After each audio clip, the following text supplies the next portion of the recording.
Welcome to All Horse Racing All the Time. I'm your host, Al. Happy Friday, everybody. We're going to be covering Keeneland today. I've been through the card. First time early this morning, and then again after the scratches. And we're going to have analysis, picks, plays, an open chat for every single race today. 10 races on the card, including a graded stakes race. I'll tell you what, there's some excellent opportunities here. There are some scratches, but they really didn't interfere with my selection. So I'm happy with that. And we're going to get rolling here. And I got a couple of things to talk about for a minute, but I just want to address, I see some of you are here early. So let's see what we got here. Rich Lane. Hiya, Rich. Happy Friday. Early Speed is winning the day. Wesley Ward and Brian Cox domineering trainers. Asmus and Chad Brown Pletcher always in the hunt. Pletcher's been ice cold in this meet so far. But yeah, you got to respect him. Rosario breaking out. I noticed that. Breaking out of the slump. Love Gaffleone, Pratt, and Irod. Good luck today, Rich. And Rich, any tips on betting the pick six today? $850,000 carryover. Good luck, and thank you for another show. You're welcome, Coach Al. Okay, yeah, Rich, let me answer that right now. I'm going to put it out. A good question there. Any tips on betting the pick six today, especially with the huge carryover? So what I'm going to do right now, before we get rolling here, post time 1 o'clock, I'm going to put my pick six contenders out there. I don't know if you want to use them all, but the early contenders, this way you have an idea. This way maybe you want to get started and between races, take a glance. So good question, Rich. Let's say early pick six contenders. I'll just put pick six contenders because, hey, I'll put the ticket out there. I'd have to add it up. Am I going to play the pick six? Probably not, but maybe. Let's see if we jump out, get rolling. Let's 10, 9, 8, 7, 6, 5, 6, 7, 8, 9, 10. Well, I don't know how expensive this would be, but you'd have to add them up, multiply the numbers, and then divide it by 5. 1, 3, 7 in the first leg. I'll put them all. Hang on a second. Race 7. Let's just look at race 7 for a second. I got two numbers the same, so I know that's a mistake. Okay, race 7.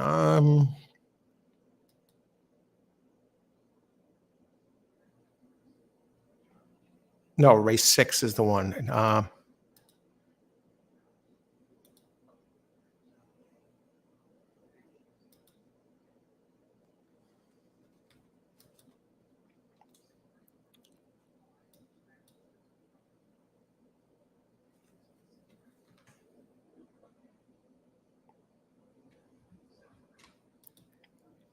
Okay, you just see. Okay, let's continue. Yeah, okay. There we go. That makes sense.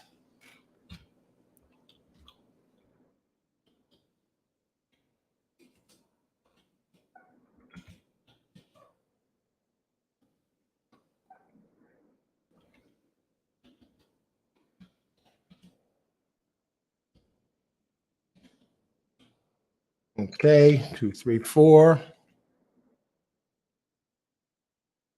2, 3, 4 again. Wow.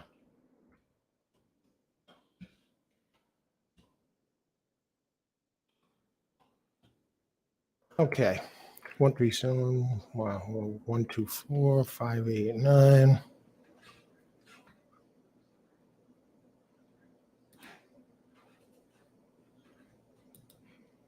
Okay. So if you use those all, 3 times 3 is 9, 27, 81, 243. Wow, it adds up. 729. So 729 divided by 3 by 5, 100.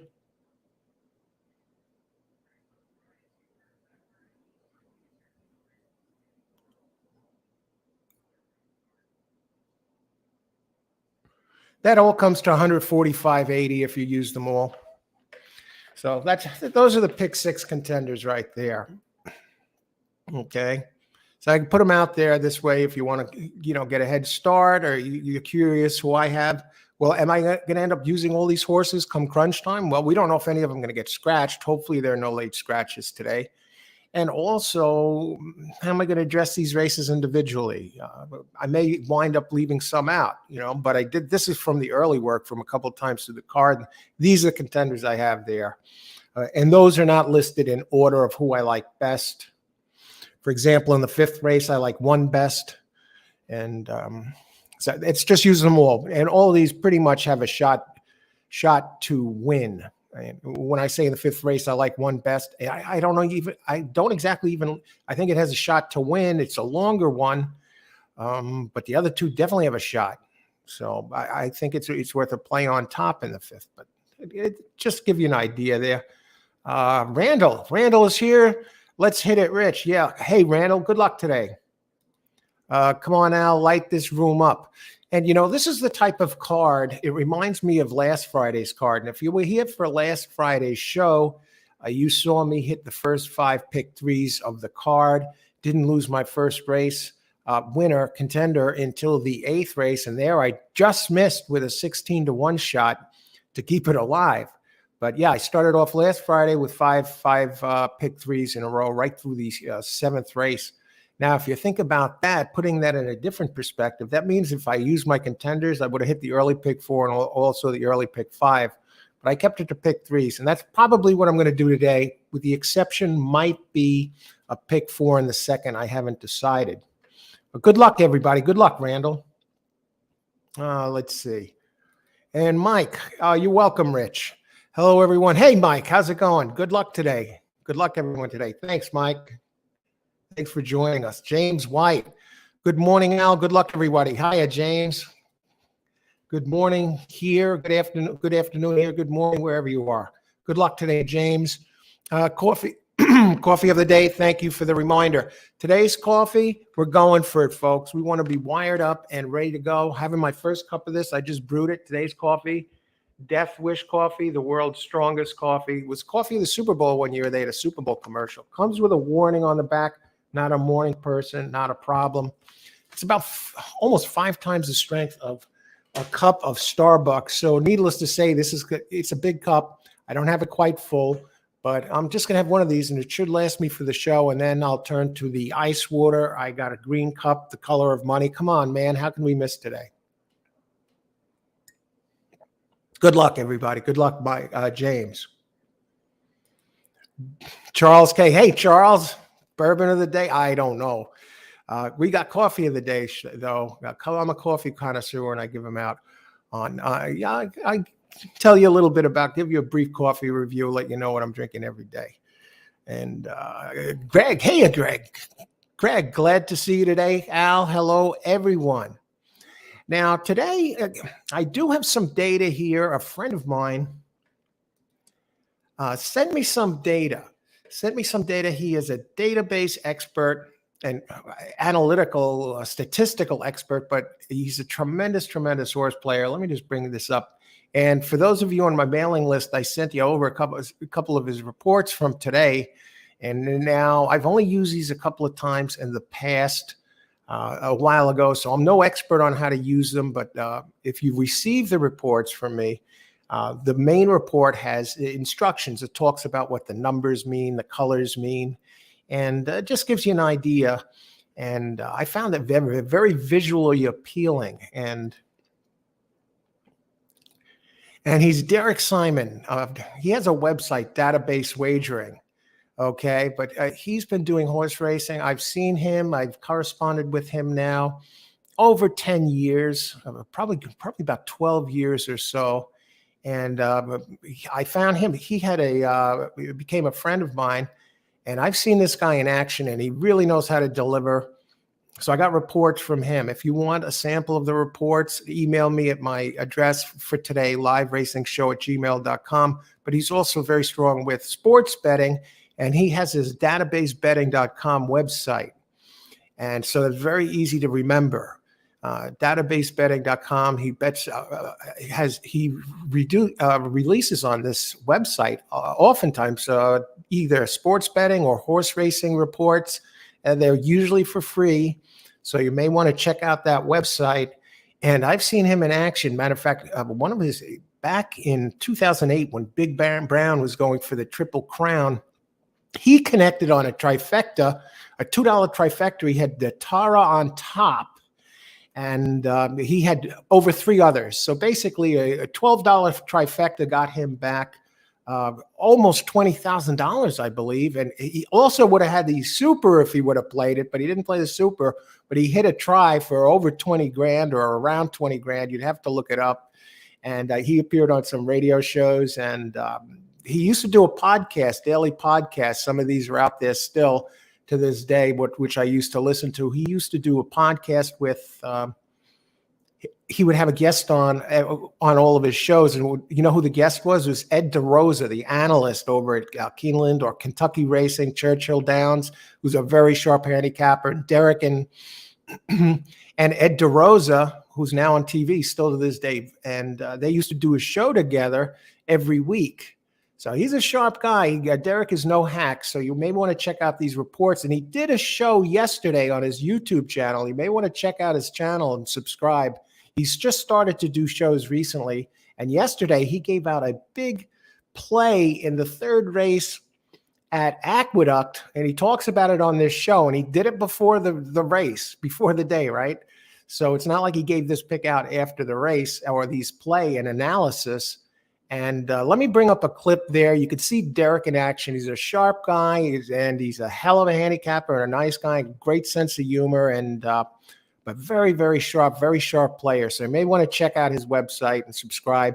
But definitely this database, his YouTube, subscribe to that. But the database betting, get those reports. And if you want those reports for today, email me. But just give me a heads up that I sent you an email, and you can look them over and see what you think, because sometimes he makes these available. But let me bring Derek up right now so you could see him. And let me just make sure I don't have anything open that I don't want open.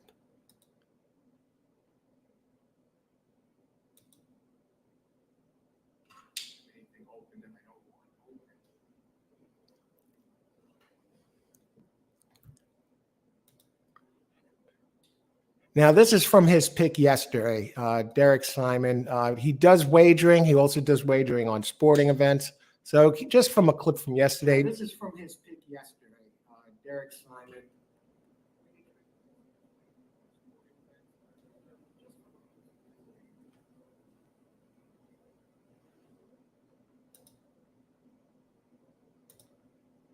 Okay, I see what was echoing there now. Okay, here we go. Now, he's the one that makes the report, and this is from his big Aqueduct pick yesterday. Hi, everybody. Welcome to the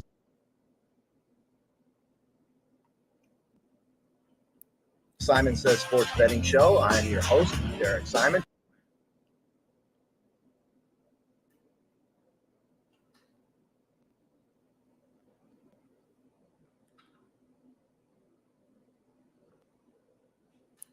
What is the deal? And this is the show where we talk about sports, but from a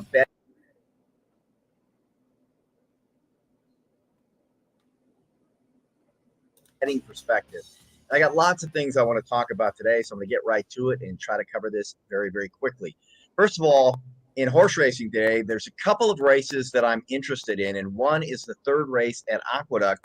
And the reason I'm interested in this race is there's a horse, and he's showing right here, running son of a gun, who is 4 to 5 on the morning line. Now, I like identifying these kinds of horses as potential negative show pool bet against plays. So what is a negative show pool? What am I talking about? A negative show pool is when a horse controls approximately 75% of the show pool. And what it does is it forces the track to kick in money to cover the mandatory payoff, which in most jurisdictions in New York is 210, but in some places.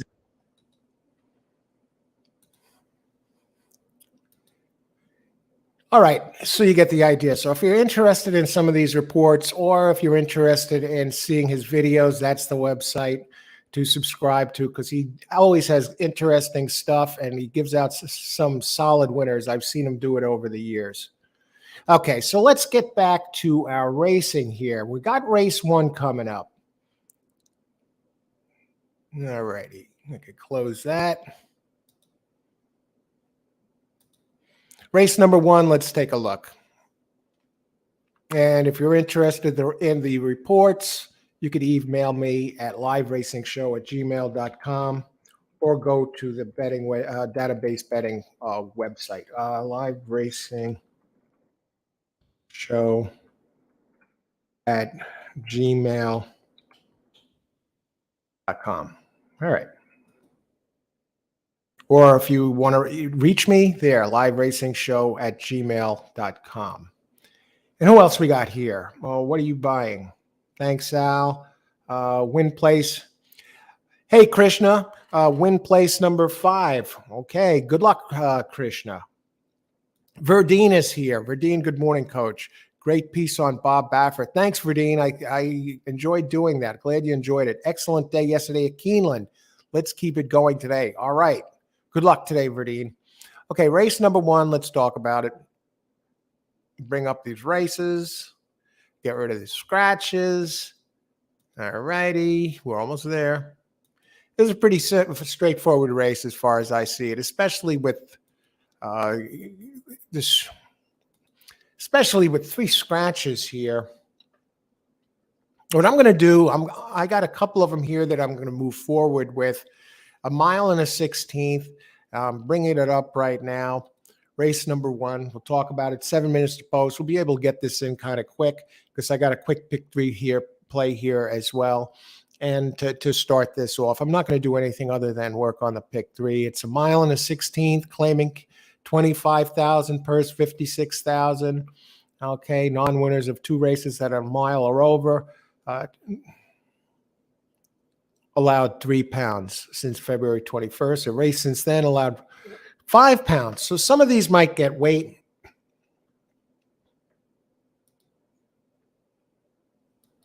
Now, the favorite got scratched out of this, and it's a bit of a shame because I think the favorite could have been vulnerable, that number 3. I mean, it looked pretty quick.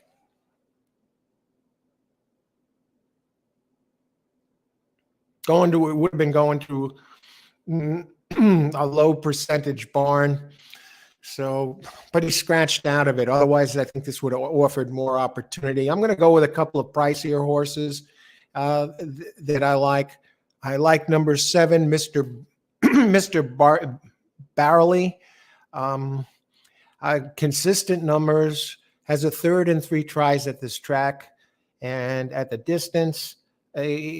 Hasn't won at the distance, but it has 5 seconds at the distance and 2/3. I think it's a contender at a bit of a price, and I'm going to take a chance. And it's closing. It has a little bit of pace to work with, so that works in its favor. And the other one I like is number 4. Gets Tyler Gaffalione.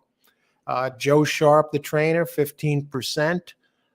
This one, the distance fits just right. 8 tries at the distance, 2 first, 2 seconds, and a 3rd.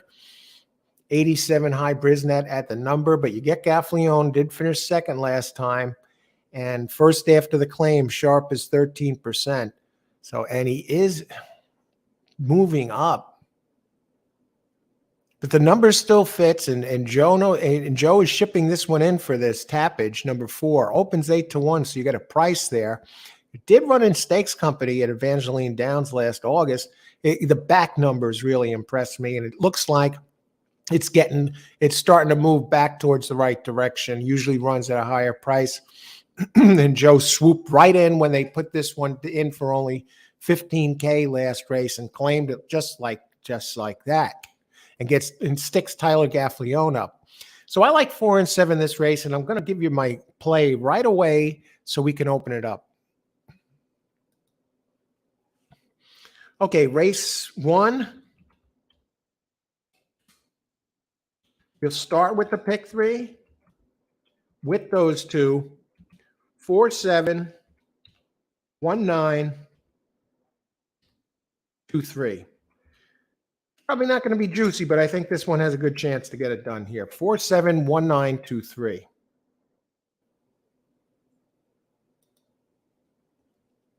And I know one of you talked about the 5.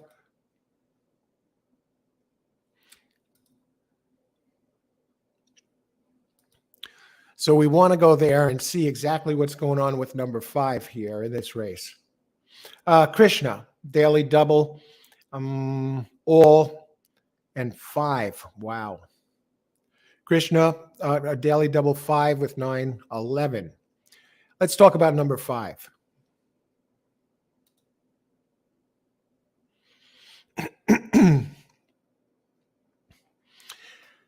Number 5, open 6-1, now 2-1 PH factor.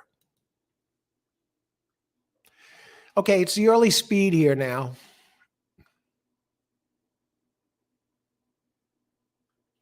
This one is probably going to try and run away with the race, but it's coming from Topeka. It has, now this is a 7-year-old.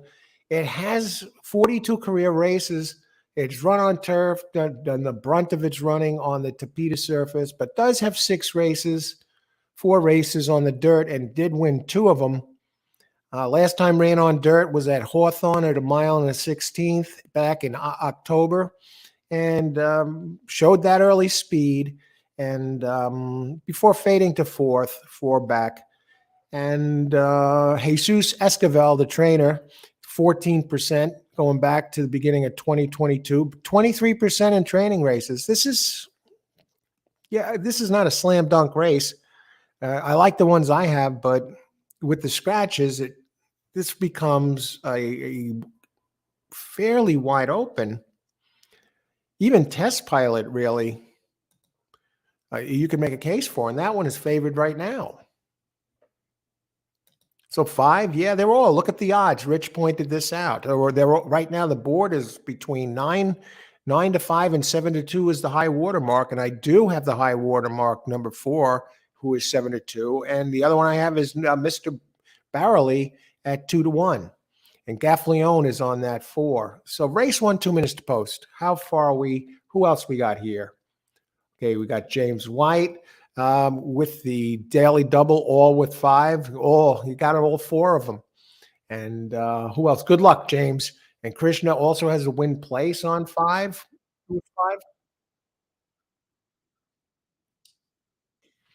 Okay. And Frank Martinez is here. Hiya, Frank.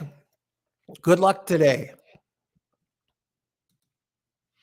Okay, Greg, pick 3. All. Okay.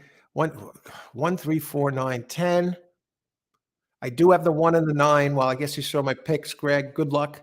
And you're putting together. I hate to start a pick 3 in the first leg, but I can't separate this group. It's very tough. Very tough. I agree, Greg. John Fabi. Hey, John. Pick 3, 7. Okay, we're on the same page there. All. And number 4. Number 4 in the third leg. I don't have 4 in the third leg, but good luck, John. Thanks for joining us today. Michael, win place 4. Good luck, Michael. Let's see. Rich, 7 win place. Good luck, Rich. All right, we got the coverage going here. Hello, Coach Laloy. Good to see you. Happy Friday. Good luck today.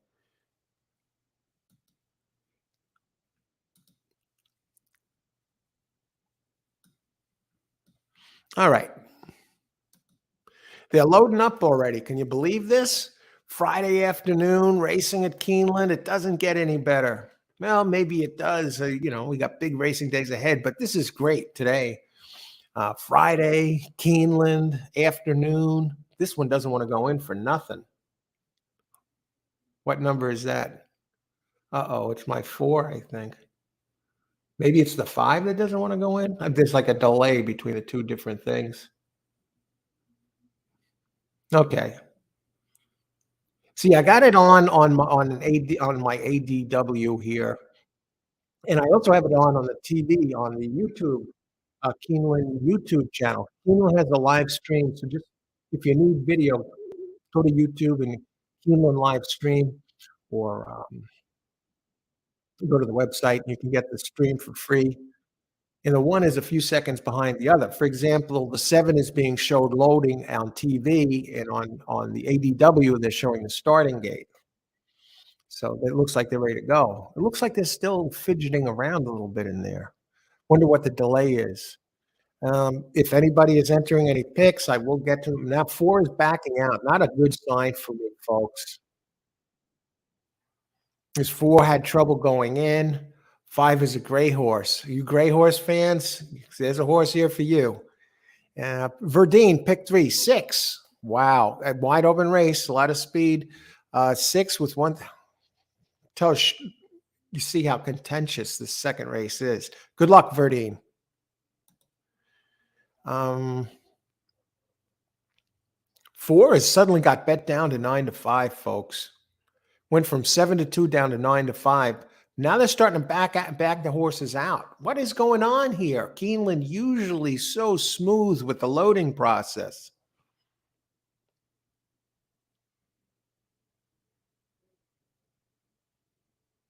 Now they get a tiny field and they can't get them in for beans. All right. I guess they're sorting something out. Backing them all out. Yeah, what's the deal here?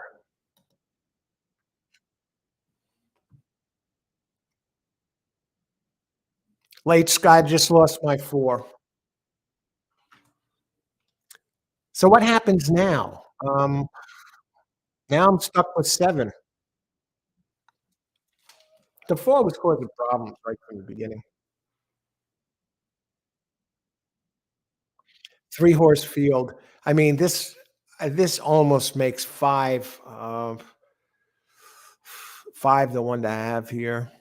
I'll sit tight with my 7. I'm not going to go nuts in this race. You see now 5 just dropped to 3-2.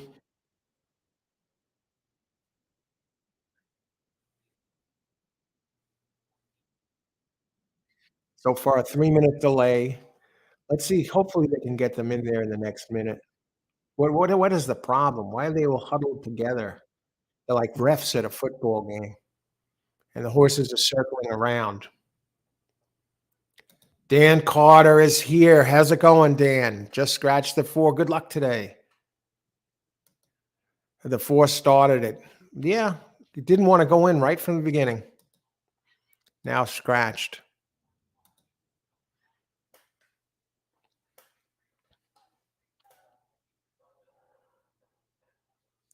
Now, post time 104, Keeneland known for being right on a dot as far as starting the races, getting them right out of the gate, right on time. And here they are 4 minutes late. I know there's a scratch, but what's the deal? Was that 4 supposed to win? And now they're colluding. They're trying to send signals to each other. All right. We were going to let the 4 win this race, but now who wins? Now, that would be terrible. But it makes me wonder, why taking so long here? You just got 3 entries. All you got to do is put them in and start the race.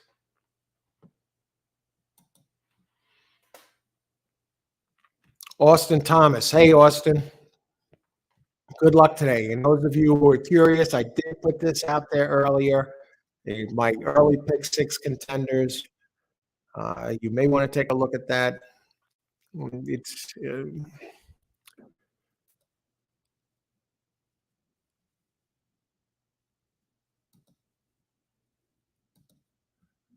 and they're still sorting this out. And here's the show. If you have any questions or want to reach me, liveracing@gmail.com. Good luck today, Austin. I may play a pick 4 in the second race. Definitely going to be going pick 3s. My pick 3 play, I did put it out there, which has got watered down. My 4 scratched out, so I'm on 7. I'm not adding any more to this because it was hard enough to just come up with those 2. And 5 now becomes perhaps the lone speed. And they're off, and 5 goes. The gray does run away. The 7 trailing now. 7 is 6-5, if you can believe that. And 6 is coming after the 5. Test pilot. No horse is over 8-5. The odds range from 6-5 to 7 to 5 at 8-5.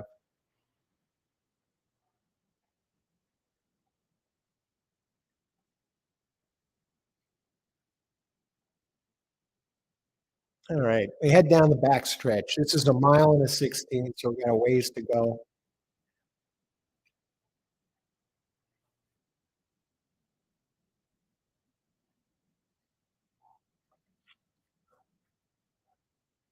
All right, 7 is trailing the 2 dueling now leaders. 6 looks like he's picked up, the pace a little bit, starting to dig into the 5.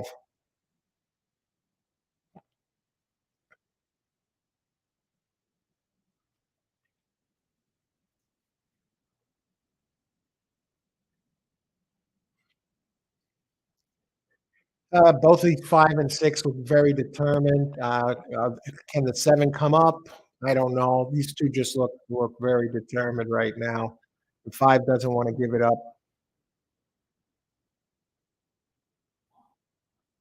Great job by the 5. Tremendous job, and 5 ended up being the long shot here at 8 to 5.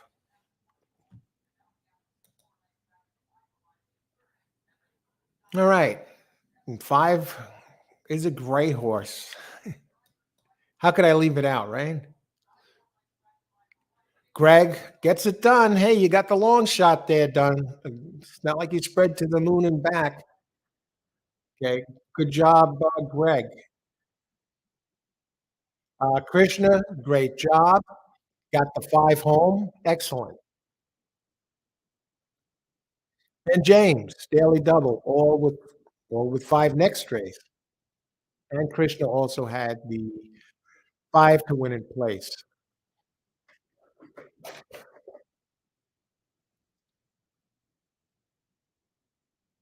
5 wins, yes. Dan, thanks for the heads up. That was ugly. The scratches, I think, really, changed things here, but these 2 dueling horses on the front end, a lot of heart, both of them. The 6 never gave up. They just both look very determined. And the jockey on 5, by the way, was, Corrales. Luis Saez on the 6. Luis.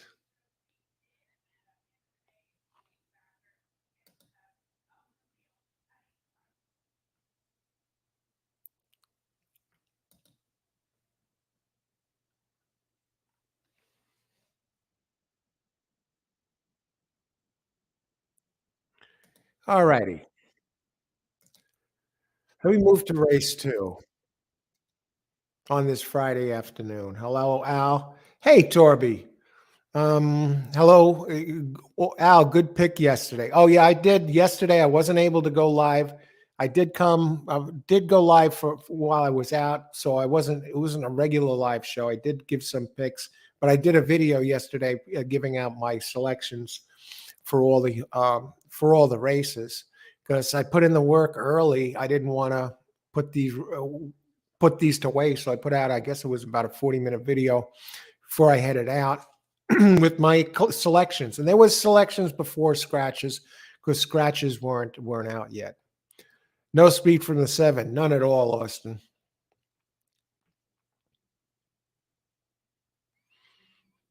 Race 8, race 8, time for trouble. Win at 17 to 1. Race 8, do I have that one?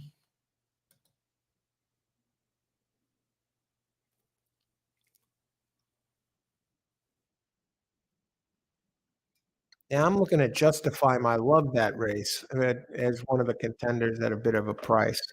But good luck. We'll look at that time for trouble race 8, Torby, and we'll talk about that one when it comes up. Time for trouble.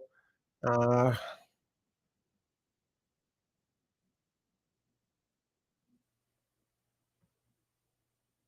I don't even see time for trouble, Torby.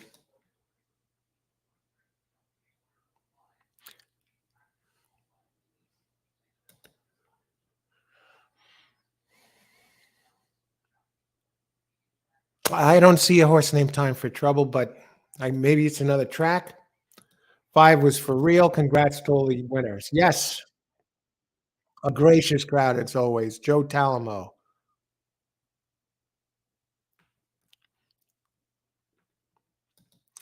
Oh, okay. Yeah. I'm, I'm so geared in on today. I'm so geared on today that I'm looking at the eighth race today. Time for trouble in the eighth. Yeah. Oh, it's good when I like when it pays off and it does good. It works out that way. Joe Talamo picked the yesterday's picks, not today. Right. So I'm dead red on today. Okay, now in race number two, let's talk about race number two.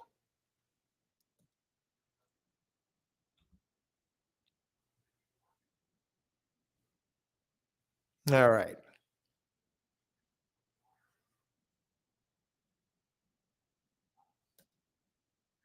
Race number two. Bring up our PPs. Again, I received some racing reports from a friend who produces reports, actual statistical database reports. Derek Simon, and he sent them over. If any of you would like a copy of these, I would be happy to send them over to you.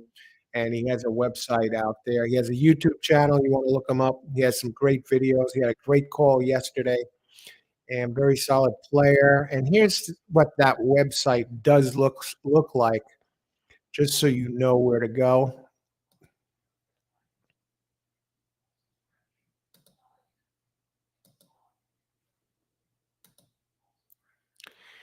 And as you can see there, he covers, there's from his YouTube channel.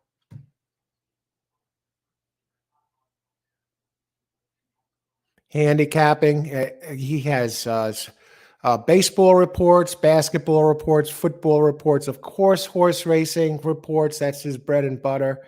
And database betting and databasebetting.com. And also look him up, Derek Simon. He has a YouTube channel and where he gives his wagering, either angles. He talks about a race wagering strategy. Also, Simon Says, I believe is the name of the website. And he gave out a great pick at Aqueduct yesterday. So you want to check out his website and a YouTube channel. And that's database wagering. Very interesting. These reports are usually free and they're tremendous.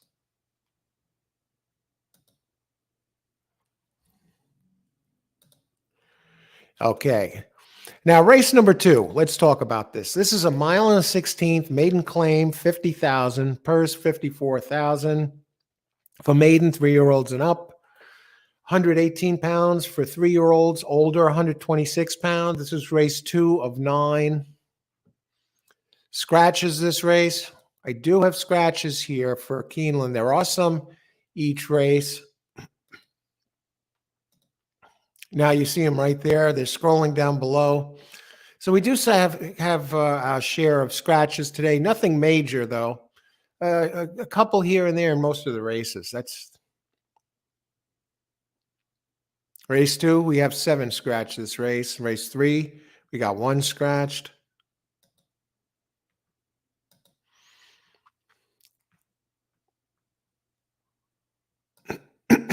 Pratt is suspended 3 days next week for the 6 crash with the 11 Wednesday. I heard, Dan. I didn't realize that. And thanks for that news, Dan. I heard that 11 was put down, and you're saying it right here. Gaffleone is okay, but they had to euthanize the 11 horse. Now, I know the 6 was coming, and I know the 11 was around. Now, here's my question. Do you think, okay, 6 and 11. Do you think this? Now the 6 ended up winning that race at a giant price. But yeah, okay. So Pratt does get suspended, and that the horse gets Michael Maker's horse. Or was it Maker or Mott? Somebody get those two. Yeah, the horse ended up getting put down. That's terrible. Thanks for the update there, Dan. Terrible. Bad ride. Pratt 1 DQ fortification Wednesday 19. Chop the 11 legs off. Thanks for the update, Dan. Okay, let's look at this race. Now, in this race,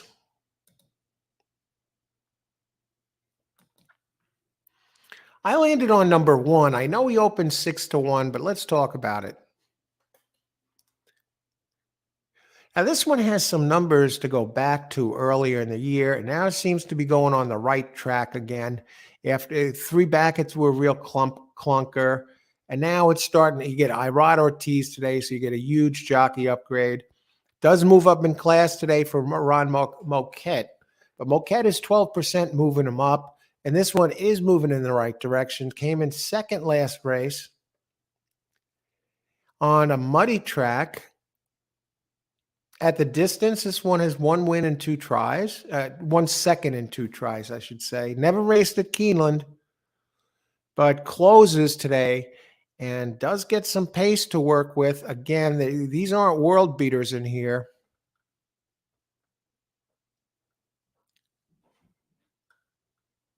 And the other one with a couple of nice figures that I like. Now, Flavian Pratt, he was scheduled to ride the 10 this race, by the way, now suspended. And so Brad Cox, who does he replace him with? I thought Pratt is suspended. Is this incorrect, or is he appealing the suspension? I don't see a jockey change. Either way, I'm going against the 10. I like the other one. I like is number 9. Rush Center opens at 4-1. Hey, what's wrong with these races? Look at the closing kick it showed in its maiden race on February 5th.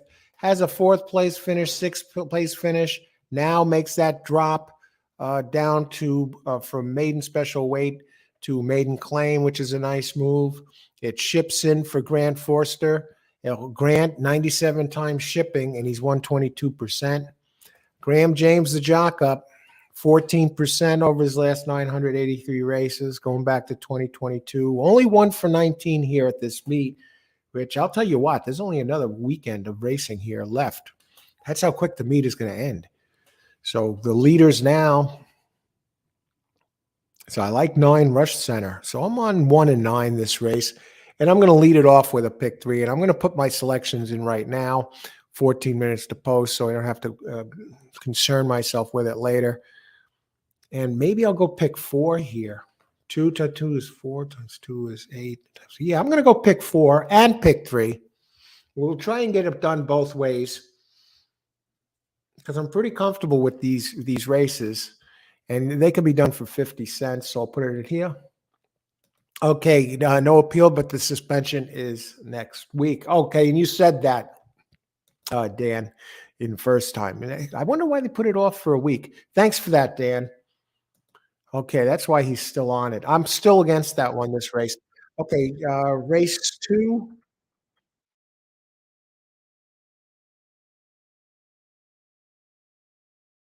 Pick 3. 1, 9, 2, 3, 4, 7. And pick 4. Basically the same type of deal. 1, 9, 2, 3,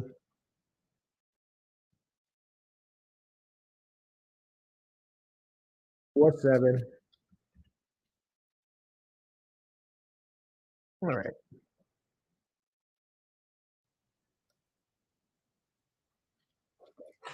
All right. So we're going to do the pick 3 and the pick 4 here. Look to get both of them done. All right. Thanks, Dan, for the update, Torby. 55-1, number 6.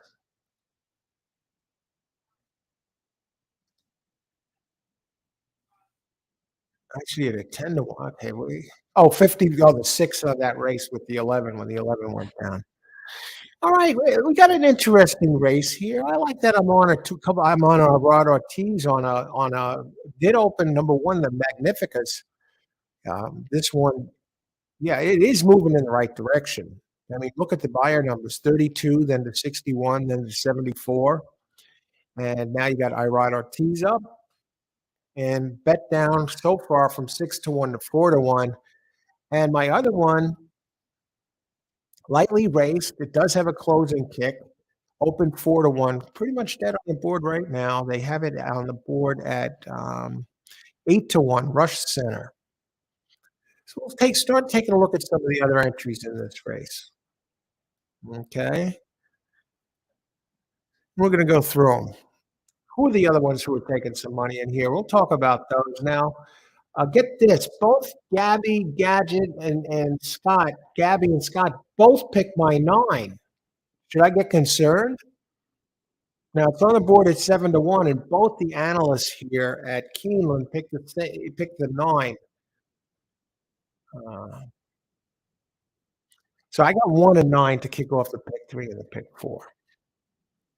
I'm seeing who else is taking money. Let's talk about the morning line favorite and current favorite, number 10 Patrolman, with the soon-to-be suspended Flavian Pratt. Flavian Pratt, what a great jockey.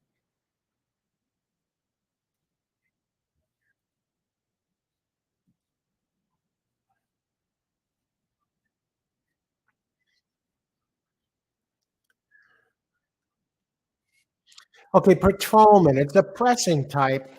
Brad Cox, 42% at this meet. 8 winners out of 19 tries, 5 seconds and a third. That's in the money, 14 out of 19, at least of when this was current.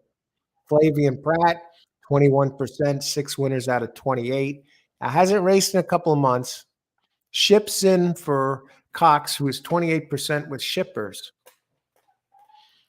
Now, used to be with a trainer trained by Ortiz John Alexander or Alexander Ortiz John.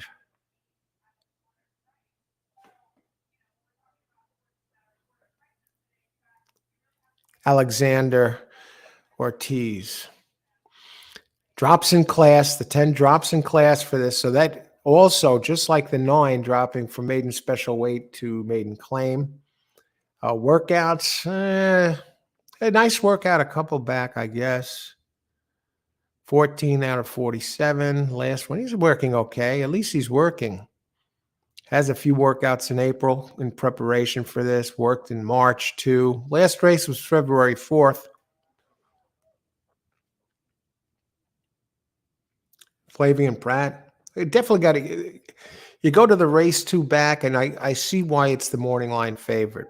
And it ran an 81 and it did run a mile. Now, 7 was scratched, Kansas Comet with Joe Talamo. Now, I was informed by one of the viewers the other day that Joe Talamo, Richard Mitchell, I believe, yeah, Joe Talamo does have a new agent and a better agent, and he expects improvement. And Joe's starting to kick some winners home. And right now, that one is scratched. What about Presider? Number 3 gets Tyler Gaffalione, opens at 9-2 for Cherie Duval. Now she's dangerous. She show her 2 for 9, 2 winners out of 9 mounts here at this meet with a second and a third. So she spots them well. And a 17-20, so that's 22% here, 2 for 9, and 17% going back to the from 2022 to the present. It's another one laid off for a while at the PETA. Now this has been running, has some, the race 2 back is the one that stands out. It's at today's distance, finished 3rd with an 84 Brisnet number. And Tyler Gaffalione, you got to respect these. It has some early speed, though it hasn't really went to the lead in any of its races. I'm not sure why they're listing it as an early speed type. Well, it has shown early speed in the race 2 back and its maiden race. By the numbers, it has races 2 and 4 back that fit. So far, this is the one that I probably would add if I had to add a third choice, more so than the 10.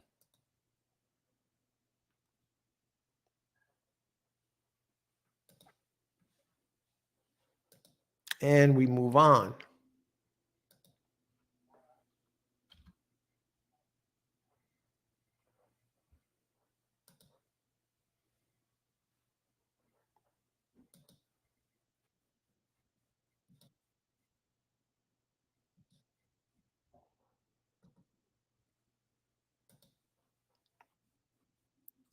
Okay.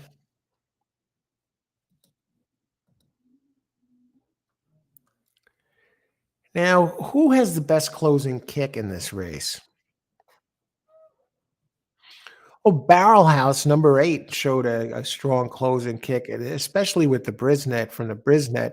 And the type of horses that have been winning this race are the early to early pressing type have been winning the most.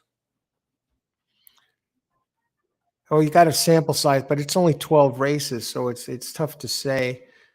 And the one is listed as a closer. A closer hasn't run any of these 12 races. This is from this time the meet started to present. This type of race, 12 races. The rail is winning 125% of them, so that's 3 out of 12. Post 2 and 3 have won the other couple of races.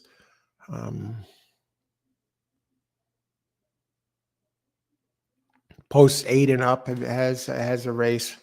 A couple of races won.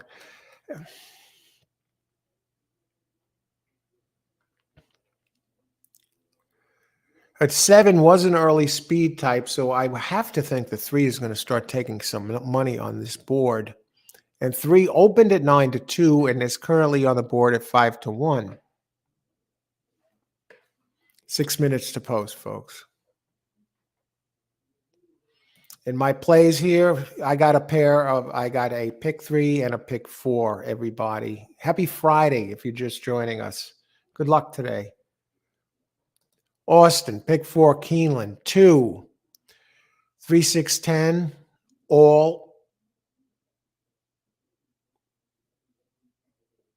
I guess.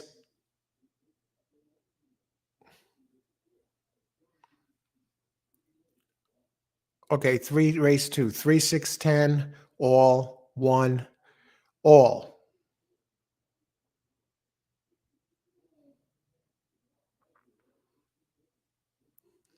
Okay, good luck, Austin. All right, James. Who you got, James? Daily double 5, all. All right. Now, I know some of you are live in this double here.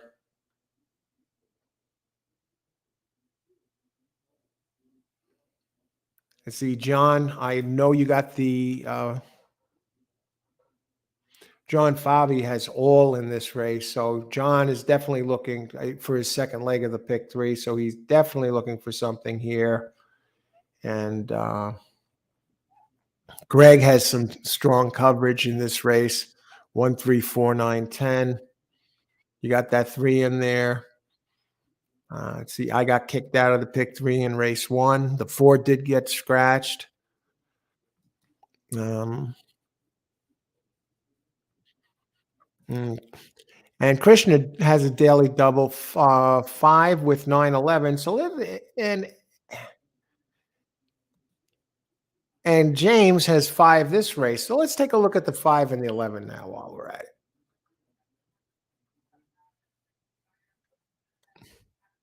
Three minutes to post. We got a minute here to take a look at this. Number 11, Bobo, 30-1. Actually has a race 2 back on the Tapeta that if it takes to the dirt, fast enough to win this race. Very low percentage outfit.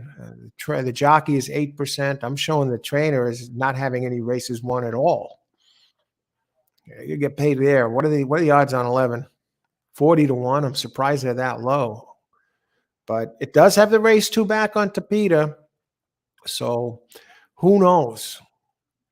And as for the number 5, My Spirit, 20-1 shot. Turf entry last race. Does drop for Victoria from the maiden special weight to maiden claiming level.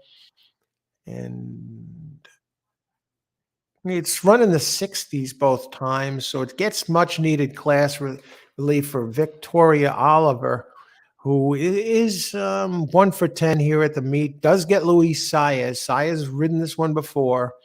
So he's no stranger up on the turf. So let's see how this moves over to the dirt. It comes off 11 of 74 workout, opens at 20-1. How many times do you get a 20-1 shot with Saez up? One of the best in the business. Saez at this meet, 22%. They show this one 11 wins out of 50 tries. So he's having a great meet here. And who knows? Maybe you get some improvement. What are the odds on 5 on the board right now? 5 is taking some money down to 12 to 1. And Rich comes in 10, 3, 9.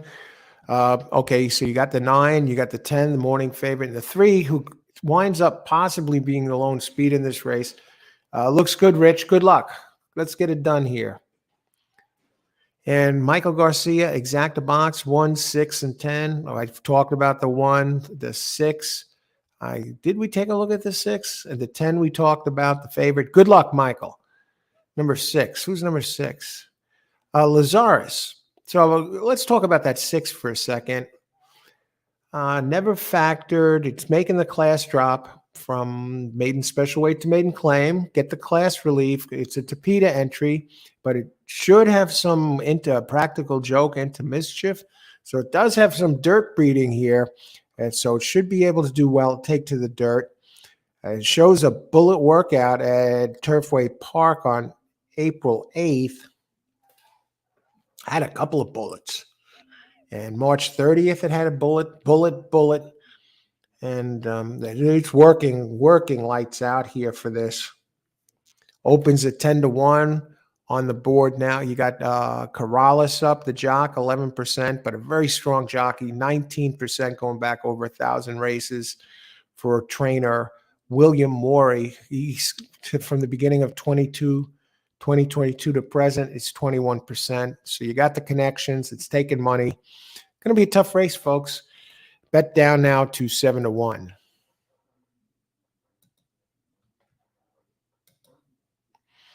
Okay, we're showing 0 minutes to post. Race 2 of 10 today.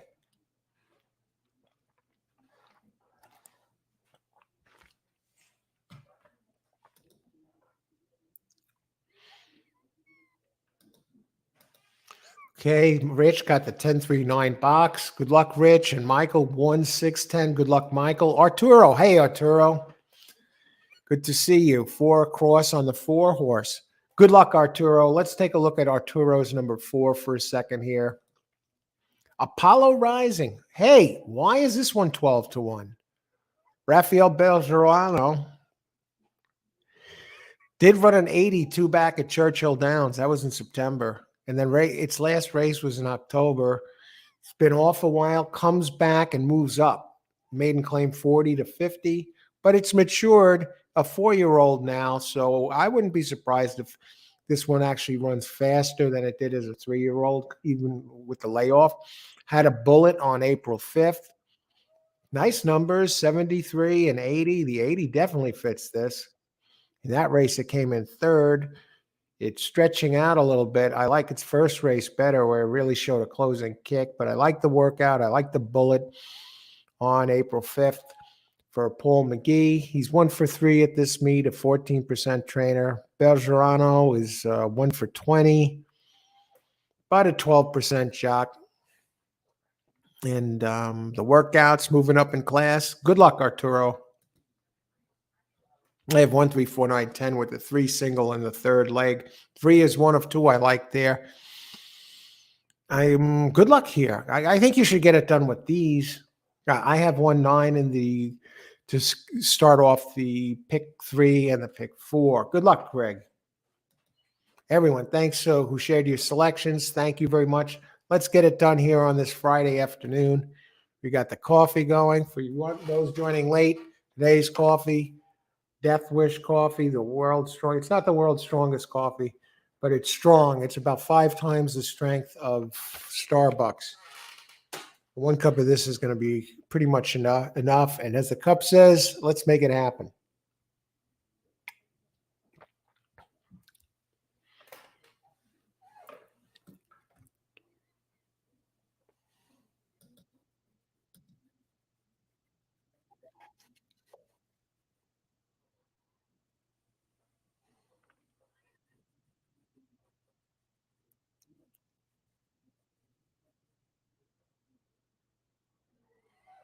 I think one thing, I want to go back to the 11 for a second.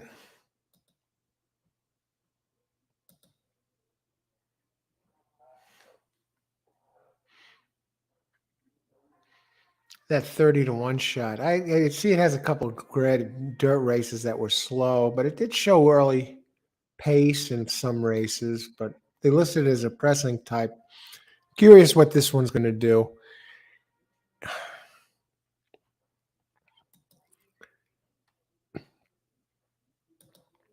Okay, Christopher, 9 to win. Good luck, Christopher. Rich Lane, 20 to win on 10. It's a B Cox horse. Yeah, Cox always dangerous. You got Pratt up. And as Dan pointed out earlier, Flavian Pratt will start serving a suspension next week. Good luck, Rich. And 9-6 box for Christopher. Good luck, Christopher. And again, my plays, I got some a pick 3 and a pick 4. And they're heading towards the starting gate.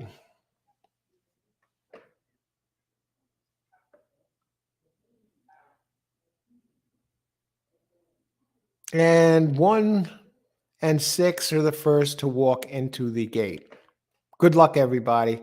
Race 2, Friday, April 21st, 2023. All horse racing all the time. I'm your host, Al. If you're just joining us, let's win some money today. Christopher, 6, place show. Good luck, Chris. You just talked about that 6 there. And okay, who else?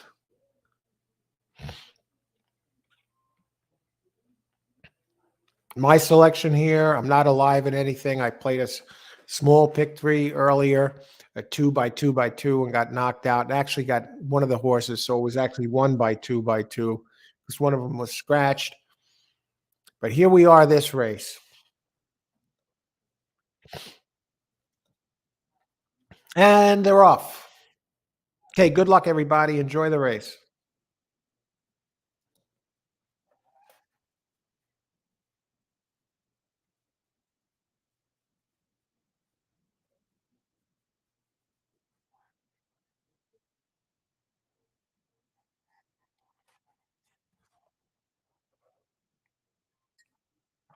I'll tell you what, 4 is leading the way here. 9 is up close. That 11 is showing the speed. Bobo, I know one of you have this one. This is 55 to 1, folks. Irod Ortiz is that bet down on the 1. He's down to 4 to 1. That opens 6 to 1. And the 9 are big odds, 7 to 1. Holy cow. How is that possible? But I actually was shooting. I like this is one of the time Irod. I know he's struggling at this meet, but I kind of liked him to do something on this one here who's pointing towards a good one. And Irod is around, and he's a little closer to the front than I thought he would be today. And 4, putting in a nice performance here at 5 to 1. And 10, the big favorite, or the opening favorite is way back. 3 is there. 9 does wrestle the lead away from 4, but 4 is not going away. Irod is coming on the 1. Now 9 starts to fight back. And we're going to get a 7 to 1 home to kick off the pick 3 and pick 4. All right. Okay. That's what I'm talking about.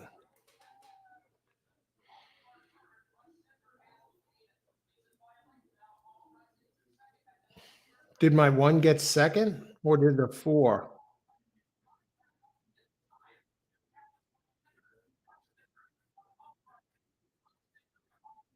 All right. We didn't have an exact or anything, so we get the 9 home to kick it off. All right. We're off. Friday, off to, let's see. Race 3. I had started a pick 3 and a pick 4 with 1 and 9. 1 came in third, but the 9 did deliver at a price. I don't know if it got bet down. No, still 7 to 1. 7 to 1 to start it off. All right. Now I only have 2 horses in each of the next 2 legs.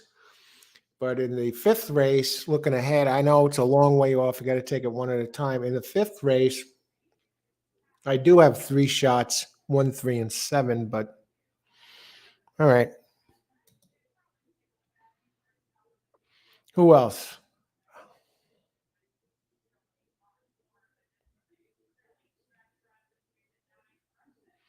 Arturo. Okay, you got the 4. You got the play on the 4. That should pay something. You should make a little something on this and the show because okay, because there was some prices. I think one got third. Christopher, 9 to win. Beautiful. Beautiful, Chris.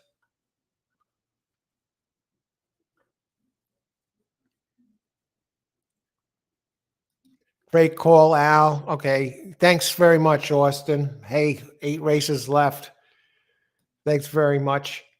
And good race. You nailed it, Al. Thank you, James. Let's keep going.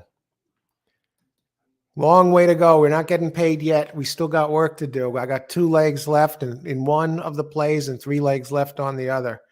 Didn't win anything yet, but I couldn't get off to a better start there. Thanks very much, Rich. And Greg, great job. Single, you got the 3. I think the 3 looks real strong next race. I got 2 and 3. And next race is whittled down to, if I'm not mistaken, it's only 4 horses next race. And 3 is the morning line favorite and comes off the big buyer's figure. And I'm curious what the odds are going to be on that one. We got a scratch. The favorite got scratched. Okay, who else?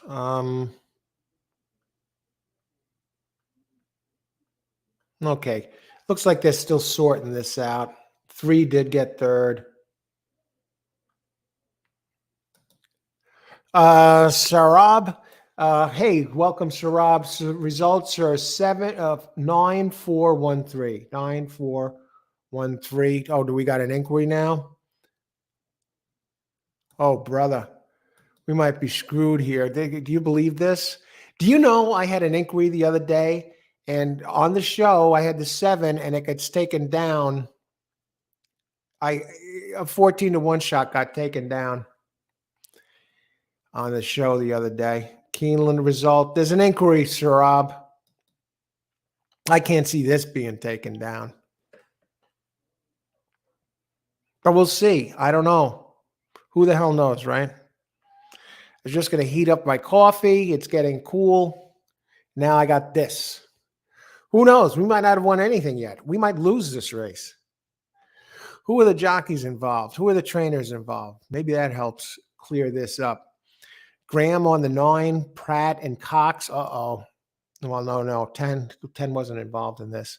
4, Belgerano and McGee. I don't know.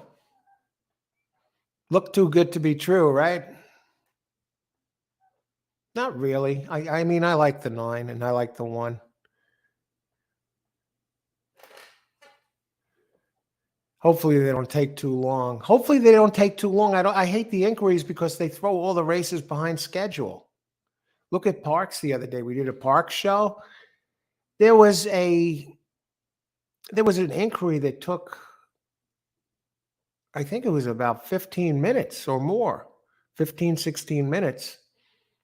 And then in that race the other day, when the 1 cut off the 11 and the 11 went down, they took forever to decide that. I mean, how could they take so long? Inquiry. I don't know. Did anybody see anything? What do you think? What do you think here? We've been catching up with everybody, and then we find out that that there's an inquiry.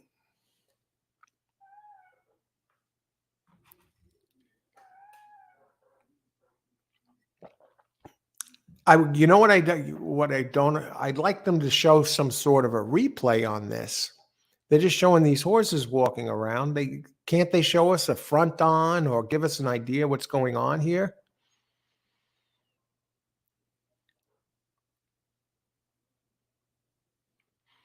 It's all good either way. I'm ready for it. If they take it down, they take it down. I'm gonna have the same emotions. Yeah, I'll be disappointed, but I'm prepared to move on from it, and if it comes down. So if it stays up, great. If it doesn't, hey, I see a lot of good plays here on this card moving forward. The better races aren't even coming up later. So who else? Anybody else? Anybody see something? 9 going to update. Laurel, canceled horse. Thursday, 2 back, breaks down track condition. Wow, that's a shame at Laurel. Torby says 9 lugged in. All right. I guess that would have to do it. I mean, 9 might have done something there because the 4 did slow down for a second and then started to come back. So that surprised me. So maybe there was a little interference there. So, we'll have to see.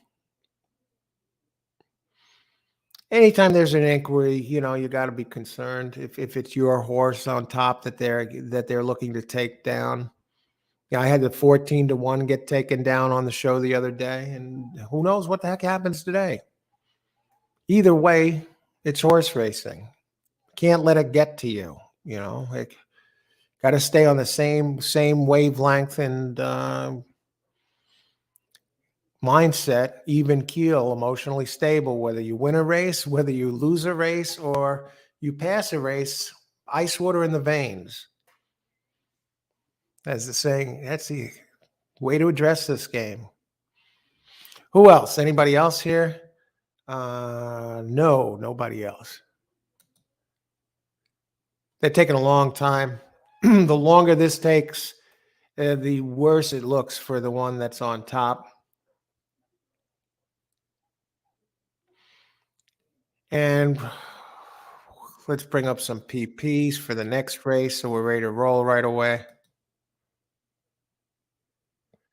Now with the delays, last race with the scratch and this race with the inquiry, we're starting to fall behind schedule here at Keeneland. Oh, there we go. The 9 comes down. All right. 9 is down. Let's see who got 4 and at least. So we get knocked out here of a pick 3 and a pick 4 with our 9 coming down. And 14-1 down, taken down the other day, and now a 7-1 taken down. A little bit snake bit with the inquiries lately. Okay, who got this 4 here? Let's go back. I know some of you are alive. Austin, okay, you didn't have the 4. That would have been something if you get knocked out and I win, and then you get inserted back in and I get knocked out. But no, not the case there. Who else? I know some of you have all here. Daily double 5 all.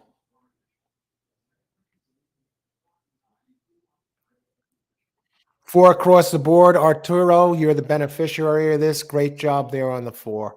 Looks like the 9 did interfere. Otherwise, it wouldn't have taken so long. Great job. Greg, okay, you're still alive here. Great job. You got the 4 in there. Good luck going forward. Who else?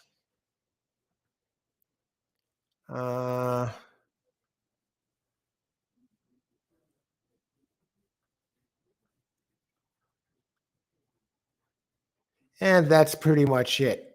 So I'm going to heat up my coffee. I'm going to leave you here. I know these races I got knocked out here in this race with the 1 and the 9, but you could see at least some of the contenders I like for the next 3 races going forward with 2, 3, and 4, 7, and then there's the pick 4 place. So you see the 3rd, 4th, and 5th picks. So I'm going to be back in a few. Got to heat up the coffee, make a pit stop, and good luck, everybody. Let's get it done. We got 8 races left. Be right back.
And we're back. If you're joining us, all horse racing all the time, I'm your host, Al, here. Welcome aboard. Happy Friday. Let's get it done. 8 races left at Keeneland. Some good races. Last race was a thrilling race. I go from looking like I started off a pick 3 and a pick 4 with a 7-1 winner. Lo and behold, the horse gets taken down in an inquiry. Second takedown for me. I had a 14-1 taken down the other day on the show. And a little snake bit there, but that's horse racing. You got to adjust and just move forward. Ice water in the veins. I like the card ahead, and we go from here. So let's take a look. Let's catch up on chat. Let's start talking about the next race. The good news is James White did have the 4 to lead off and connect on the daily double last race. Great job, James. Okay. And somebody else had it. Arturo had the 4 across the board who came up, and it was a fair takedown. What gets me about this is I was just looking at the replay on the TV. Now the show during the inquiry, they're just showing the horses walking around in circles, right? Never once showed a head on or anything. And now they're showing all these fancy replay angles of the race. They just finished doing that. Why not show it to us? Give us an idea of why the inquiry is there when it took place. I don't get it. Okay. So they could have given us a heads up, why the inquiry in the first place. And that 4-9 exacta did pay $78. So, and a nice daily double there. Great job on the daily double. That was a $54 double for James. Excellent. And Greg is still alive. He has the 4 to kick off now he needs the 3 to complete the third leg here. So great job. Greg is still there. And okay, so let's move on to the next race. Warren Green, and Warren is the one I want to say hi. I saw the inquiry and objection, and I want to say hi to Warren and wish Warren good luck today. Good to see you, Warren.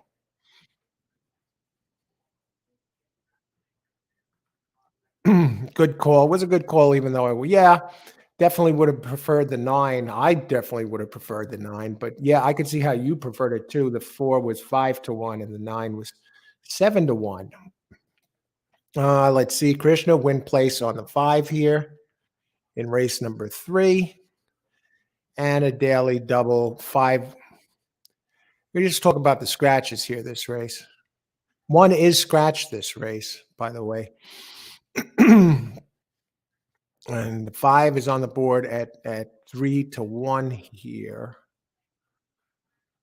Oh, 5 with 1-5. I got it. Okay. Good luck there, Krishna. Okay. I was reading it as 5-1 and with 5, but I guess you got 5 there. 5. Torby, good luck on the 5. Let's talk about this race. All right. Race number 3. We got a 1.125 here. And optional claim 80,000 or any in for the tag. The 4 is Jungle Juice. That one opens at 10-1. And the early speed here, 4 and 5. Look, they say it's the early speed, but we'll look closer at this. Race number 3. It's for fillies and mares 4 and up, which have never won 18,000 twice, other than maiden, claiming, starter, or state bred, or which have never won 3 races, or a claiming price $80K, weight 123 pounds, non-winners of 24,000 and up or whatever since February 21st, allowed 3 pounds. Okay, any getting weight breaks. Well, one of mine is getting a big weight break. Number 2 is coming in at only 108 pounds. Got the apprentice jock weight break. Yoel Novice up, 4 starts. 1 second place finish here at this meet. So he did get in, but sneak in there. Now, number 2, Jump Into the Fire. 3rd highest rating here, but for Ben Colebrook. Colebrook was favored last race. When there's a beaten favorite, Colebrook comes back and gets it done 26% of the time.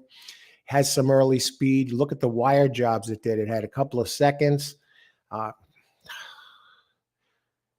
I mean, at one point it had won 5 races in a row, and now it comes in as second. It came in second the last 2, but I mean, this one's been favored the last 5 times, winning 3 of them, but the last 2 second place finishes. So I like this one to be a threat inside today. And the last race was a bit of a clunker. It didn't get out of the gate quick like usual. They say it's off slow, but the Brisnet numbers show that it was off quick, a 98 and 99 early pace, and then it was right up there through 2 calls, and then hung on for second, but lost by 15 to the winner. Wow. That was back in June, so it's off a long time. Colebrook, when he brings them back over longer than 3 months, is 16%. Showed a bullet first of 41 on March 23rd, 47-2, and ran 47-1 in its last workout. 33rd out of 138, so working lights out. And the other one I like is number 3. Big numbers. I'm pretty comfortable about getting this leg home, but who knows? Is undefeated in 2 tries. 89 Brisnet at 1.16 at Fairgrounds, and back in November 25th at Churchill ran a 97 wiring the field. Gets Brian Hernandez has ridden a Royal Take Charge for both victories, so stays aboard here. Last workout, 48 seconds, 8 of 38.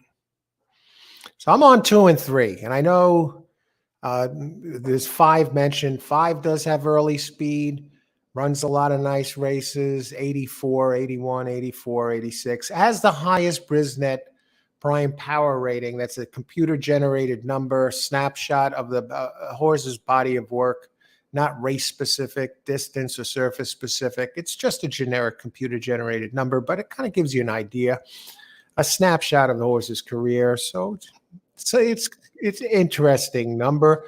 William Morey, trainer, 21% trainer, covering last 266 races. This is another one, went off favored really in the last 3 races, and did win the race 3 back, but came in 3rd the next 2, including 1-2 back by a neck.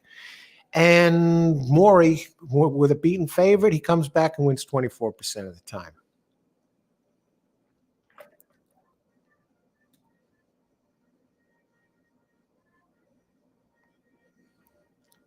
And Torby is going number 5. Okay, I could see why. $100 to win on the 5. Good luck, Torby. We saw that. And Arturo got it done on the 4 last race. 6 to win on 5. Good luck. And Mike weighs in here. I'm going 3-5 ice cold exactly. Good luck, Mike. And how many minutes to post here? And we are 6 minutes to post, so we're closing in. Currently, the 3 is the favorite, Royal Take Charge. I'm looking for 2 to come back and do some show some improvement here. Open at 7-2, 3-1, getting a big wake break.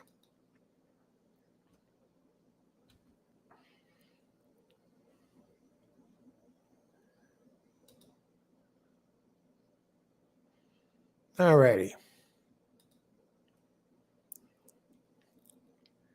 We talk about the 4 a little bit. Jungle Juice, that's the bomb here, opened at 10-1. All the others open between 8-5 and 4-1. Now 4 opens 10-1, and now suddenly it's 4-1. Now 4 does have some. They list this one as an early speed type. And the race 2 back, it did run in G3 company, and it is an early speed type. I mean, it's a 7-year-old. Has the Great Britain and Irish breeding. A lot of its races, 56 career races, 26 of them on the turf. Hasn't run on the turf any on these recent running lines. A two back was in G3 company and ran an 86 on the dirt in February at Gulfstream Park, where it was part of the pace. He was leading at the first call, was a half lengths back at the second call, and then faded to seventh, finishing 10 back. But in that race, it bobbled at the start, but still put up a big number in Churchill Downs last September. Wired the field at an optional claiming 80 at this level with a 92 Brisnet. So if this one can dig deep, and it comes off a good workout on April 12th, Jungle Juice, number 4, third of 41, 47 and 1. And the workout before that, in March, second of 41, 49 seconds for 4. Did have a bullet back in January. So this one has speed, 47 and 1 again. So I think we're going to see a pace stool up front with 4 and 5. And 3 has some speed too, but is more of a early pressing type, though did wire in its first start in November. And even 2 is, we might see all 4 of them battling up front here. We're going to have a hell of a race. Only 4 entries, but a very interesting race. So I'm going to put my play in now. I'm just going to start this off with a pick 3.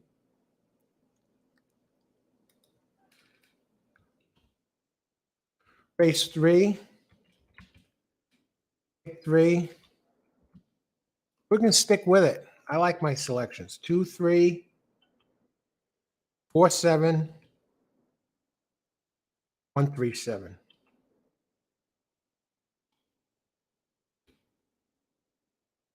Okay, so these are the 2 I would have been alive with, the 2, 3, if the 9 didn't get taken down at 7 to 1. But I'm telling you, this race, even the 4 looks like a contender at a price here. Out of G3 company, 2 back. Nicholas Thomas. Hi, Nicholas. How's it going? 3-5 exacta box, $30. All right. Good luck, Nicholas.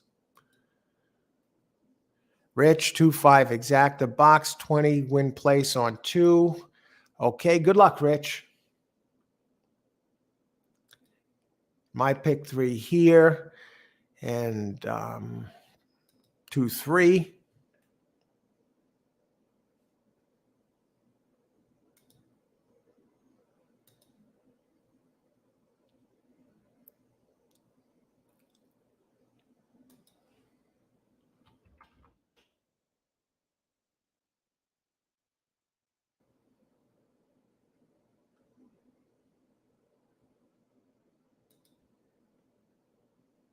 All righty.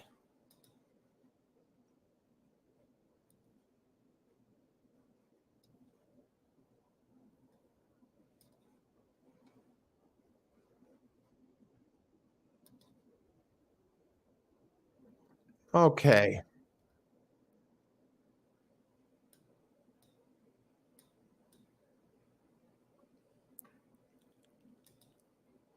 Okay, 2 minutes to post.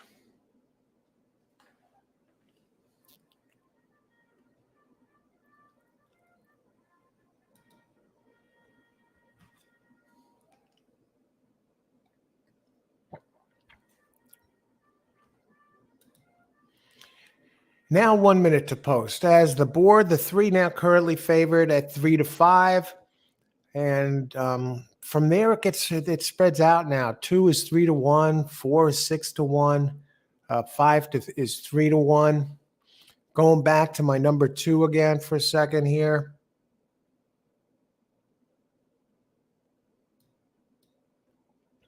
I think I see 2 as being live here. I wouldn't use it, actually. If it wasn't, I like its running style. I like that string of victories. Mile and a 16th at Keeneland. Last time here, won by 3.5 lengths on April 22nd, almost to the day of last year. April 22nd, today's April 21st. And it put on a show, leading all the way, showing big early fractions. So if that's any indication of how it likes this track, 1 for 1 at Keeneland. Wire job, same distance, same track. And 3 has never run here before. Number 4 has a victory in a second in 4 tries here. And I don't see, last time it was at Keeneland, didn't run well, but it did show that speed. It was up front for the first couple of calls and then faded 6th, 18 back. What the hell happened? And last race it threw a clunker, 78 Brisnet, 15 back. And it didn't even show the usual speed. So we got to see. I can see why this one's a low percentage trainer, Anna Mia, a 6% trainer. And 5, another one, big early speed. So we should have a barn burner here, folks. Christopher, 4 to win. Let's see. Good luck, Christopher. Still hard. You got 2, 3. Yeah, this is not an easy race. For 4 horses, we should have a good one. Krishna, 5 all. I'm good, Nick. I'm good here too, Nick. Great. Let's make it happen here. Thanks for asking. Good luck, everybody. Enjoy the race. They're off. And 2, I'll tell you what, 2, jump into the fire, did get a big jump. And leading the pack right now at 3 to 1. Let's see how much this board changes. 4 and 5 showing none of that early speed. Interesting start. It's like that 2 was shot out of a cannon. Jump into the fire, folks. How fast are these fractions? Not too quick. 48.01. Okay. Well, got a lot of racing to go here, though. This is far from over. So enjoy the race, everybody. Ice water in the veins.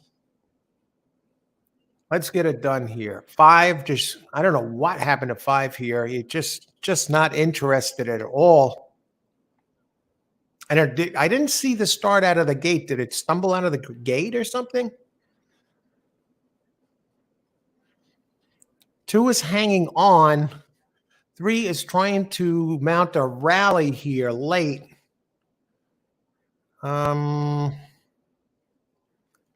Unless there's a complete breakdown, the 2 should hang on here. And he gets it done. Wow, 3 to 1. Now that takedown of the 9 last race stings a little, but we're happy to advance, beat the 3 to 5 chalk here. All righty. All right, at least we know we're on here with our selections. A good day with selections yesterday. I put my selections out there, even though turned out I wasn't able to go live. I did put them out there. And that's the case. When I'm not able to go live, I'll get something out there for you, at least for those who are interested and who I like. So yesterday I did. I put the show out there, and I did a show yesterday on Bob Baffert. Is Bob Baffert bad for horse racing? So you may want to look that up. Go to the video section on this on the channel page.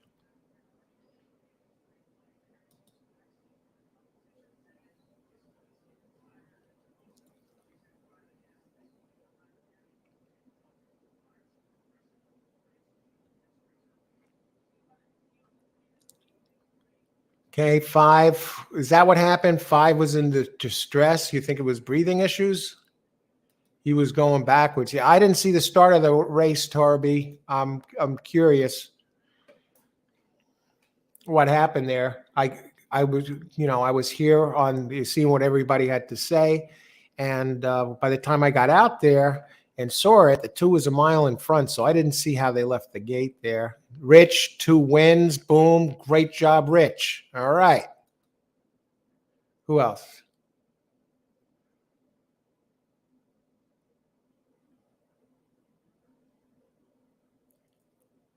And there's the pick 3. We started it off 2-3. And they actually came in for the exacta, too. I'm not sure what this is going to pay.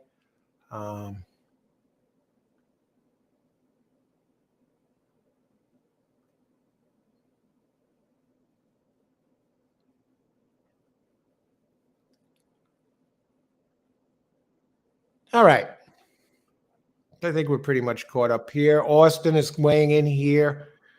Before I get to Austin, I want to say hi to Juga Roger. Good luck today. If anyone can translate, by all means. Thanks for joining us, Juga Roger. Austin, pick 4, race 7. Let's look at these. Now, I put my pick 6 horses out there earlier. And in that 7th leg, race 7, I do like 5, 8, 9. I don't have the 6.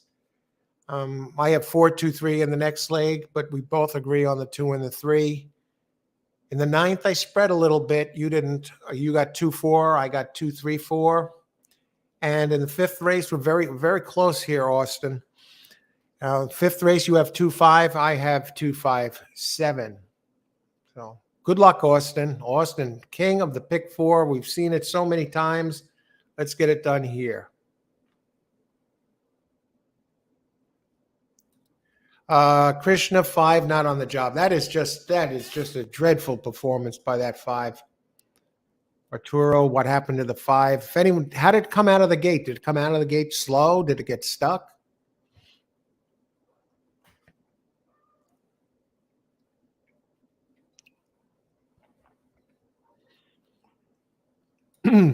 Artin. Hey, Artin. Artin Sarkisian. Great there. Great avatar there. Who is your most trusted name during the day? No, I haven't really thought about that. Sometimes I do a show, horse racing picks of the day. If you want to get those and notifications of other shows, hit the subscribe button and you'll get it. I give out picks of the day once in a while. And today, who is the one that I like the best? Let me think. Let me look at some of my notes. Who is your most trusted? I mean, most trusted and best pick of the day. That's most trusted.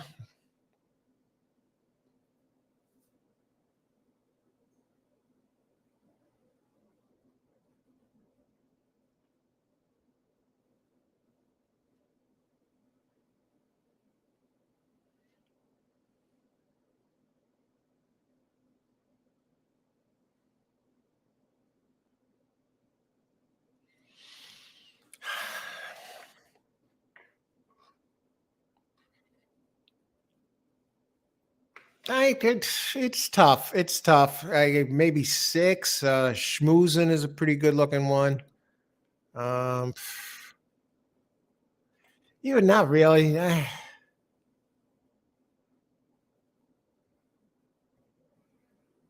There's some.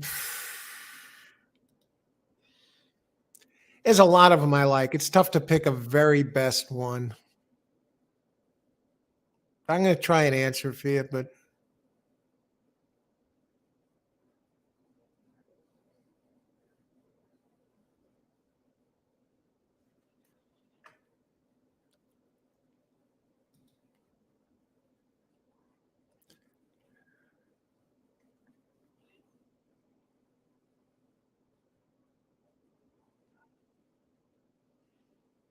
I think the 10 looks interesting. It's running well now. It opens at 9-2. Is it my most trusted? I think it has a strong line. Seems to be moving in the right direction. But I like a lot of them here. It's a very competitive card. And I like them so much that today I'm leading with pick 3s and that. So if you want to hear them, hang in there. We got some good races here. It's very tough to narrow this card down to just one horse. But thanks for asking the question. Good question, Arden. All righty.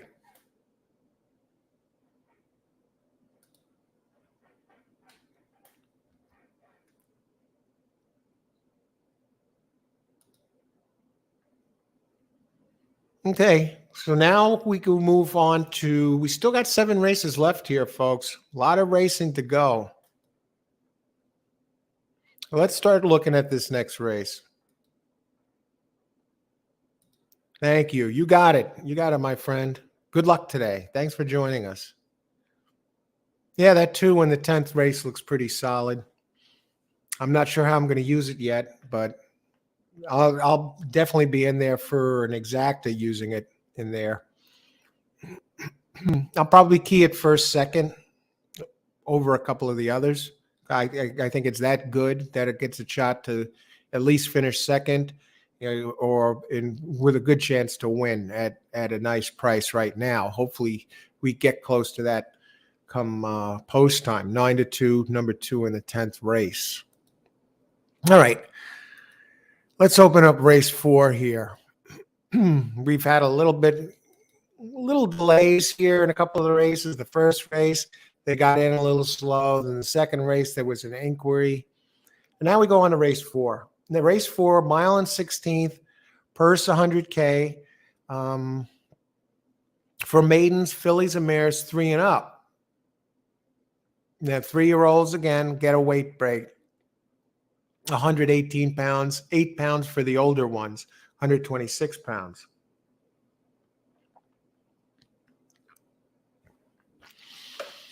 Okay, and scratches, we do have, let's see, any new surprise scratches this race? Only number 12 is...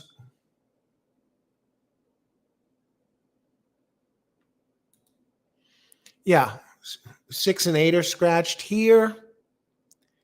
In the next race, let's see if there are any surprises. Nope, 5, 9, 15, and 16. Race 6, number 7 is scratched. So we got no new scratches. Let's open it up. I'm going to put my pick in right now. I'm going to go follow it up with another pick 3 this way. I'll get that out of the way. Our next race, win 1 and 5. All right, we're on different horses, Krishna. Good luck. One of us is going to do well, I think. Let's see, race 4. We'll follow it up. We're live in the pick 3. We're going to follow it up with another pick 3. Race 4. We're looking to have a similar show as we did last Friday, I believe, where I hit the first 5 pick 5s of the day of the card. And let's see. We're alive in the pick 3 with number 2 last race, doing a wire job of the field. And we have 4-7 for the second leg of the pick 3, but we're going to have 4-7 again to start this leg of this pick 3. 4-7 with 1-3-7 with 1-2-4.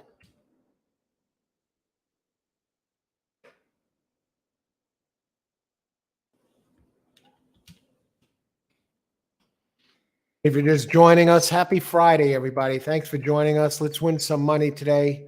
All horse racing all the time. I'm Al, your host. I'm going to be covering every single race of this card as the card unfolds. Analysis, picks, plays, open chat, the rest of the way. And we got 7 races left here on this glorious Friday at Keeneland. Believe it, next week, it's the final week at Keeneland. They only run for a month. So we got the pick 3 there. 15 minutes to post. Again, they're showing all these head-on plays, everything. Meanwhile, when there was the inquiry, they showed us absolutely nothing. They just showed the horses walking around in a circle until they decided the result of the inquiry. But no replays, no head-ons. We had no idea what happened. And now we're going to talk about these horses here. So I mentioned it's a mile and a 16th. I landed on a couple of them here. I'm going to look to beat the chalk. I just don't see anything that great about it. I know the owner and the breeder is Godolphin, top owner, top breeder, or whatever. They won awards. And you got Brandon Walsh, the trainer, leading jock up, Tyler Gaffleone. He has some excellent workouts. In Sloan Race, it finished 4th. 9 back. I don't know why. Why is this one 2-1? Never ran at the distance. I mean, it closed okay. It saved ground last race. That was in March 13th at Gulfstream. It does have some tremendous workouts, though, in April. even at Keeneland, it's working like crazy. 6th of 56, 47-4. Before that, on April 9th, a bullet, 1st of 20, a minute and 3.3 for 5. On April 2nd, it's working religiously every 7 days. April 2nd, get this workout. 5 furlongs, 58-3.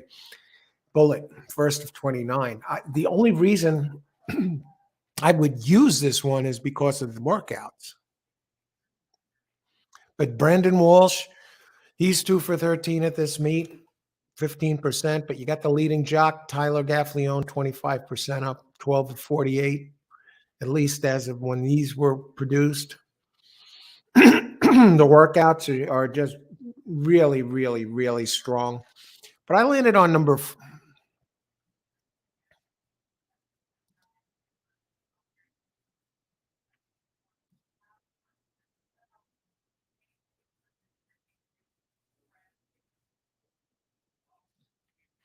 We do have a scratch here. One of them that I liked was scratch, the 8. But I'm using the other 2. I see Austin's here. We're going to talk about those. For Austin, 147 here at Keeneland. All right, good luck, Austin. Now I'm going to go down. We talked about the 1 with the Brisnet 79. I like Magic Palace as a contender. Keeps the jockey Graham up. At 14% jock for Grant Forster.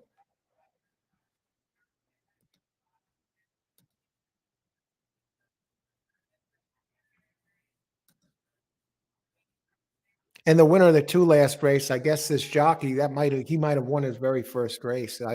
I didn't see any wins on his record. That was 2 was carrying only 108 pounds with that apprentice.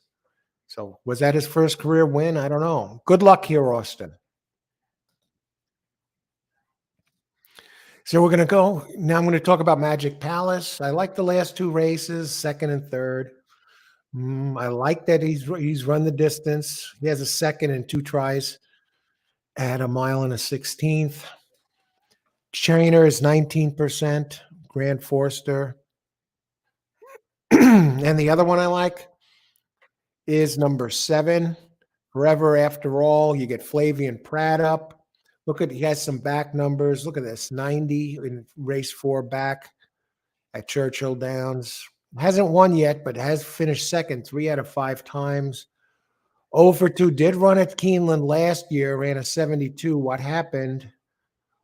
Was it 1 mile and 16th? Really didn't show much that day. But I'm looking for some rebound. It does have the highest Brisnet Prime Power ranking.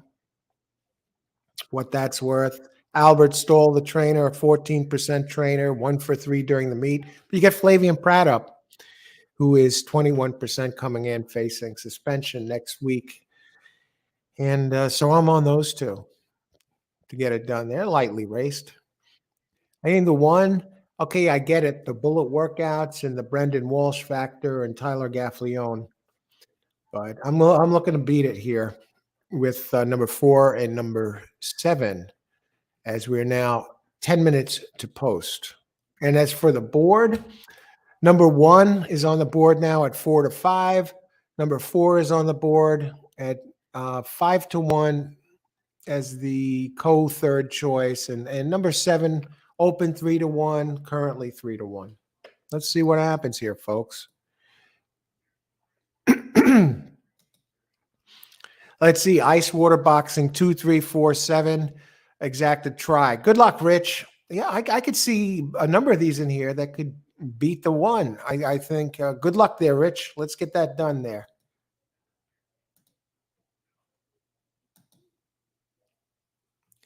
We've still got 10 minutes to post here. And again, I put in my pick 3 early. And we're going to go from there. And our next race kicks off the pick 6. So I'm going to put those pick 6 contenders out there now, because some of you might be thinking about it. Am I playing it? No. What did I say? It would cost 140 if you use all those my contenders for the pick 6. you're looking at $145.80 investment. Okay, race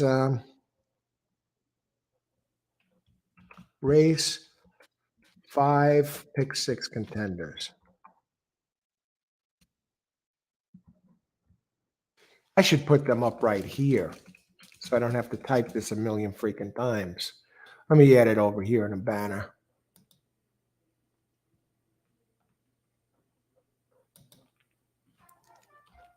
Now, again, a friend of mine, Derek Simon, did send me some database racing charts today. And he was kind enough to send them over. So, and this guy is a tremendous horse player. He did hit the trifecta with the year Big Brown got knocked out with the Tara on top, single on top, over 3 times 3 for $2. So a $12 ticket basically cost $12 play, basically got him back about 20 grand. And,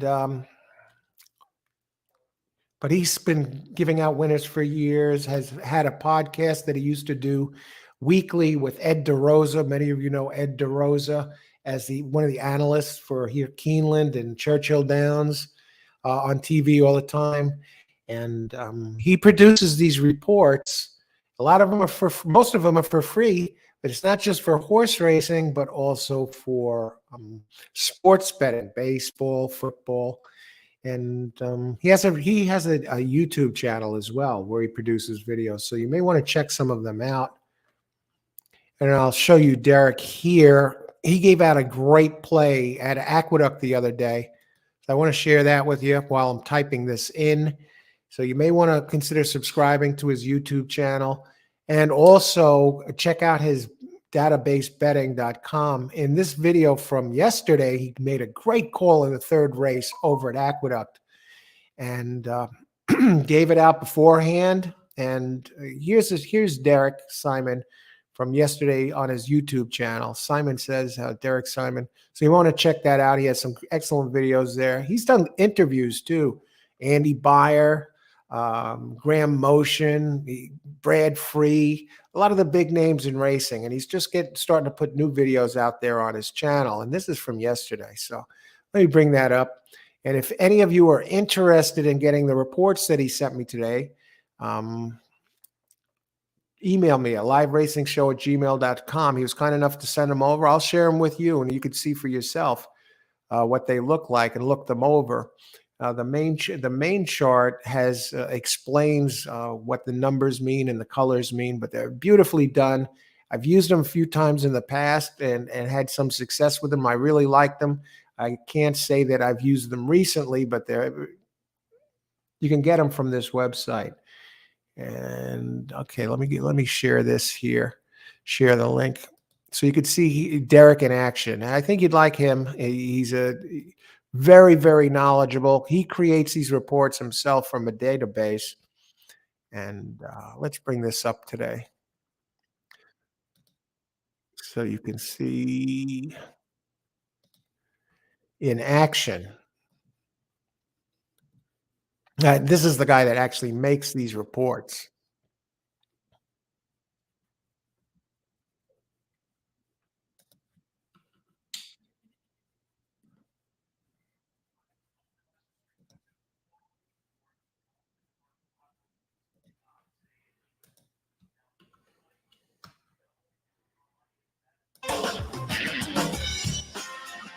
Hi, everybody. Welcome to the Simon's Sports Betting Show. I'm your host, Derek Simon, and this is the show where we talk about sports, but from a betting perspective. I got lots of things I want to talk about today, so I'm going to get right to it and try to cover this very, very quickly. First of all, in horse racing today, there's a couple of races that I'm interested in, and one is the 3rd race at Aqueduct. And the reason I'm interested in this race is there's a horse, and he's showing right here, running son of a gun, who is 4 to 5 on the morning line. Now, I like identifying these kinds of horses as potential negative show pool bet against plays. So what is a negative show pool? What am I talking about? A negative show pool is when a horse controls approximately 75% of the show pool. And what it does is it forces the track to kick in money to cover the mandatory payoff, which in most jurisdictions in New York is 210, but in some places it's 220. Oakland Park being a good example of that. And so that's why it's called the negative pool. Now, because of the way that place and show prices are computed, you will sometimes find that when these horses run out of the money, and it is a negative pool, not sometimes, you will find that the prices on the other horses will be much, much higher. So you get some great value there. Now, of course, when you're a 4-5 favorite, a 1-5 favorite, whatever, odds on, you're typically going to hit the board, certainly more than 50% of the time. So you're going to lose most of these bets in terms of beating the big favorite. But even if the horses you pick to show finish third or better, then you're still making some money, not a lot. You're going to lose in the long run if the big favorite is never out of the money. But once the big favorite is out of the money, that's when you really start to make some money. And I think this horse is a decent bet against. Now, what I like about him is that he's got a good off-the-pace running style. My best bet when you're looking.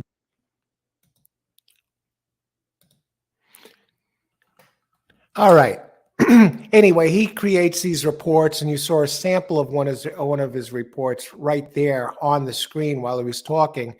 And he predicted that this 4-5 shot had a good shot to miss the board, and he talked all about why. And you know what? Yesterday, it did miss the board, and all of the show prices were over $10, and they were actually higher than the place prices. So he comes up with stuff like this, and I've known him, corresponded with him over about 12 years now, and I've seen him do it again. And he used to do regular podcasts again with DeRosa, the analyst from Keeneland and Churchill Downs, and he has a lot of good stuff. And he's starting to put videos out there now. And this database betting.com, he puts free reports out there, not only for sports, but primarily for horse racing. And if you want a sample of today's report, that he was kind enough to send me, just email me at liveracing@gmail.com and I'll send them over. It's for Keeneland today. So anyway, you may want to check this out, databasebetting.com, especially if you're into sports betting as well as horse racing. Got all sorts of reports and articles on there about racing that he writes. And so if you're interested, just giving you a heads up, sharing you, when I get some information like that, I'll pass it along. All right, now we'll go on to this race.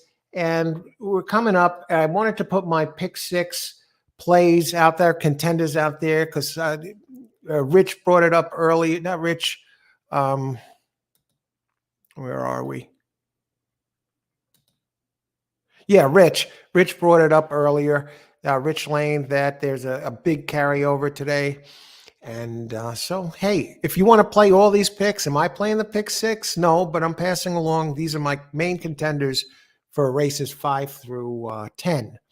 So, and if you use them all to get it done, and I think they have a pretty good shot to get it done here. I mean, and I think it's 145.80 to hit them all. And every once in a while, we'd have people on the show that claim that they're betting 5,000 or 3,000 a race, or, oh, I just won 10 grand. This should be peanuts for you to play that ticket if you're one of those hefty bettors. Okay. Anyway, that's that. Ice water in the veins. Rich is there. 2, 3, 4, 7. Good luck there, Rich. Excuse me, Christopher. 7 to win. Chris, we're on the same one here. 7. Nicholas, 2, 20 win place show. Let's take a look at Nicholas's number 2 horse here. 0 minutes to post. Okay, I got my pick in already. 2. Let me get to everybody else now. Nicholas. 2 to win, 2, 4, 1, 5, try, 24, good luck. Number 2, coach, go get him, Nick. Daily double, all. I guarantee you James wins this race. All with 1. I got 1 as one of my contenders. The next race, Krishna, 1528 DD. Good luck. Keith Black, hey, Keith. Good to see you. Box, 7-2. Good luck, Keith. Exacta, all 5. Good luck, Krishna. That horse running son of a gun he was talking about was ridden by Kamooch, who is one of the worst money burners at any track. Oh, wow. Hey, Peter, good luck today. Good to see you. Thanks for the story there. Starting the pick three with 127. Good luck, Greg. Everybody enjoy the race. And I'll tell you that one who had the brilliant workout on the board now at 1-2. I'm running second and third. Come on, guys. But good luck, everybody. May the best horse win the race. One leading the way, seven trailing, seven bet down to 3-1, stays at 3-1, four up a bit, 6-1. One looks like he's just having his way with these today. Even though I guess the workouts, hey, somebody saw something about this because they really bet it down. And two is starting to move on the inside, seven tracking the one valiantly, but one just looks pretty comfortable here out on the lead. At 1-2 now on the board. Seven is trying to kick it in gear, but one looks like he's just playing with him. And pretty much, I mean, one looks like four is trying to re-engage, but too much. One is starting to open it up, folks. He's starting to pull away. He's starting to pull away. Now five enters the picture. No, this race is all over. So we're going to get popped here. And hopefully a big one comes in or somebody has. Seven. Holy smokes. I know Austin had this. I tell you, from that first race, from the one, I couldn't have seen this coming. Workouts or not, but I guess everybody else did. I don't know how. I mean, seven really tried. I mean, he ran with him for a while, but one was just playing with him like a ball. All right, Greg, good job there. Get it done. It's the GHY. GHY went for the gusto with the 9. Daily double. James does get the. I couldn't have seen the one doing this. It's a pure play against, folks. But hey, I was wrong. I wouldn't change anything. We're going to continue on with these pick threes here today. Okay, I'm not going to go 145 on this pick 6. Do I want to go a skinny pick 6 and single the 10 in the last race? Maybe I'll chop it down. I don't know. No, that's it. Okay, you got the 1-5 and you got 2-8 next race. Good luck there, Krishna. Nicholas. No, 7.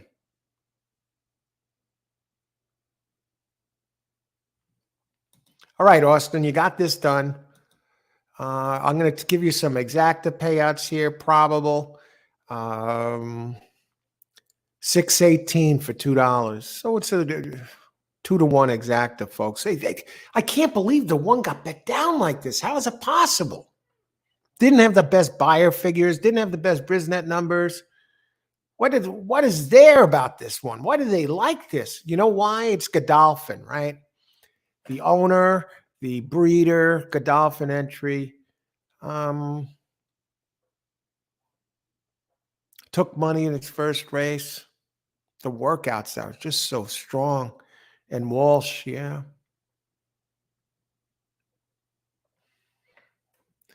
All right, good luck. Great job there. Okay, Krishna, you're alive here with the 2-8.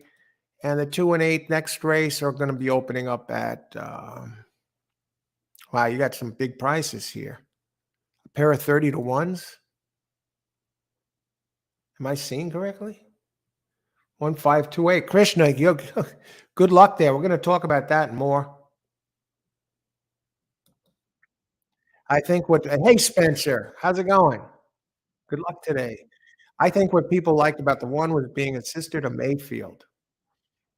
All right. Maxfield. All right. Thanks for the heads up there. Godolphin, Maxfield. All right. I'm going to heat the coffee again. I'll be back in a few, and we'll start talking about race number 5, which kicks off the pick 6 with a big carryover today.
And you're back. We're back. We're back. And if you're just joining us, welcome to All Horse Racing All the Time. I'm your host, Al. We're out here for all the races, open chat, analysis, picks, and I give plays for every single race. So if you're new to the channel, welcome.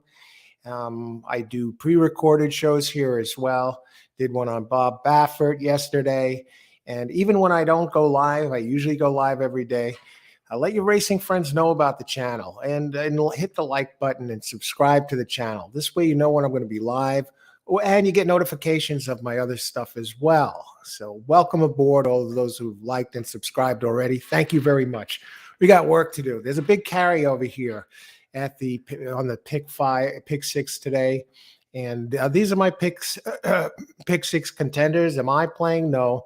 But I'm not just giving horses out of left field here in these races. What I do is I handicap the card, the complete card, early in the morning, then look through the card again after the scratches come through, and we work from there.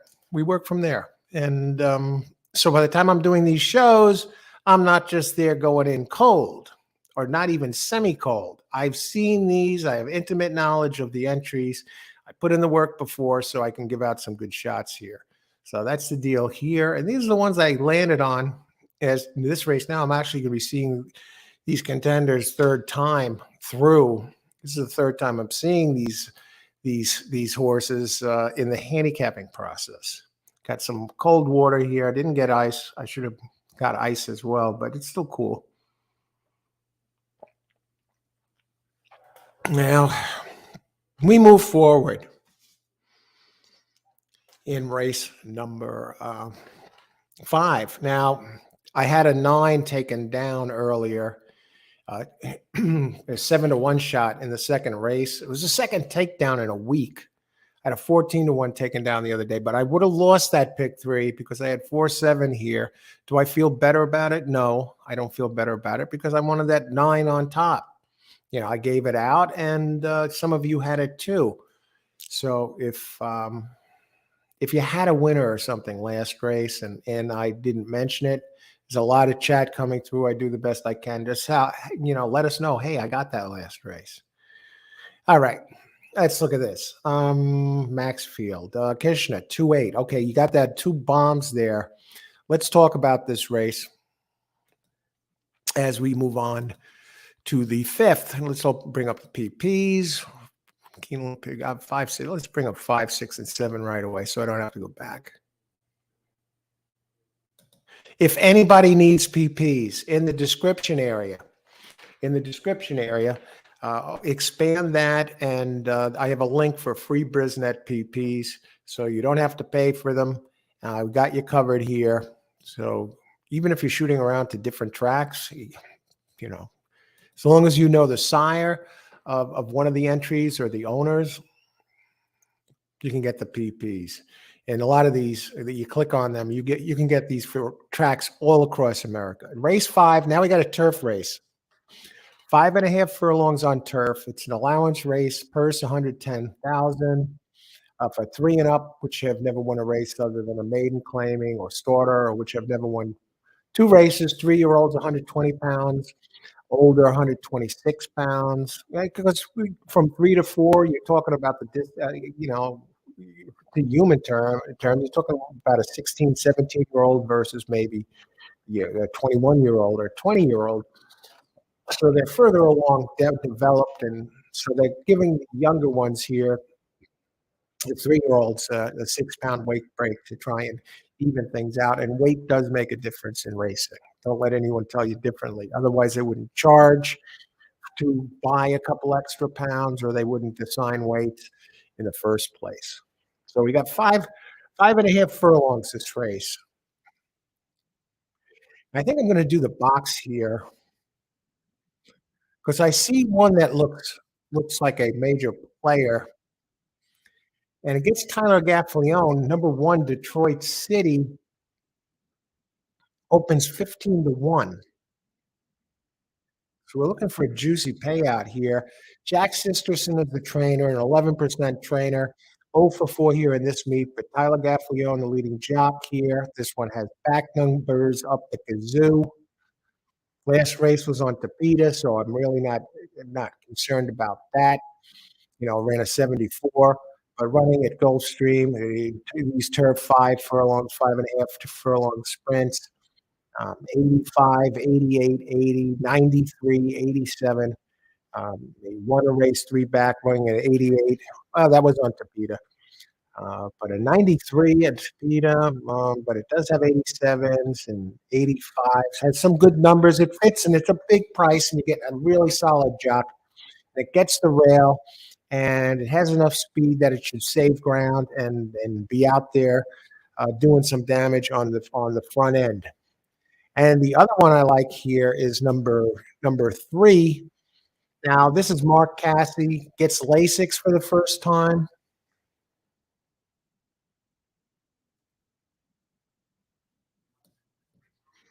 Opens at 7-2, giant early speed. Gets Lasix, first time Lasix.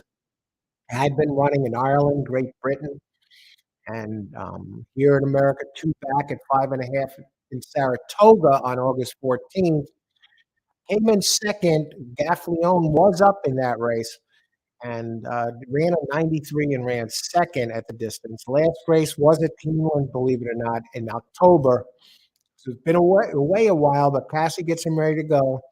90 plus days away. He's still 13%, but ran in the Woodward Stakes and finished 9th. Flavian Pratt was the jock and gets Florent Garreau this race, 15%. Showed that big early speed and then got stuck running between horses and pressed and never really got there. There was other speeds in there. There was comes out of G2 company. I mean, this one used to be ridden by Ryan Moore, maybe the best jockey in the world. Ryan Moore was running it as recently as last year. Hasn't won in a while. Last race was with Ryan Moore aboard in the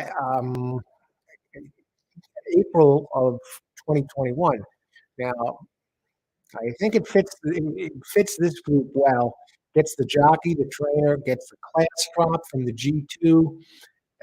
Workouts have been fairly strong. Did run a 47-second bullet, first of 4 furlongs on March 9th and March 25th, second of 9, and most recently on April 7th, second of 6, 48-2. And my third choice here, and I'm going to box these up and use all 3 in the pick 3 and look for that 1 to get home. Move down to number 7, High Front. Luis Saez. His first 2 races were in 91, 90 Brisnet numbers at 5 furlongs, and then they stretched it out, 6 furlongs, 7. The numbers slid a little bit. And he had the weaker jockey riding it at Belmont, Manny Franco. But it gets back to real sprinting now at 5 furlongs, gets back in its wheelhouse where it has a first by 6.5, broke its maiden first asking, and the second race came in third, only 2.5 back, but 91 and a 90, and none other. This is a pressing type, so gets some speed to work with to get in there. Goes back to Luis Saez, who rode this one its first 2 races where it put those 90 Brisnet numbers up. So I like that. And Jonathan Thomas, the trainer, 20% trainer over his last 231. When he ships them in, Thomas is 23%. Saez up. So I'm on 137. And what I'm going to do here is start off another pick 3. And I'm also going to play the exacta box with these 3 and look for that 1 to get in there, either first or second at a price. Now, what are the odds? 1 is taking money, bet down from 15-1 down to 7-1. And the 3 opened 7-2, now 5-1. We're getting decent prices, and the 7 opened at 3-1. High Front with Saez, who's just speaking about that one. You're getting some prices, 4-1. Okay, I like it. So I'm going to put in my play right now, and then we're going to open this up. Race 5. Those are my pick. Race 5. Back to box 137.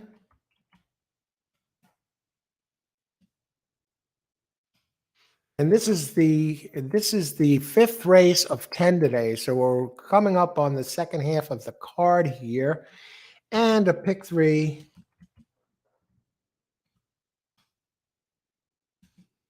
of 137. I'm using my Rainbow Six contenders here. 1, 2, 4, and 5, 8, 9.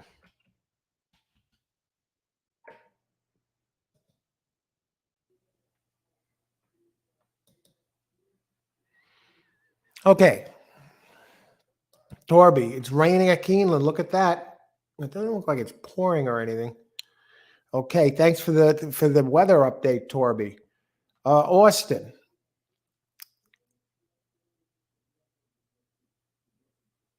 Okay, 3, 11, 13, 11 across the board. We're going to look at the 11 and 13 now, since Austin brings this one up. Okay, 11 and 13, 3. We know about the 3. What about the 11 and 13? Let's talk about it.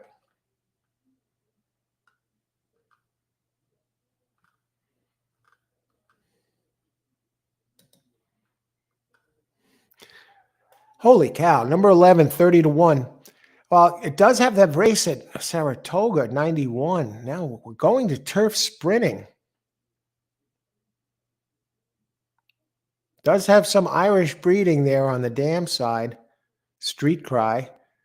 Gutierrez up, 15% jock for Philip Antonacci, an 11% trainer. This one could show some speed on turf. Does have an 80. It does have some turf experience. I'm wondering about the placement of this. Last time this one ran on turf, ran a mile. Does have some early speed, though, and going short. I mean, look at the early speed it showed at Belmont last July, going a mile. I think the shorter distance should help this one. And as far as the opens 30-1, I prefer others, yeah, but I mean, if this one gets out of the gate quick, who the heck knows? And 13 gets in with Johnny V up. He finally won a race. This one is run twice on Tapeta, but you got the Wesley Ward factor going. Second off the layoff, Wesley Ward, 32%.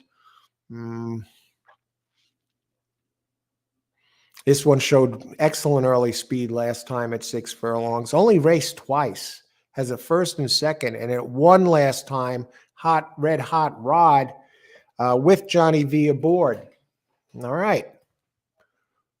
Well, good luck, Austin. And there's my play, 137, etc. And Greg comes in here. Exacta box 347.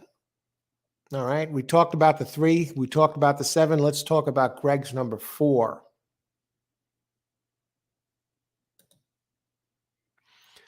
Number 4 looks like it's actually the current favorite. 13 is taking some money, 9-2. Austin's 11, still high, 32-1. But 13 taking some money, 9-2. Wesley Ward, always got to be respected. They're showing the 14 horse now. Okay, let's talk about number 4.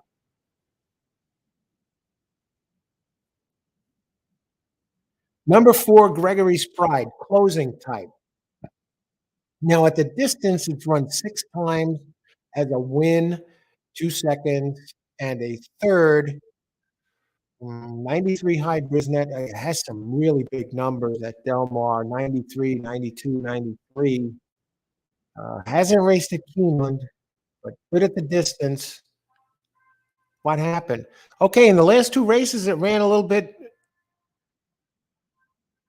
It ran a little bit longer, so it gets back to the 5.5 furlong range, where it does its best running. They were asking it to go longer, 6, 6.5. The last 2 at Santa Anita, so you get that definitely works in this one's favor. And also the D'Amato. Get this, Philip D'Amato with this meet only has 2 mounts, but he's won both of them. 2 for 2, the trainer. And Phil is 20% covering its last 768 races and has none other than Flavian Pratt up, who, I don't know, arguably, I know Irad Ortiz wins the awards. He really dominates Naira. New York racing and Florida when he goes there. This guy does well all over the place. Arguably, I think Flavian Pratt's probably better. I would take him over Irad Ortiz. I know that might get some backlash. But personally, that I think that's the way I'd go. But Flavian is riding that for this race. Look at that workout on April 11th, 59-3 for 5. Bullet, first of 9. And get the workout on April 16th, third of 56, 47-3. Gregory's Pride. And what a closing kick this one has when at this distance. Definitely live. Good luck, Greg. Rich, 5-horse try box for 50 cents and 10 cents super.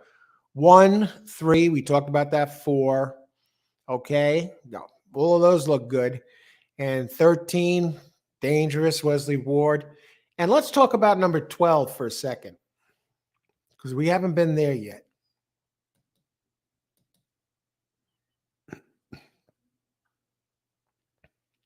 Apache Tears.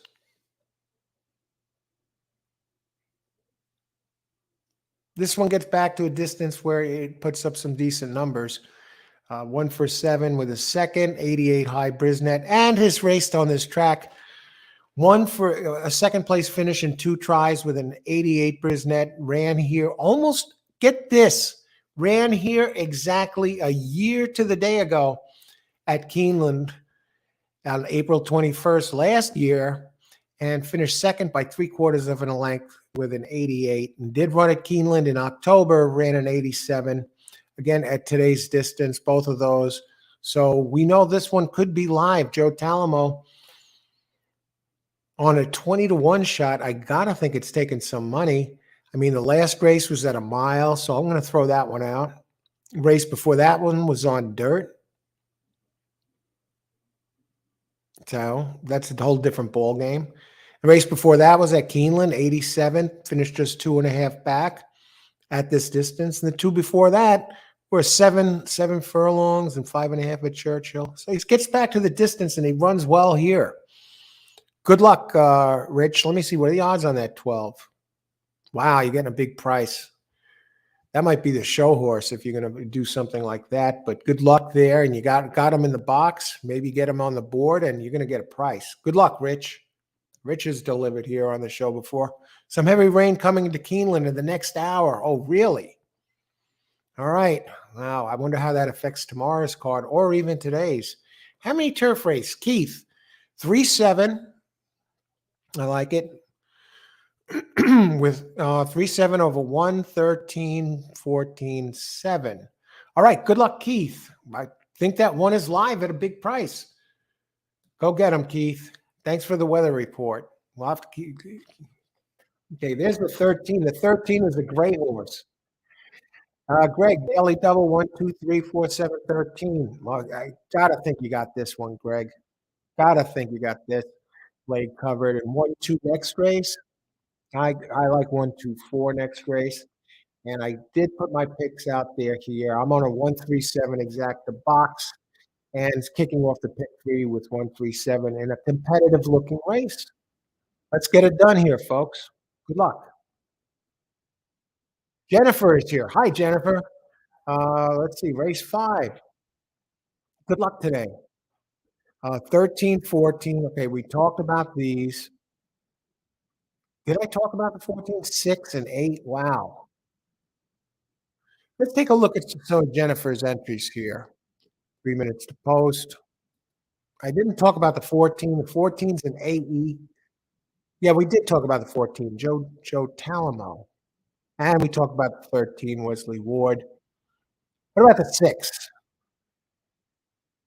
Trust Daddy, Joel Rosario. Rosario is heating up again. I'm surprised this one is opening so low, 6-1.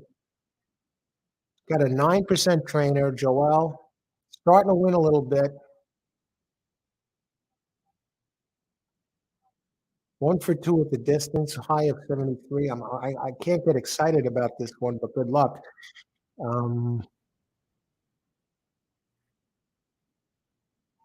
Wow. All right. Who else? Let's see. Good luck there, Jennifer. And eight, we didn't talk about the eight, so let's just take a peek there. You got the big price, Jura, right? Okay. Now, okay, good luck there. There's another one. It has some back races at Tampa at 5 furlongs that fit this, and it does have some excellent early speed, and is a big price. Now I know the two was mentioned earlier too. BD Valesky on the board, 4-6 at the distance with a high net of 87, and gets to save some ground inside. Solid jock Brian Hernandez, 16%. Gregory Foley, 14% trainer. All right. Now, yeah, Krishna is alive in a daily double here with the 2-8. Good luck, Krishna.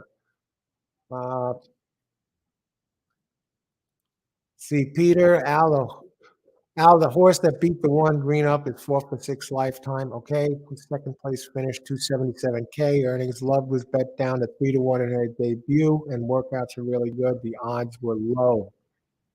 All right, thanks for that update, Peter, on that situation. And Jennifer, good luck. You got 14 to win and show on 6 and 8. Good luck, Jennifer. Good to see you. James, 1, 10, 11, 13. Exacta box. 13, the gray horse. What about the 11? Let's take a look. Let's talk about it. Coffee, 30-1. Oh, we did talk about it. This one does have the 91 going back with Gaffleone up. It was on dirt, but in two back ran an 85. Turf, making his fourth start on the turf at 91 shows it can run, and it did flash some speed on a wet track at June at Belmont.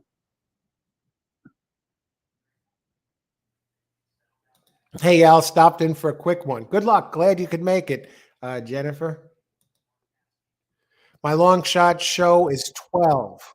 Okay, Rich, good luck with that 12. And again, if you're wondering about the Rainbow Six, there's the carryover. I'm not playing it, but these are the contenders that I came up with handicapping the races after being through the card twice. If I had to play it, the Rainbow Six, I'd use these. That would use them all. It's 145.80.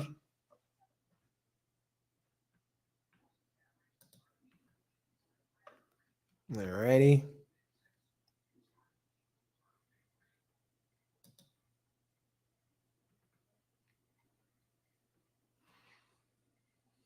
All righty. And this is race 5 of 10, folks. And they're starting to get in. So good luck, everybody. Enjoy the race. So I would have 137 to kick off the pick through Rainbow Six. I'm looking for a price on the one. Opened up 15-1, currently 7-1.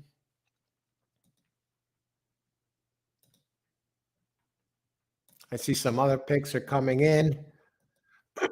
James, hiya, James. I like the 4 here. Great works on the 4 there. Good luck, James. Good to see you. GHYD, boom. All right. Good luck, GH. Rich Lane drinking a liter of smart water. All right. Go get him, Rich. All right, they're off. And 3 is showing some speed, followed by the 7 in this 5.5 furlong race. I'm looking for the 1 all the way in the back of the field. 6 is trying to sneak up the rail. May the best horse win. Good luck, everybody. That bomb, too, is starting to move. And they swing off the turn and they head for home.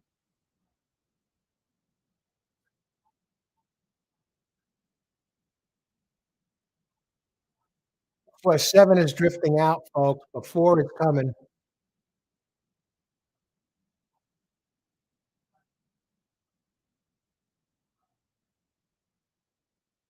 It's going to be 4, folks. Good job, everybody who had Gregory's Pride. Got bet down to 5-2. And I'll tell you what, we got it. We had a 7 taken down, or a 9 take a 7-1 shot taken down And what didn't even really look like a bad inquiry there, but we lost one. Look at this, and the 7 really cut off the 4 for a second there. And I think the 2 got third at a big price. Uh, yeah, 2 was 30 to 1. So I hope somebody had this too. So we're looking at 472. 472. And 4 was the chalk, and 7 did get bet down to 3 to 1. And my 1, Detroit City, who opened 15 to 1, got bet down to 5 to 1. So we weren't looking at balloons here. 4, 7, I think 6 got hung on for fourth. 4726. Okay, so let's see who had this.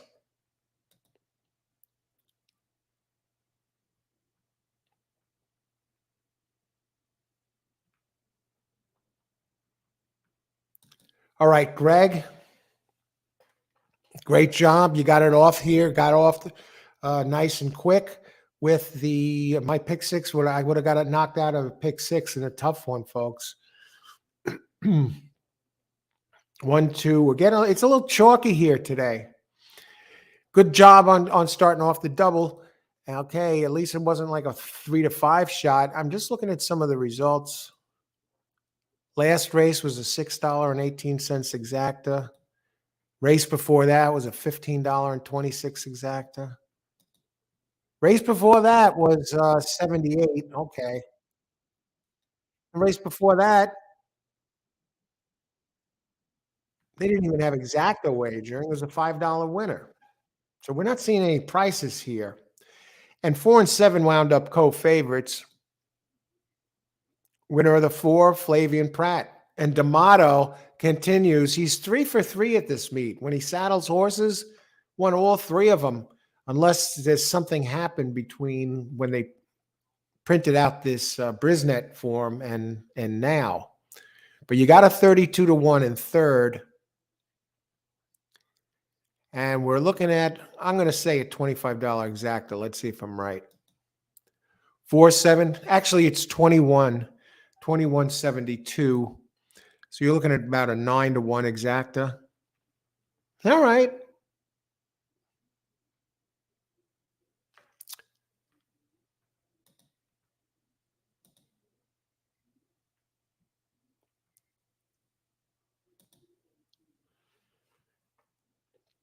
James, I like the 4 here. Great call. Excellent, James. GHY was on the 7. Very close. Very close. Who else? See, I was off. I had the 137 box, and I started a pick 3 with 137. Thought he had it done. At least the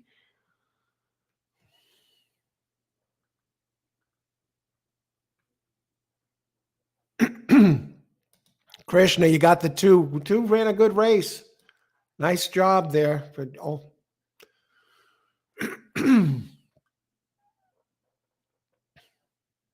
777. Okay, they're still looking over some prices. I'm going to get some ice for the water. I'll be back in just a bit. What I will do is I'm going to leave you with, so you can look ahead at some of my picks here while I step away, so you have an idea of who I like in some of the other races for you pick 5 players, etc. As we enter the second half of the card. Happy Friday, everybody. Just be back in a few.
All right, we're back. 5 races left on the card. Welcome to All Horse Racing all the time. I'm your host, Al. 5 races, big carryover in the pick six today, if any of you are alive.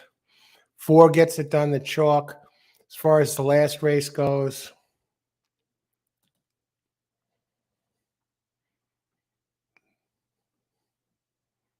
here's my feed. All right. Last race goes, the results, the exacta, 2172, the pick 3. Flimsy prices here at Keeneland so far today. Pick 3 was 1529. The 50.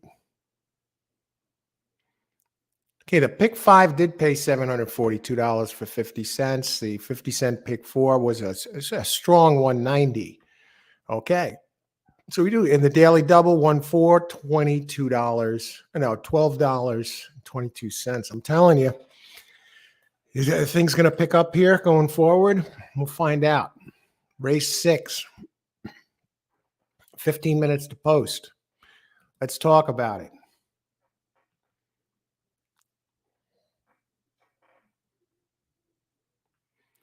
James, yeah, the 4, great job though on that 4. And at least it wasn't. At least you had it, and you didn't. You went there. You singled it, and great, excellent job. 5-2. At least you got it, and it wasn't some flimsy 3-5 shot or something. Late money comes pouring in. Rich D'Amato is now 3 for 3. What a hell of a start there for D'Amato. You're correct, Al. Okay, so he's still 3 for 3. Thanks for that update on D'Amato, Rich. Nicholas pick 3, race 6. I'm going pick 3 again here. I like the card for the pick 3s. Ice water here. Just got a little bit of the coffee left. I'm just having that 1 cup. Today's coffee was Death Wish coffee, and that's 5 times as strong as Starbucks. And it's a pretty big cup. I had it about a little over half full, so I drink that. It's really like I had about 4 cups during the course of this show, and I'm not getting a refill.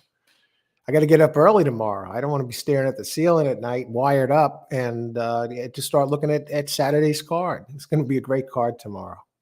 Okay, Nicholas, 1, 4, 5, 6, 1, 2, 3, 4. All right, good luck, Nicholas. Thanks for sharing your selections with us. Let's talk about race number 6 as we head into the second half of this card. Wow. All right, race number 6. 6.5 furlongs, allowance race 50K, purse 57. For 3 and up, which have started for a claiming price of $50,000 or less, and which have never won a race other than maiden or claiming. 3-year-olds 120, and again, the older ones, carry a little bit more weight, 126. And non-winners of a race in a month, March 21st, get an extra 2 pounds. So let's take a look at this. For those of you interested in the scratches going forward, here they are. We'll see if there's any new scratches. Okay, 7, same scratch. Just got to look ahead. Sometimes we come in late. 2, and race 9. 9's a stakes race, graded stakes.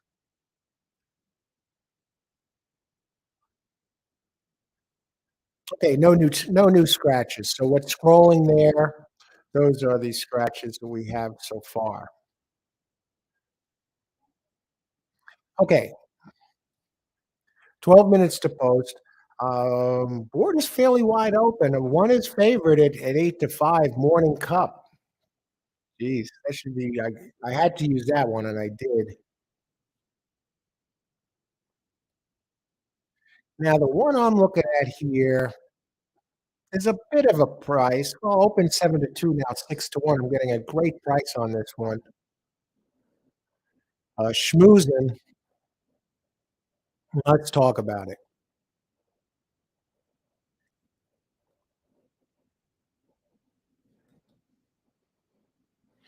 Now this one has back races.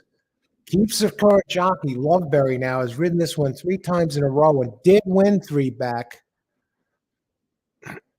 at 6 furlongs. It did race once at the distance, finished third. That weird 6.5 distance with an 81.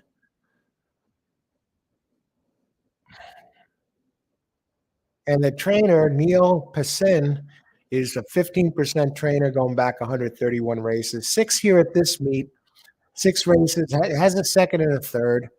No wins. Gets Loveberry. Loveberry is a bit of a concern. I'm showing him with no winners here, 0 for 15. But he knows the entry. He knows the entry.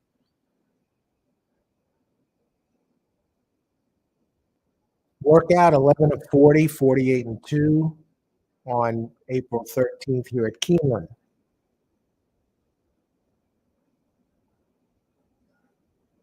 Came in second last time. Has a good closing kick. It's a late pressing type. So I think that this one will actually benefit a bit from the extra half of length. Now, two back ran an 82, was beaten by Morning Cup, who finished third in that race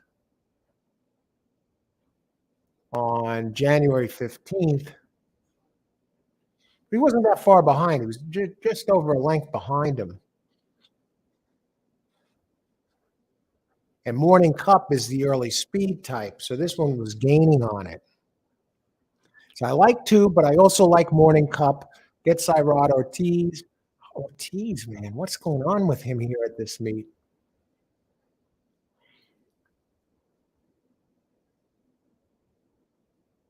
Morning Cup.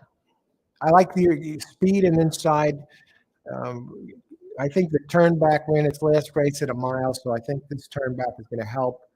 And it does have, last time it ran at this distance at Churchill Downs.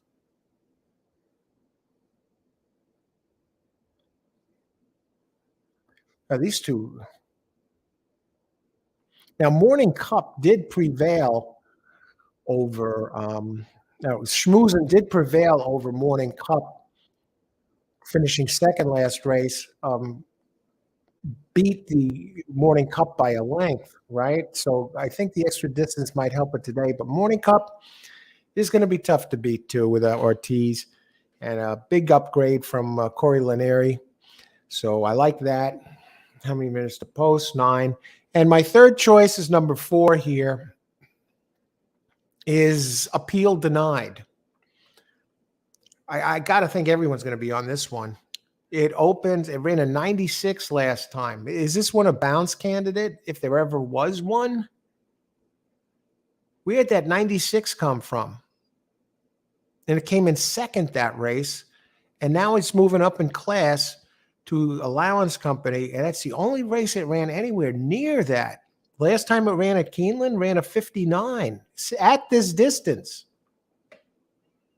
But gets Gaffleone this time.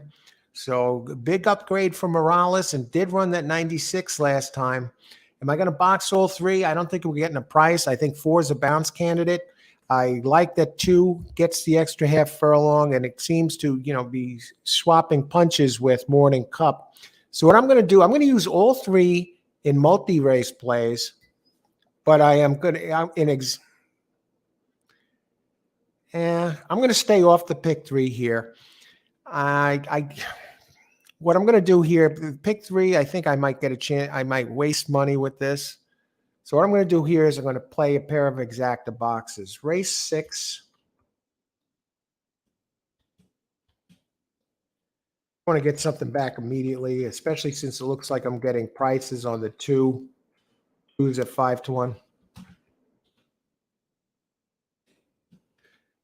Of exacta boxes of 1, 2, and 2, 4. So I'm keying 2 here in the exacta boxes, hoping to get this one home on top.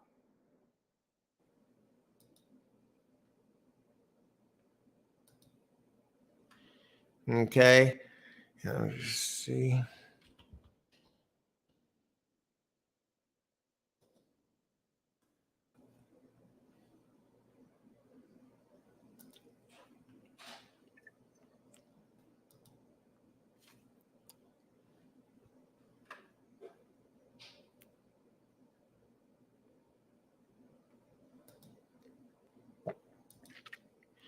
Okay.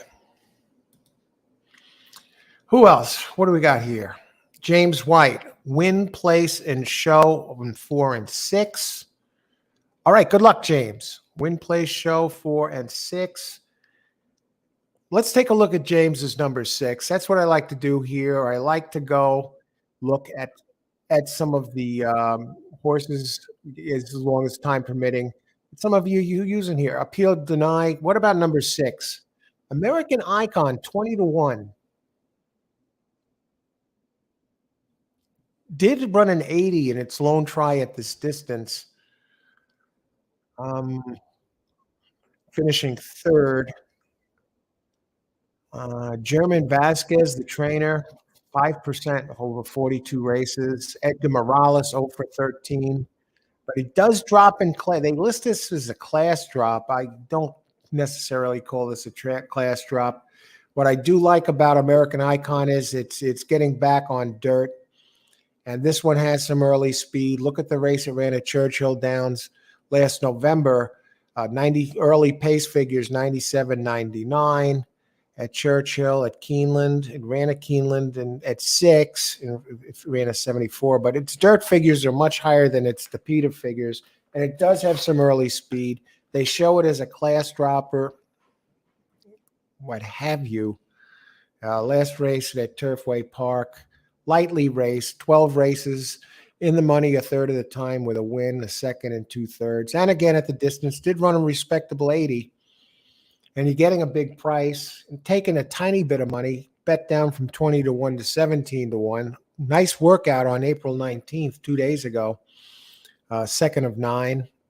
Okay, 37-1. That lightning went fast. But still, we don't know how the track was playing there at second of 9. So it's a price I prefer. Others, you'll definitely get paid if this one gets home. Good luck, James. Krishna, 6 and 2. Krishna likes the 6 also. James, you got company there. Okay, good luck, Krishna. And 2-6 and the double. I like that too. I think this 2 fits this race. The 4 might bounce. And we got to consider the early speed here of the 1 with Irod, 2-6 and 5-8. I do like 5 and 8. I like 5, 8, and 9 next race. So good luck, Krishna. Now, I want to look at some of the others in here while we're at it. Maybe a really strong closer. I mean, one is going to try and wire. Let's put it, unless the 5 shows some speed.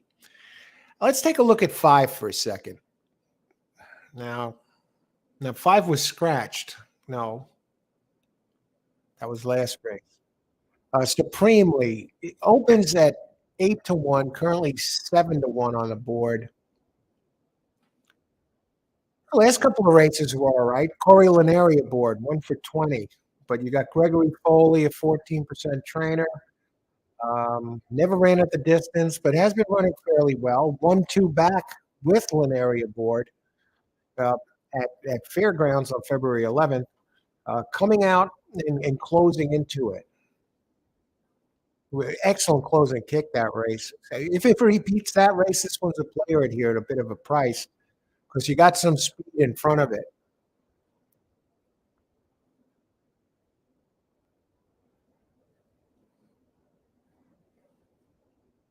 The thing I'm looking at here is I got to think Morning Cup is going to have the track to himself early.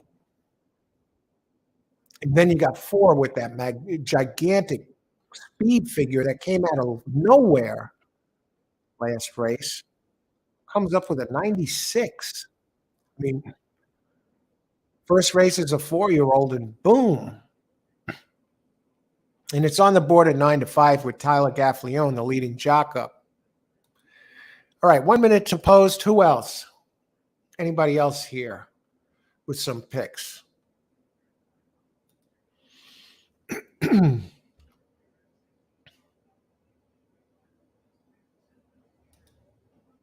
Second half of the card here, folks.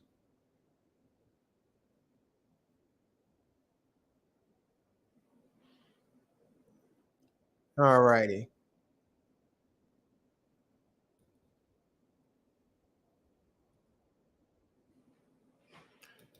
Austin, 4 to win. And that last race is just so too big to ignore. And it did have ample time off since then to recoup. Let's go back to the 4 a second here while we're at it. Greg, you're on the same 3 as me, 1, 2, 4. I'm keying the 2, an exacta box 1, 2, and 2, 4.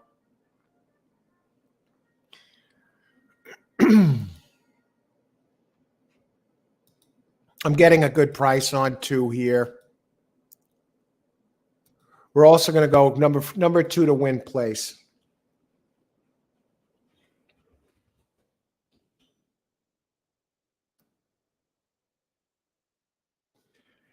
You know what? I'm going to add instead of that, I'm going to do this. Adding a pick 3.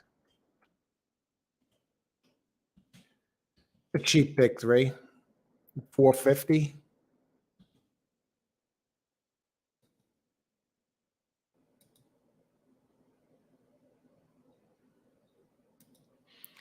Pick 3 of 2 with 5, 8, 9. I'm getting a price here. And 2, 3, 4. And I got the 1, 2, 4 exact.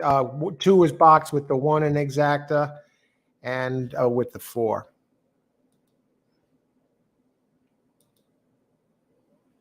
Okay. So maybe we get it done the hard way with the single to start it off. Okay. Good luck, everybody. And Rich is here. 4-1 with 1, 4, 6, 8. Okay. Good luck, Rich. Did we talk about all of these? Keen on You. Let's see if we can see what Keen on You is doing here on the track. Did we talk about this one? Did run a big race at Mountaineer, won by 18 lengths last October 18th. And it did flash big early speed, but since then it was running on Tapeta. So I think this one finally gets back on the dirt. And last time on the dirt, really explosions, folks. Won by 18 lengths. All right, drops in class for this too. Good luck today. Good luck on this, Rich. Hey, if this one should relish the return to dirt. And Arturo, $3 exacta, 1, 3. It's 1, 3, 4, 8. Good luck, Arturo. And 3, Stand for Freedom is taking money. And if I got a second to touch on this, has some back numbers. This is another one that runs much better on dirt and keeps its regular jockey Landros, who's ridden it 3 straight. The last 3 were on Tapeta. So I think this one's going to enjoy the return to dirt. And there goes that 4, folks. Ran the 96 last time. I expected more speed from Morning Cup, the number 1. And 2, I like he's sitting in position there. 1 is chasing the 4 now, again off that huge Brisnet figure. 2 is starting to show some signs of life, but I think he's stuck between horses here. He's in trouble. 5 is coming. Now we got the match race on. 4, too much 4, folks. 2 is trying to shift outside.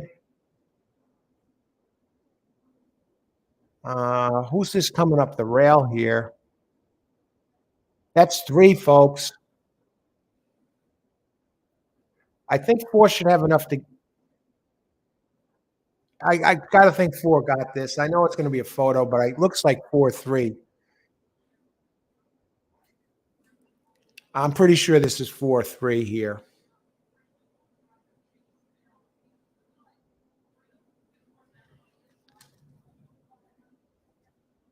He seemed to have them measured there. I'm looking at the TV because it's a bigger picture. Yeah, 4 nailed him. And if it had gone another 20 feet or less, I think the 3 would have caught him. But it looked like the 4 got it, unless the camera angle is off. I wish they would show this. Some tracks, they have an angle where they show you the replay and you see them both come into the line and it's exactly side by side. And they're giving us this angle. I'll tell you what, 5 was right there too. Slow it down, guys. That's 4. Come on. 4-3-5. That's how I saw it, Rich.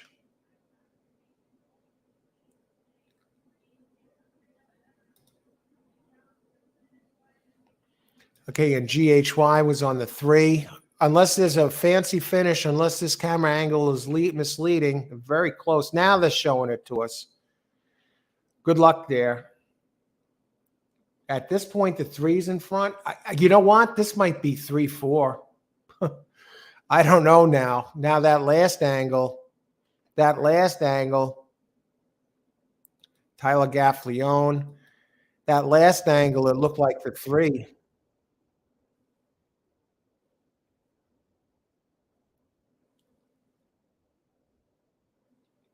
Arturo is here. Good luck, whoever had this. I thought it's 3-4 now, but nope, 4-3. The first angle is correct. Let's see who got this. 4 to win, Austin. Great call. Great call. It ran so big last race that you got to figure maybe, there's something there compared to the other entries. Pick 3, Nick. All right, Nick. Sweated it out, but you got it done. Great job. Win, play, show 4 and 6. And you got the win, play, show on the 4. Good job there, James. You'll make a little something there. I got to think.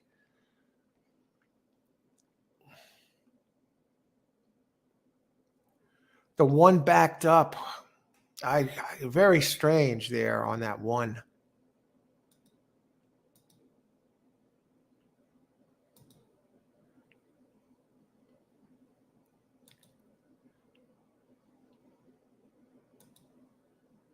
All right. So on to race number 7.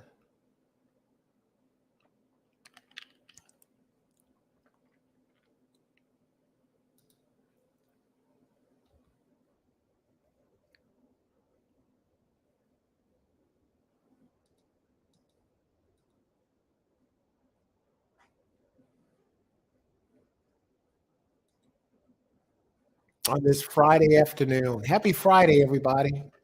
We got 4 races left.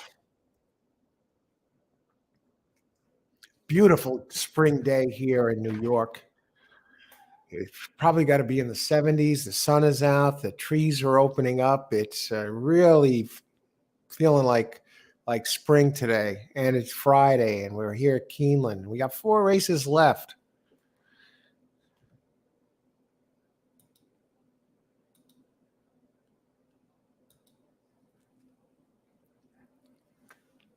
All right. Now, this is a bit of a tough race. Do they have prices yet?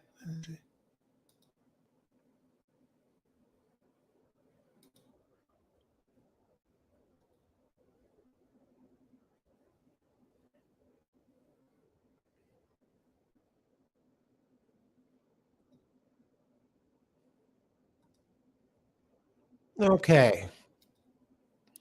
Yeah, 4-3 exacta. Kind of low again. We're not getting the big prices here at Keeneland today. If you're wondering, where's Jose Ortiz? He's racing at Aqueduct today. Got a bunch of races there with the Davis family running. Katie Davis and Dylan Davis are in a few races together. And in the finale at Aqueduct, they got all 3 Davises running. Jackie Davis, Katie Davis, and Dylan Davis, brothers and sisters. Are they colluding for these races? I don't think so, but you got 2 brothers and a sister in the same race. It's a family affair. Okay, on to race 7. Race 7 at Keeneland. Those of you, again, interested in free reports, I know somebody, Derek Simon, was kind enough to send me some of his database reports. Let me just see this.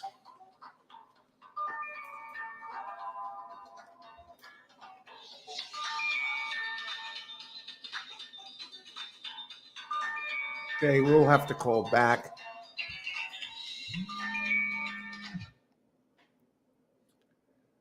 Okay, I'll check that in a second. And now in this race, okay.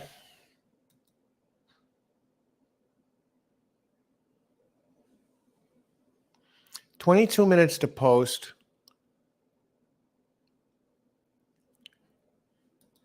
If anybody is interested in free reports, so most of the time they're free for the big racing days. I think they're free almost all the time. Derek Simon, excellent horse player, sports player, but horse racing really is where he is. That's his bread and butter. He produces reports that he produces from a database. Great reports with some information, help you with your handicapping tools. He was kind enough to send them over to me today, and he has a site, database betting, where you can get these reports. Okay. And he also has a YouTube channel where he covers the races and does some excellent shows you might find very interesting. He used to do a weekly show. It was his show, and he was joined by Ed DeRosa, the main analyst over at Keeneland and Churchill Downs. You usually see him on TV. He's the guy with the glasses, makes a lot of great picks, and he used to have a podcast with him weekly, but he creates these reports, and I got them today from him. And those of you on the mailing list, I sent some over. And if you want to look them over, then see what you think, shoot me an email, liveracing@gmail.com. But Derek had a show yesterday on his channel where what he did was, okay, 1 second. I got to step away for a second.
All right, we're back. Had to help somebody with something. Wi-Fi problems. That's what the phone call was.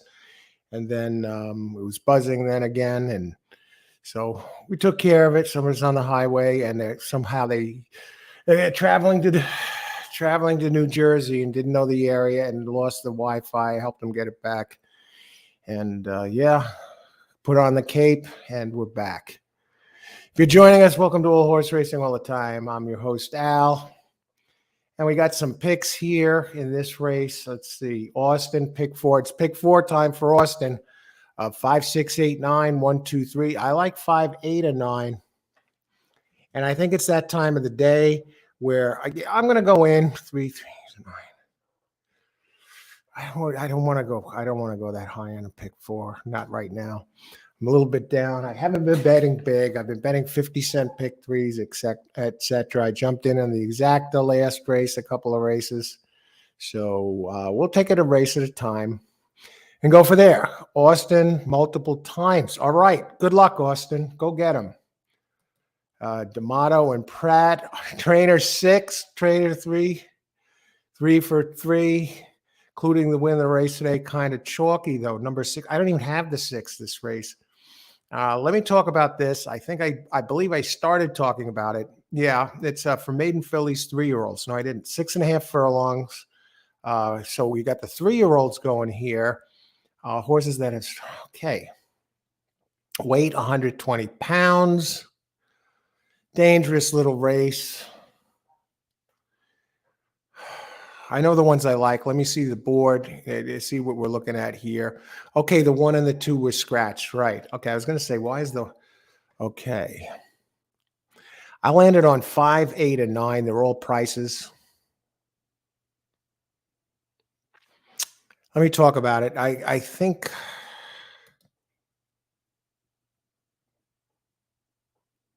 Yeah, I'm hard-pressed to land on one of these. I like the next 2 races. So I'm going to take it a pick 3 at a time here. And lead off with these. I'm torn between the 5, the 8, and the 9. I'll tell you why. I'm going to put in my play now. Yeah, race. Okay, 1 and 2 scratched. Yeah, we had the scratches. If anyone needs the scratches for the last race, there were no changes that I see.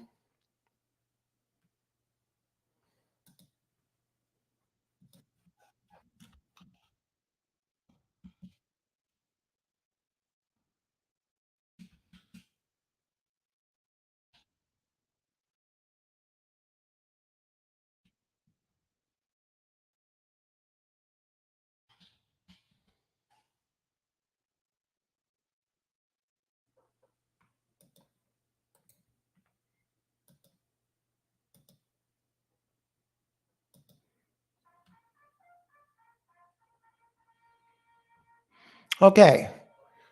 5, okay. I'm on the same 3 as Austin. I'm going to talk about these, and I'm also going to talk about the 6 that D'Amato undefeated at the meet. Are you kidding me? We'll see. Is 6 worth the investment? Let's find out. And Krishna 5, 6, 8. Good luck, Krishna. And let's talk about these entries. Make sure there are no scratches going forward that we don't know about. Okay. Okay. No new scratches. So we're good. We're set to go. 6 minutes to post. Number 5, Magical Loot does get Lasix the first time. It's a closing type. Brian Hernandez, Ian Wilkes, 20% at the meet, 9 out of 15 in the money, 15 races, 3 wins, 5 seconds, and a third. First time Lasix today. Ian is 11% first time Lasix. I like the race 2 back at 6. Ran an 80, came in second, 3/4 of a length back. And the extra half a furlong, I think, works well for the closer. Look at the closing kick this one exhibited at 6 furlongs. Came from 6 lengths back at the second call, was 3 back entering the stretch, and lost by 3/4 of a length, finishing second. And the other one I like is number 8, Engine Check Engine Light. This one has a great race 2 back at Aqueduct. Jorge Abreu comes in. Strong trainer, 17% trainer, 0 for 2 here at the meet with a third, but gets Luis Saez 22% up. So that helps. And at 7 furlongs, did run an 81. And that was 1 3/4 back at the Big A Aqueduct. It's only run in New York. So it's coming in here, comes off a workout, 6th of 101. 48 seconds, check engine light. And last but not least, I get the leading trainer, Tyler Gaffalione. This one ran a 79 and 80, did have Gaffalione up, was closing well last race, came into the stretch 5 back, closed to 2, but finished 3rd. And Gaffalione stays aboard for Michael Maker, 11% at the meet, 2 for 19. Might have shifted that number. Maker shifts it in from Oaklawn. And with shippers, 1,194 times. Michael Maker, 18%. In sprints, 17%. Gaffalione, leading jock. Won the spring Keeneland meet last year by a jockey meet championship by 1 victory over Irad Ortiz, but he's winning. He's leading here again in this spring meet. So I'm on 5, 8, 9 to kick this thing off. And 6, who's taking some money, I hear. Actually, the favorite at 2 to 1, Sassy Walker, open 10 to 1. You got the motto here, Philip D'Amato.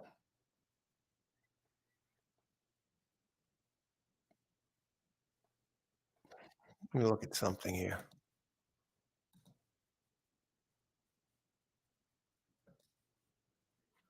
This guy is just winning like crazy here. Hasn't lost a race at this meet. All right, I could see why it's favored, given that, and you got the jock, you got Flavian Pratt up 21% at this meet, probably more now from when this was printed. Well, it's a 180K purchase out of Munings. It's making its first start. Big workout on April 16th, 3rd of 56 at 4 furlongs, 47 and 3. I still like my 3 to start off this pick 3. Anybody else? 2 minutes to post. 6 to win, 11 to show, and 3 to place for Rich, and 3, 6, 11. Wow. One of us is going to do well here, Rich. Good luck. May the best horse win. Exact and try box, and 9 over 6, 8. We talked about the 9. Christopher, 3 win place show. Bets are coming in, folks. We're going to talk about the 3 a little bit. Number 3, Rosario. Rosario, he's starting to heat up, and when Rosario is hot, he's as good as they come on first-time starters. He's like the horse whisperer. Gets Brandon Walsh, and workouts, nothing spectacular. They had a good workout 2 back, 6 of 42. 48 and 2 for 4. Did fire a bullet on March 23rd, 1st of 7, 101.2 at 5. Last workout, not bad. I know 30th of 56, but 49 for 4 furlongs here at Keeneland. So it was his first workout at Keeneland. So first time starter, you're getting a big price, 15 to 1. Good luck there, Christopher and Rich are using the 3 in the box. And James, 6, 8, 9. We talked about all of these. Good luck, James. And Christopher, 3 and 9. So we talked about the 3. Let's bring up Rich. Lane has talked about number 11 a little bit. So let's see what we got. He got this one involved. Breaking from the outside. Sister Woman, Johnny V for Brandon Walsh. So Walsh has multiple entries here. 35K out of Bolt d'Oro. That was a nice horse, Bolt d'Oro. Brendan Walsh also has the 3, so you got a couple of Walsh entries here. Walsh always dangerous.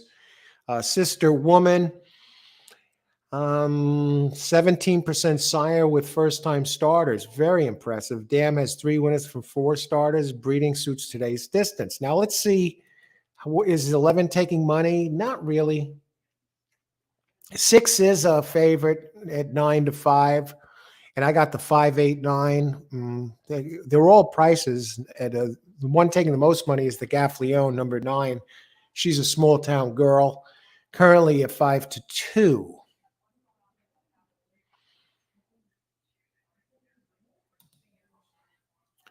All righty. And in my play here, I'm just leading off with a pick 3.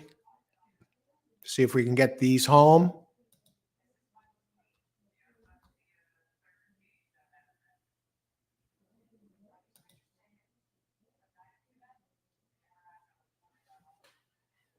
All righty.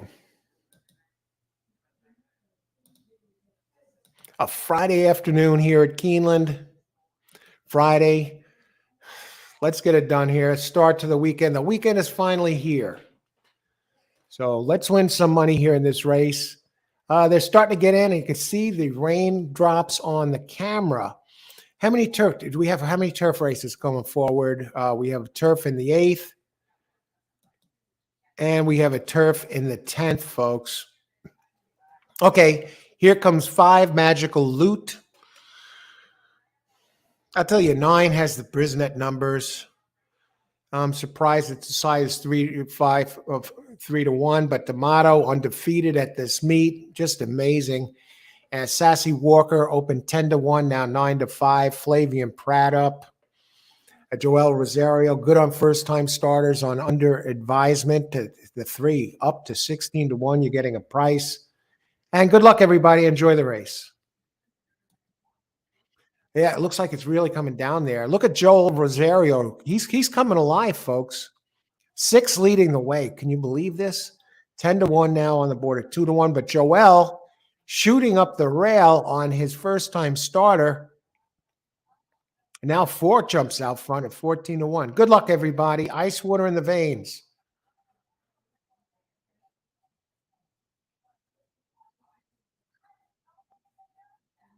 You got a speed duel on the front end. Can these two keep going? 21.94 opening quarter. I got to think both of them are going to fall apart.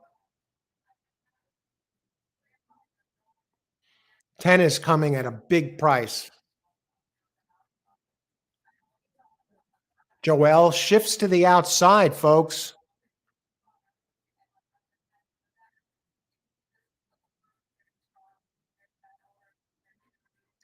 Here they come. Here comes 3. Joel Rosario at a big, big price. And 5 coming late. Whoa, what a way to kick off the start to the pick 3. 5 does come out of the clouds and win at 4-1. Yeah, that was too much pace. I gotta think that 10 might have got second at 40-1.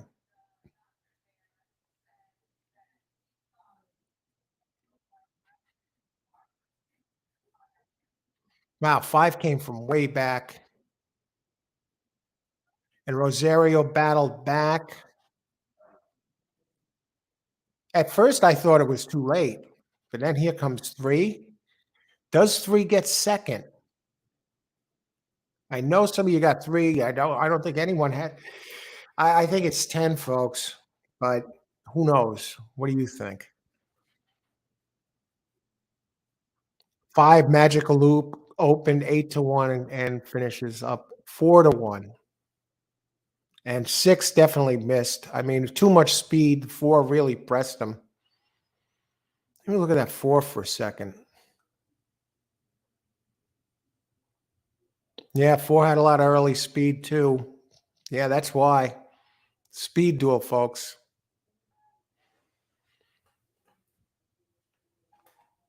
All right, let me see if I can get my channel back here.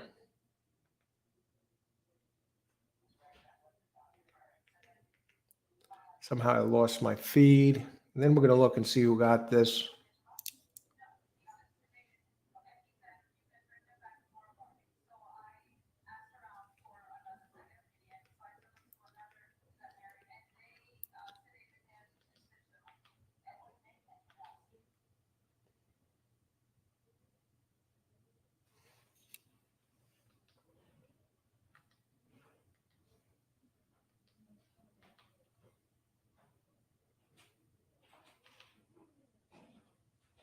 All right, we're back in business.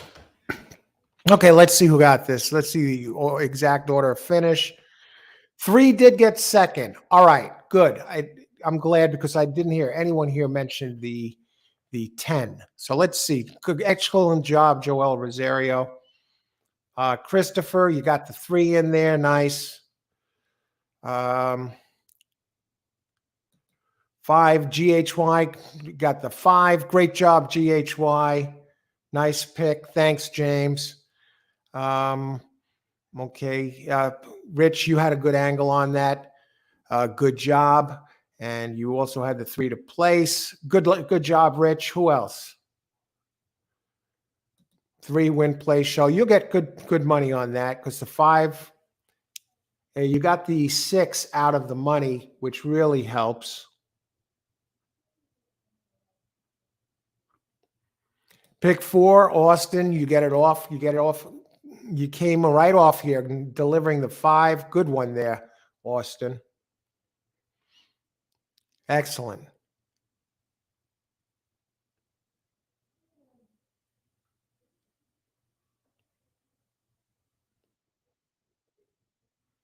All right, let's get this here.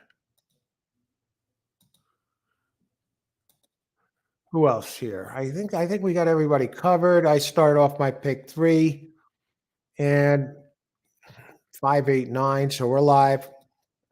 Krishna, you damn near had it. I thought the 6 got second, but it was a 3. No, not the 6 got second. I thought the 10 got second. But you got all right. You got the 5 in there, but hey.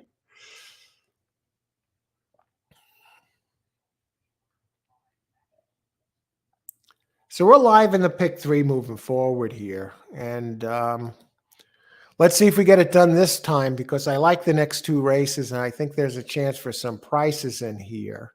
So I'll leave this up for a second so you could see some of my selections going forward. All right.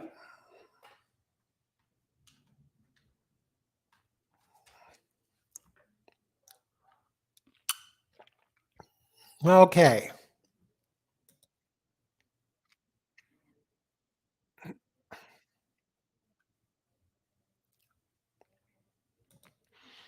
Nicholas Thomas, Caesar's here. Good, Austin. I take your suggestions. Thanks. Hey, Caesar, good to see you. Good luck today. 1 leg left. All right, go get him, Nick. Okay, I just want to check that everything's okay with somebody that I just helped with their phone a little bit, but I'm going to leave you. We started off the pick 3 here with a nice hit. So we've got 2 legs left. And I'll be back in just a minute. I want to thank everyone for being here today. We got 3 races left on this Friday afternoon. And that's the pick 3. I started with the 5 there. And in this race, this race and the next race, I like 2, 3, 4. I'm going to use both of those numbers twice in races 8 and 9. So you got a heads up who I like here going forward, and I'll just got to make a phone call. I'll be back in a few.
All right, everything's cool.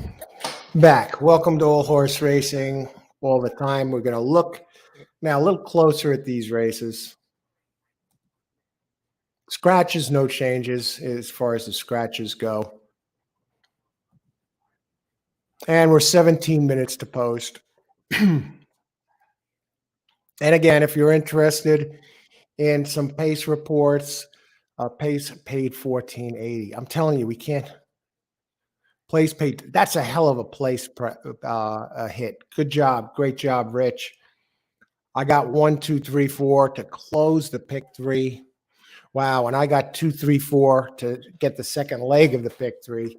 Good luck, Nicholas. Now I'm going to take a look at that one horse here while we're at it. Let's see. We've talked about some of the others. Okay, race number 8. 8. Okay, so we're entering the late pick three.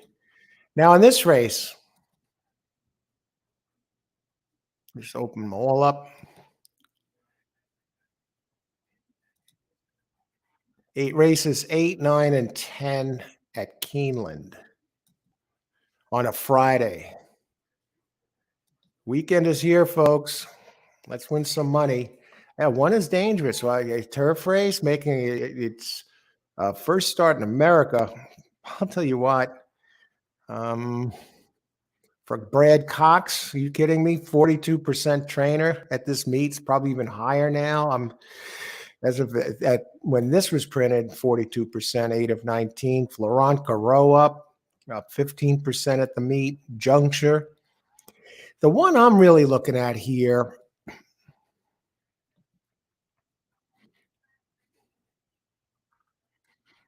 Okay, so this is a mile and a 16th for fillies and mares 4 and up, which have never won 18,000 3 times other than maiden, claiming, starter, restricted or straight bed, or which have never won 4 races. Weighed 123 pounds. Twice at a mile or over on the turf since February 21st, allowed 3 pounds at a mile or over on the turf since then, 5 pounds. So some of them might be, and one is getting, as most that come to the States, it's this Irish bred on the sire side and Great Britain on the dam side. And you all know that, in the UK, turf is their game. It's not America's game. This is always around the board. It has a first, last race by 2 1/4. And third and a second before then, threw a clunker in a G1, but won the race before that by 6. This one's going to be a handful, folks. And it is favored on the board now. I see it 8-5 Juncture. But is it going to take to the States? I tell you, it worked out at Churchill Downs. Now, this isn't one of the ones I like, but I'm talking about it first. We're going to go there. And just because it's making its first start in America, and it is, and the current favorite. Okay, so look at very strong workouts, 47-4. Wow. Career on the board, 8 out of 9. 9 races, 3 firsts, 4 seconds, and a third. So first, second, 7 out of 9. But we're going to look to beat this one here today. And one of the ones I'm going to look to beat it with is a price.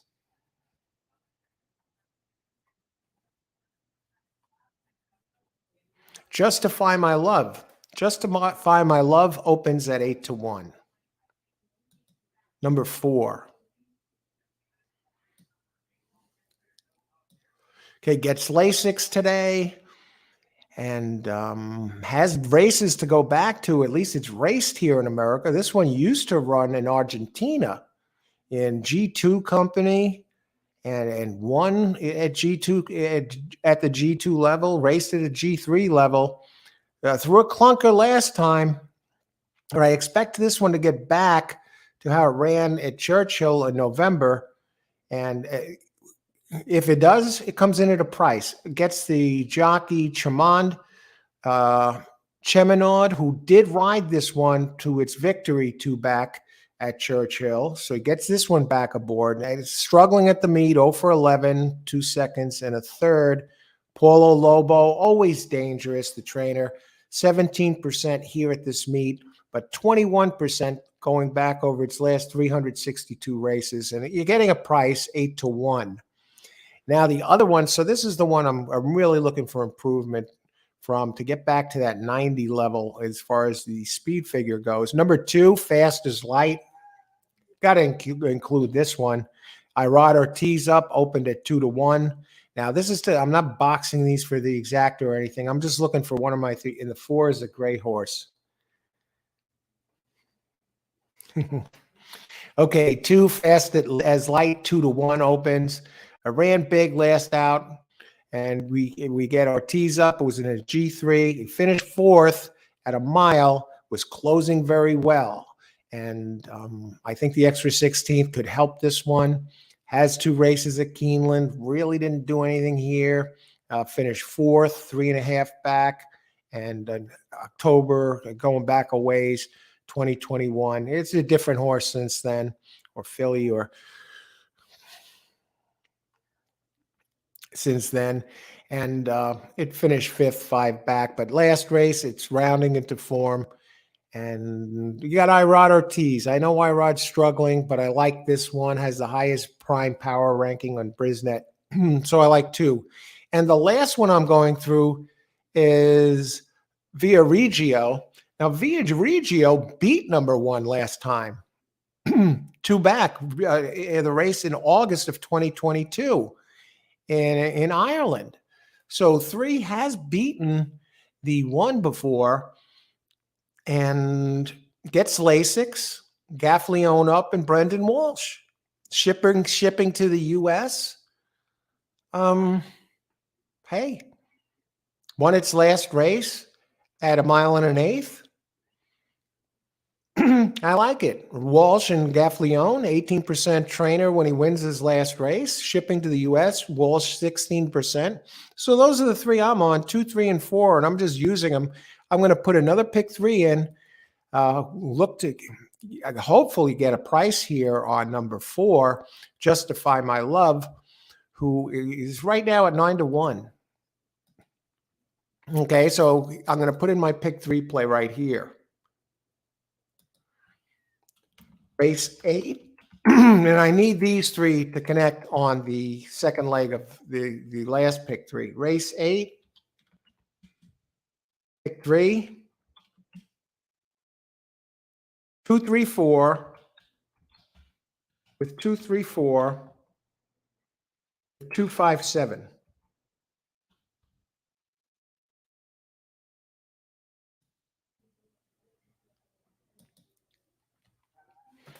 Okay, 2, 3, 4 with 2, 3, 4 with 2, 5, 7. And Nicholas will be rooting for you. I'll be rooting for you, especially with the 2 with the 4. But good luck there to close this pick 3. Krishna 3 and 8. How many minutes to post? 9 minutes. Let's take a look at the 8.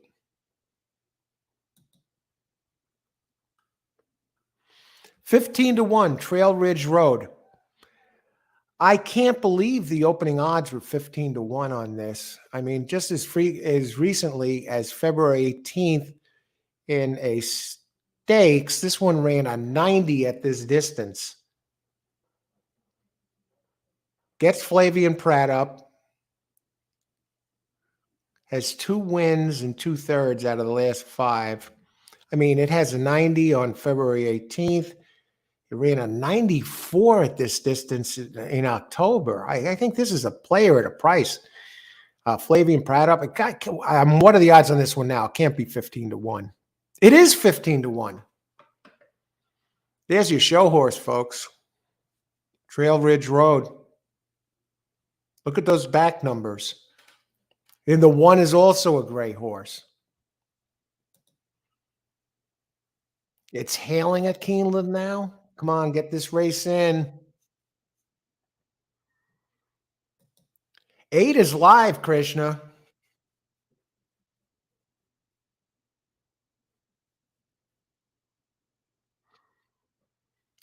Okay, and Dave Smith. Hey, Dave, how's it going? I boxed 2, 3, 9 and a try and bet win on 9. Let's take a look at Dave's number 9. Number 9.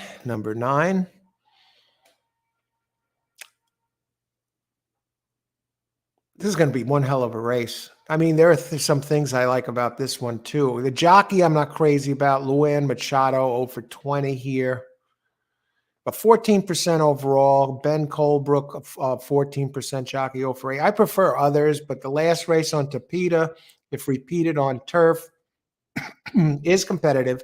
And when it did run at this distance at Ellis Park on turf, came in third. I mean, this one does know it's not camera shy. It's been in winner's circle a few times here on this running line. Never raced at Keeneland. It's going to be a bit of a price. It got its work cut out for him. I prefer others, but this one's not entirely impossible. Again, comes off a victory last race, closing into it and won by open lengths with Machado up at Turfway Park. So good luck on that 9, Valentine's Day. A nice closing kick on that one. And Rich 239 exact the box. That'll pay. What are the odds on 9 on the board? 9, taking a tiny bit of money. Open 20 to 1 now, 19 to 1. That 4, Justify My Love, that I'm really looking at is with Lobo, the trainer. Opened 8 to 1 there. They're showing him now on the post parade. If you look at the screen, here he comes. Is opened, is now 9 to 1, opened 8 to 1. And Krishna 3, 8, 12. I guess that's a double, right? Oh, pick 3. 3, 8, 1, 2. I do have the 2 next race. My picks are next race. I got 2, 3, and 4. And 14. Are there that many? 1, 4, I guess. I don't know, Mooncat. And well, good luck there, Krishna. And there again, there's my pick 3 here. 2, 3, 4, 2, 3, 4. And I need 2, 3, 4 to get the second leg here. James, pick 3, 1 and 3. All right. 4, 7, 8. I do have the 4 included next race, James. And 2, 3, 4, 7, 9. I do have the 2 and the 7. Good luck, James. Got some nice horses there. This should be an interesting race. And next race is a graded stake, so that'll be a lot of fun. Playing 2 pick 3s, 1, 3, 1, 2, 4, and 5, 7, 9, 10. And 1, 2, 3, 6, 1, 4, 7, 5, 9, 10. Wow. All right. Good luck, Greg. Did we talk about the 6 yet? Let's take a look. 5 minutes to post. Roja Redemption. Let's bring them up.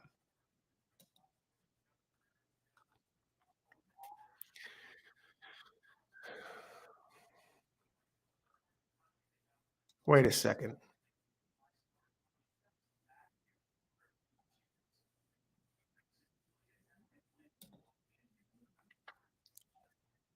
Bipartisanship. Okay, Luis Saez, another one that's coming out of a real good race with a 91. Santa Anita shipping in for Graham Motion, who is 17% now with shippers. That's covering 496 shippers. So Graham is no stranger to shipping. And you get Saez up. It comes out of G3 company, G1 before that. So definitely has class here. 4th highest Brisnet ranking at the distance. Has won 2 out of 6 at this distance. Has fired at a 93 Brisnet at this distance. 2 out of 6 with a 3rd. 0 for 1 at Keeneland. Must have been around Keeneland back in the day. 5-year-old. And it has back numbers. Back last year from in January, March was running 90s, and now it looks like it's moving back towards its big numbers again, the 93 career high. Lightly raced, only 14 races, 3 wins, 3 thirds, and 176K earner. So when this one runs, it usually makes some noise, and it's been facing a lot of G3, G1 races, so it has class. You know what they say in turf, class is king. For whatever reasons, they say class really matters a lot in turf racing. I believe I heard that from and one of Andy Byers' books. It's the first time I heard that.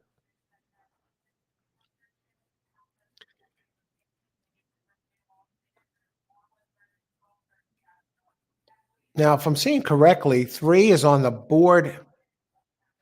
I have 3. Yeah, 3 is now 4-1. 1 is still the favorite.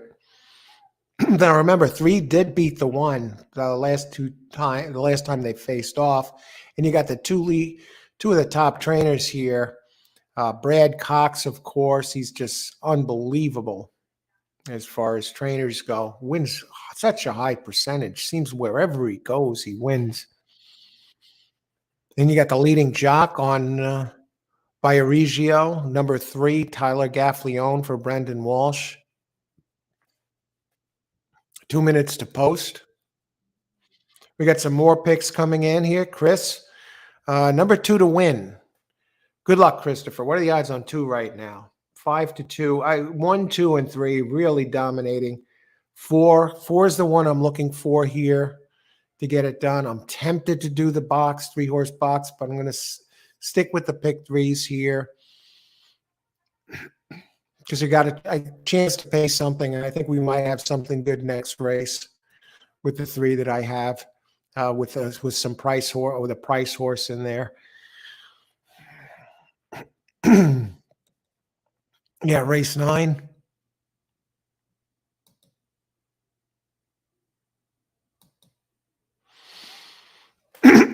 Yeah, I got a 12-1 that opens at 12-1 included next race. Who's coming off a big race, a good race, really moving in the right direction with the Brisnet, Frost Point for Wilmot and Flavian Pratt. That's number 3 next race, 12-1 price. And then I got the favorite in there too, of course, Interstate Daydream.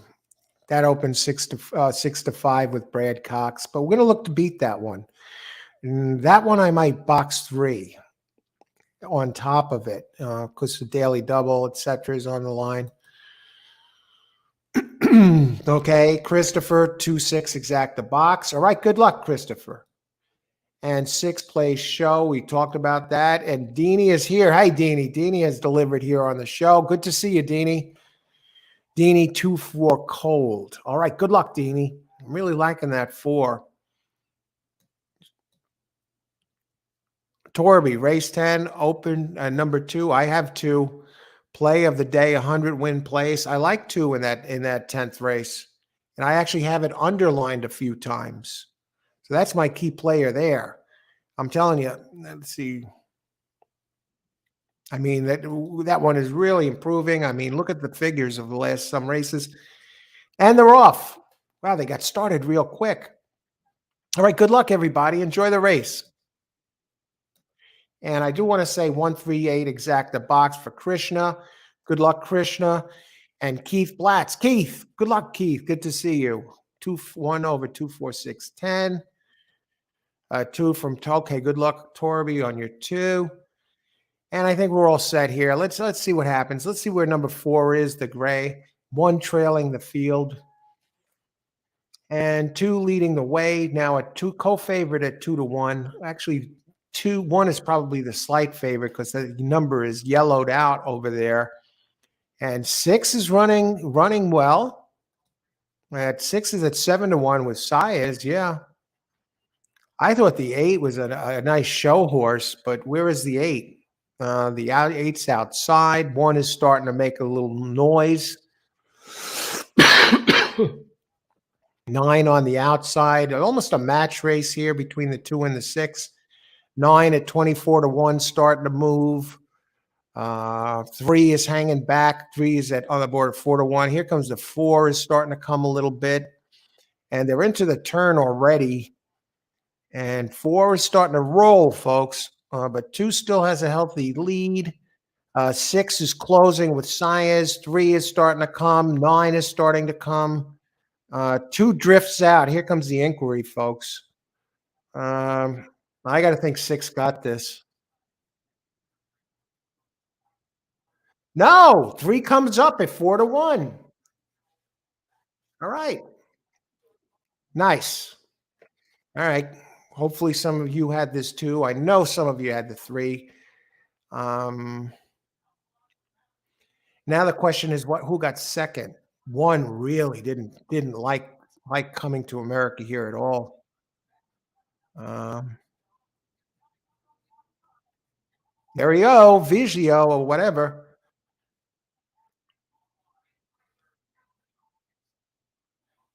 Wow, what a hang job by the 6. I wonder if there's an objection of 6 against the 2 here for second. It looked like the 2 did interfere with the 6 some, but boy, what a hang job by the 6. You have to see if there's any objections, but it's clear as day that Viareggio did win this race. All right, and I needed 2, 3, or 4. Let's just see if an inquiry goes up here for 2 and 6. Just waiting for a second.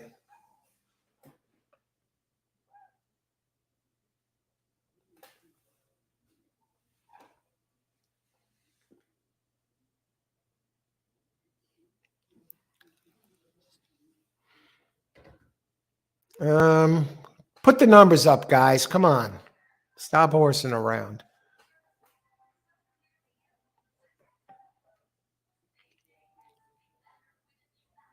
And they're not going to give it to us. I guess they're looking at a photo or something. One didn't run a step. Yeah, James. I'm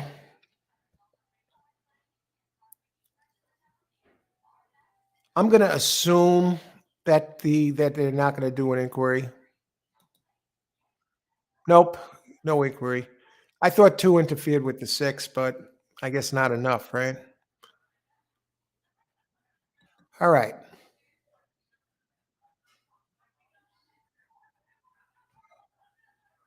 Okay, great job, Greg. You kicked off both pick 3s with the winner here. Excellent. Excellent. So you got a chance to hit this twice. Good luck. James, all right. You did get the 3 home. Tremendous. Excellent. Great job, James. Who else?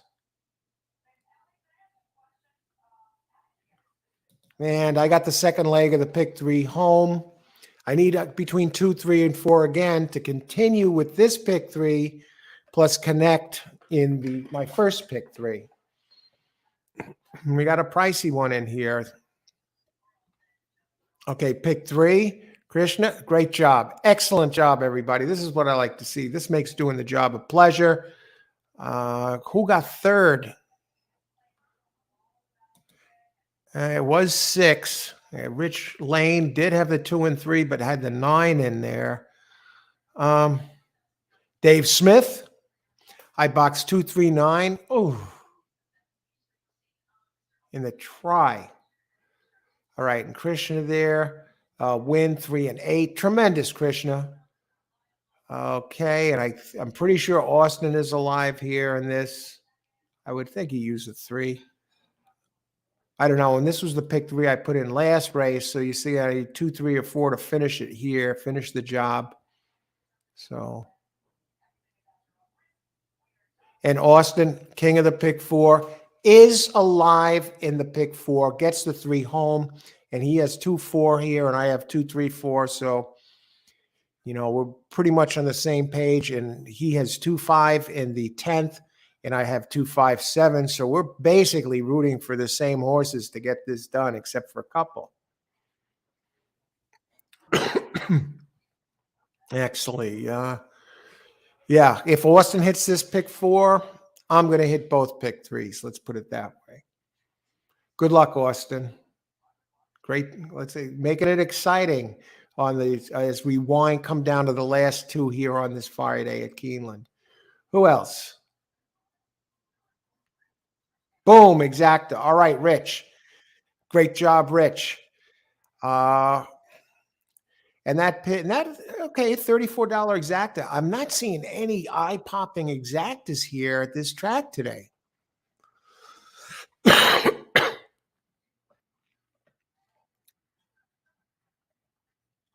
So we're on to the race. We're on to race 9. And now this should be a good race.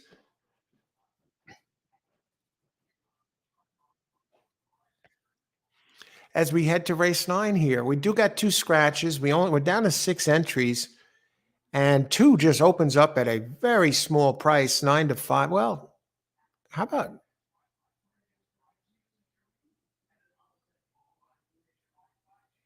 my Frost Point, the one that I said the bomb that I really like this race, number 3 at 12 to 1. Get this, bet down now to 4 to 1.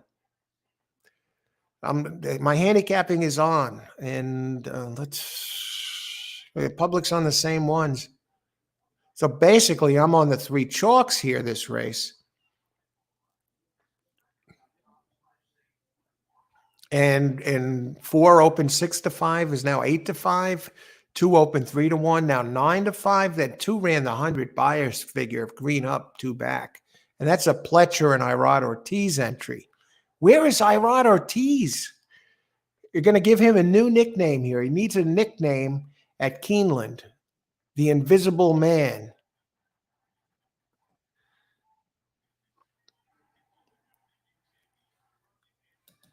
Was that Tyler Gaffleone last race? Tyler Gaffleone. Is that secretly Irad Ortiz wearing a Tyler Gaffleone mask at this place? I don't know. 23 minutes to post.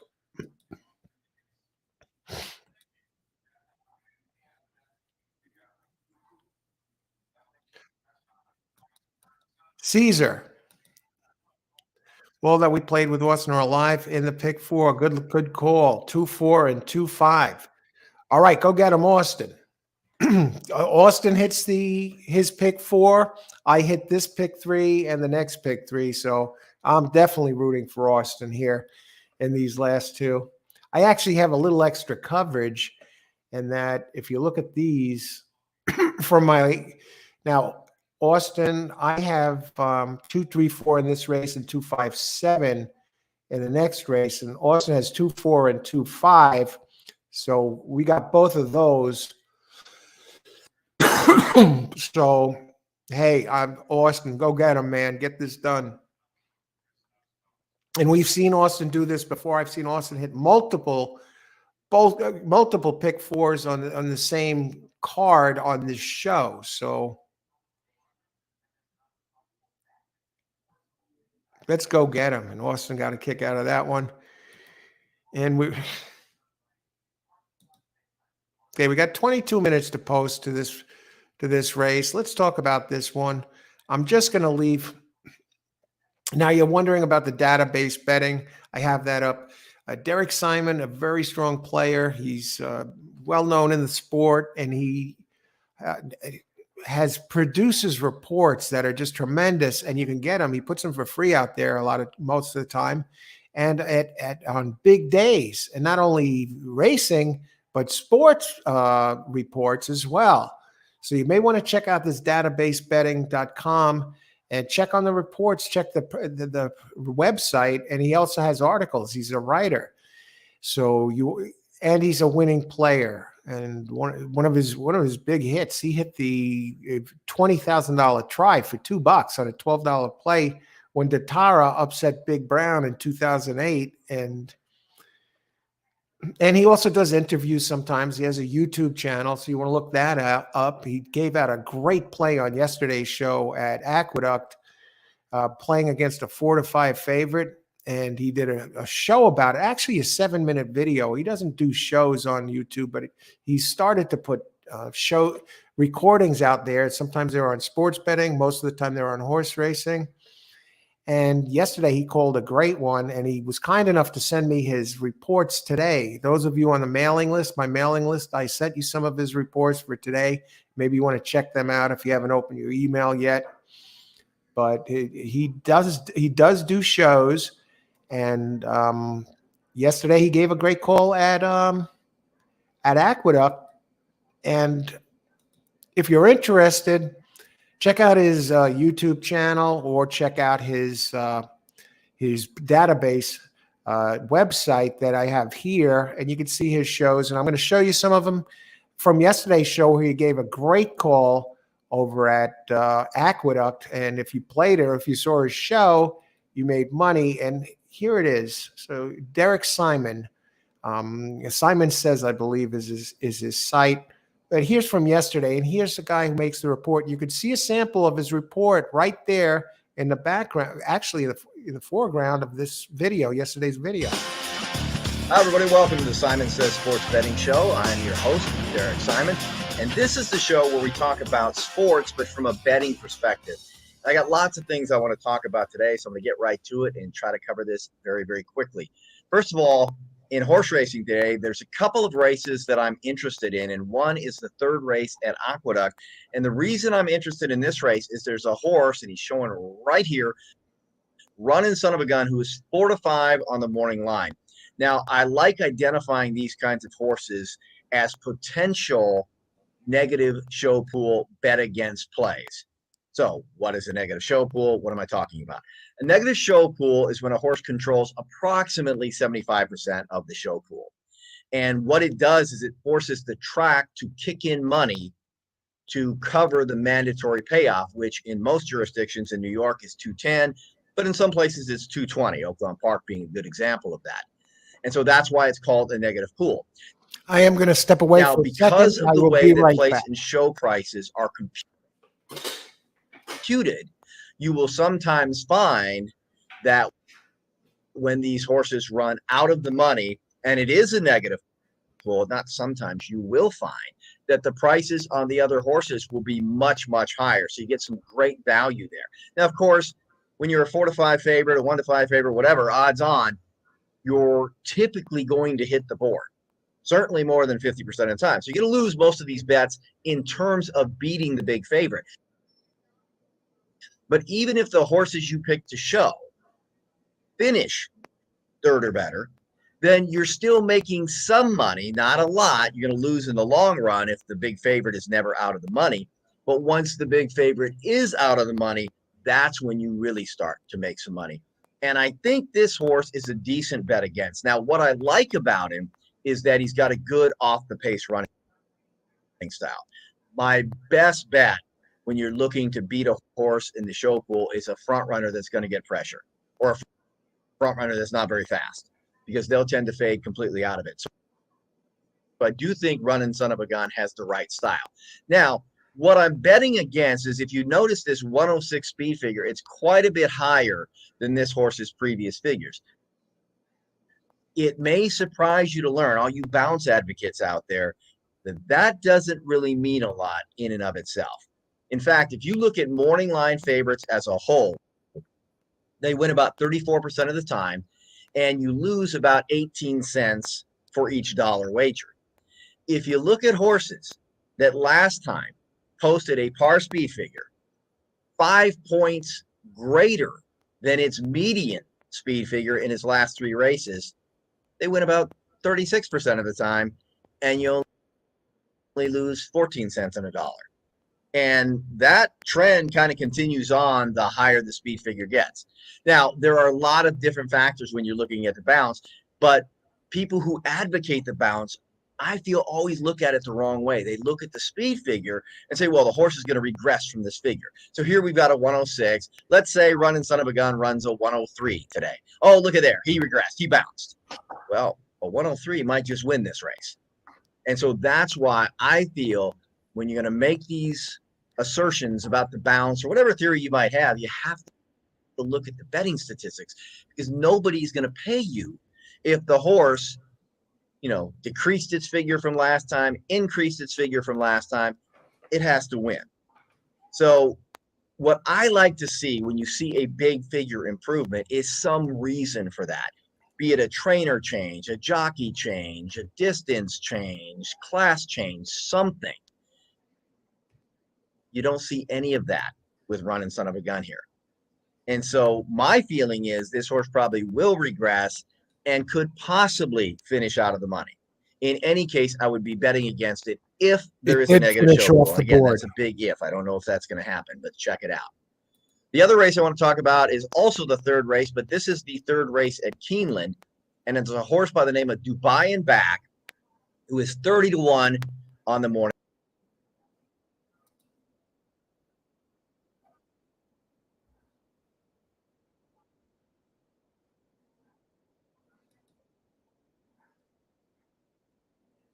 It's strictly based on time and some other considerations. And a lot of people will tell you, well, that doesn't matter. It's how the horse works. Yeah, but the stats say that if you have good workouts, you're generally going to outperform a horse that had a bad workout as defined by speed.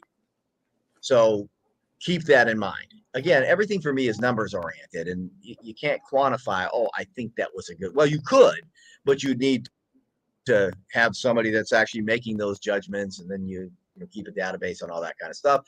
I have not done that, but I have found that horses with fast workouts or good workouts following poor races tend to produce a positive ROI.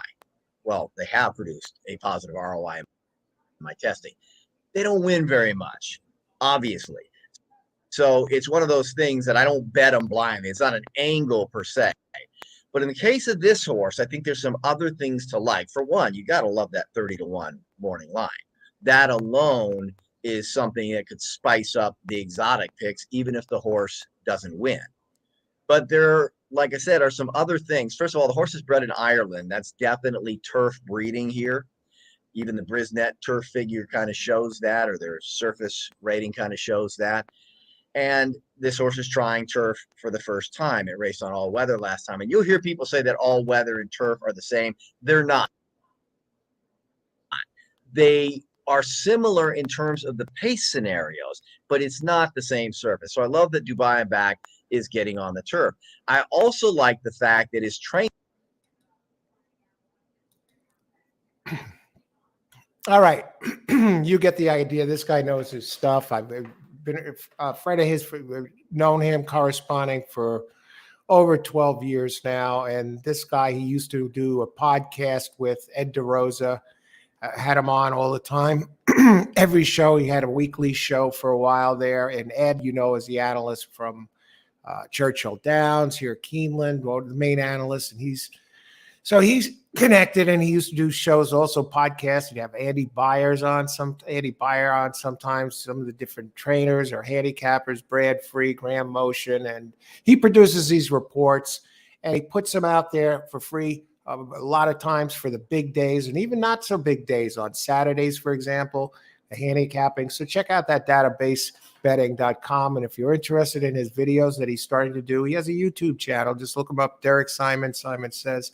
That was his video yesterday.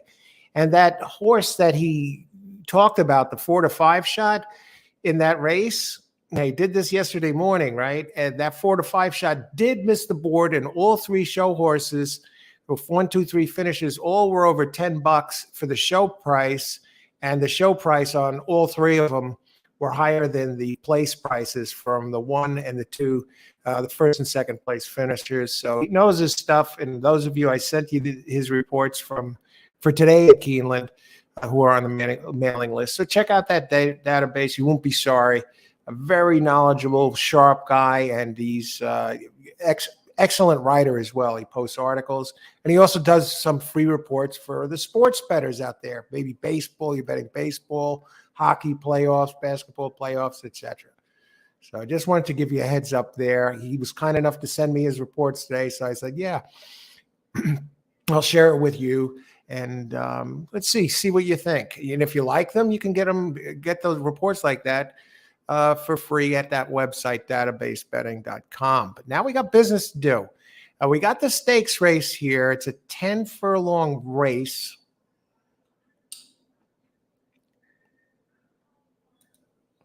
Okay. And I landed on 2, 3, 4 here. Let's talk about it.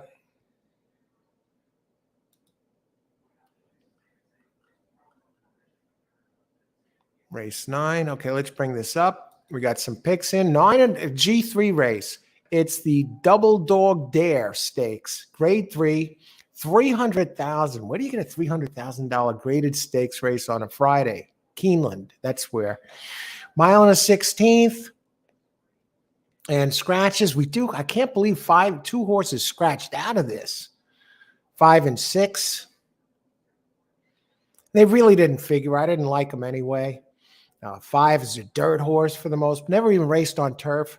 Does have nice numbers, But I guess they figured maybe they were doing this just in case the rain picked up. I don't know. Why enter this here? Why make its first turf start in a G3?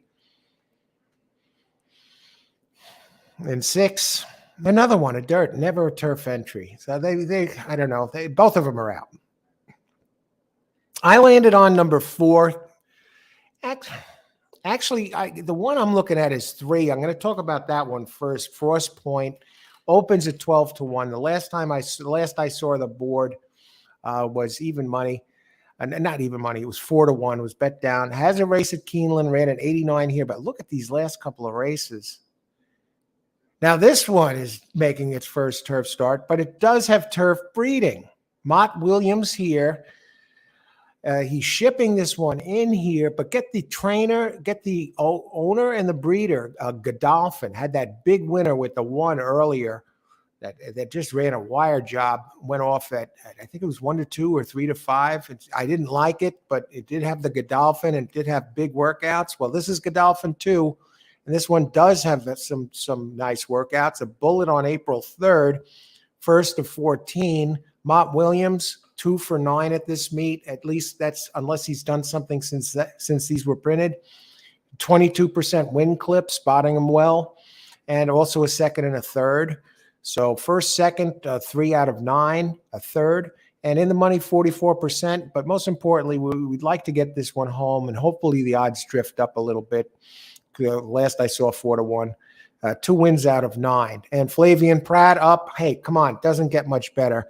And last race ran a 97 Brisnet at a mile and bled every step of the way. But this one, the race before that, it was 2 back at the second call and came up and won by over 3 lengths. So it's won the last 2 by open lengths. And the last race was a 125K stakes race. And it does have the 4th highest Brisnet ranking.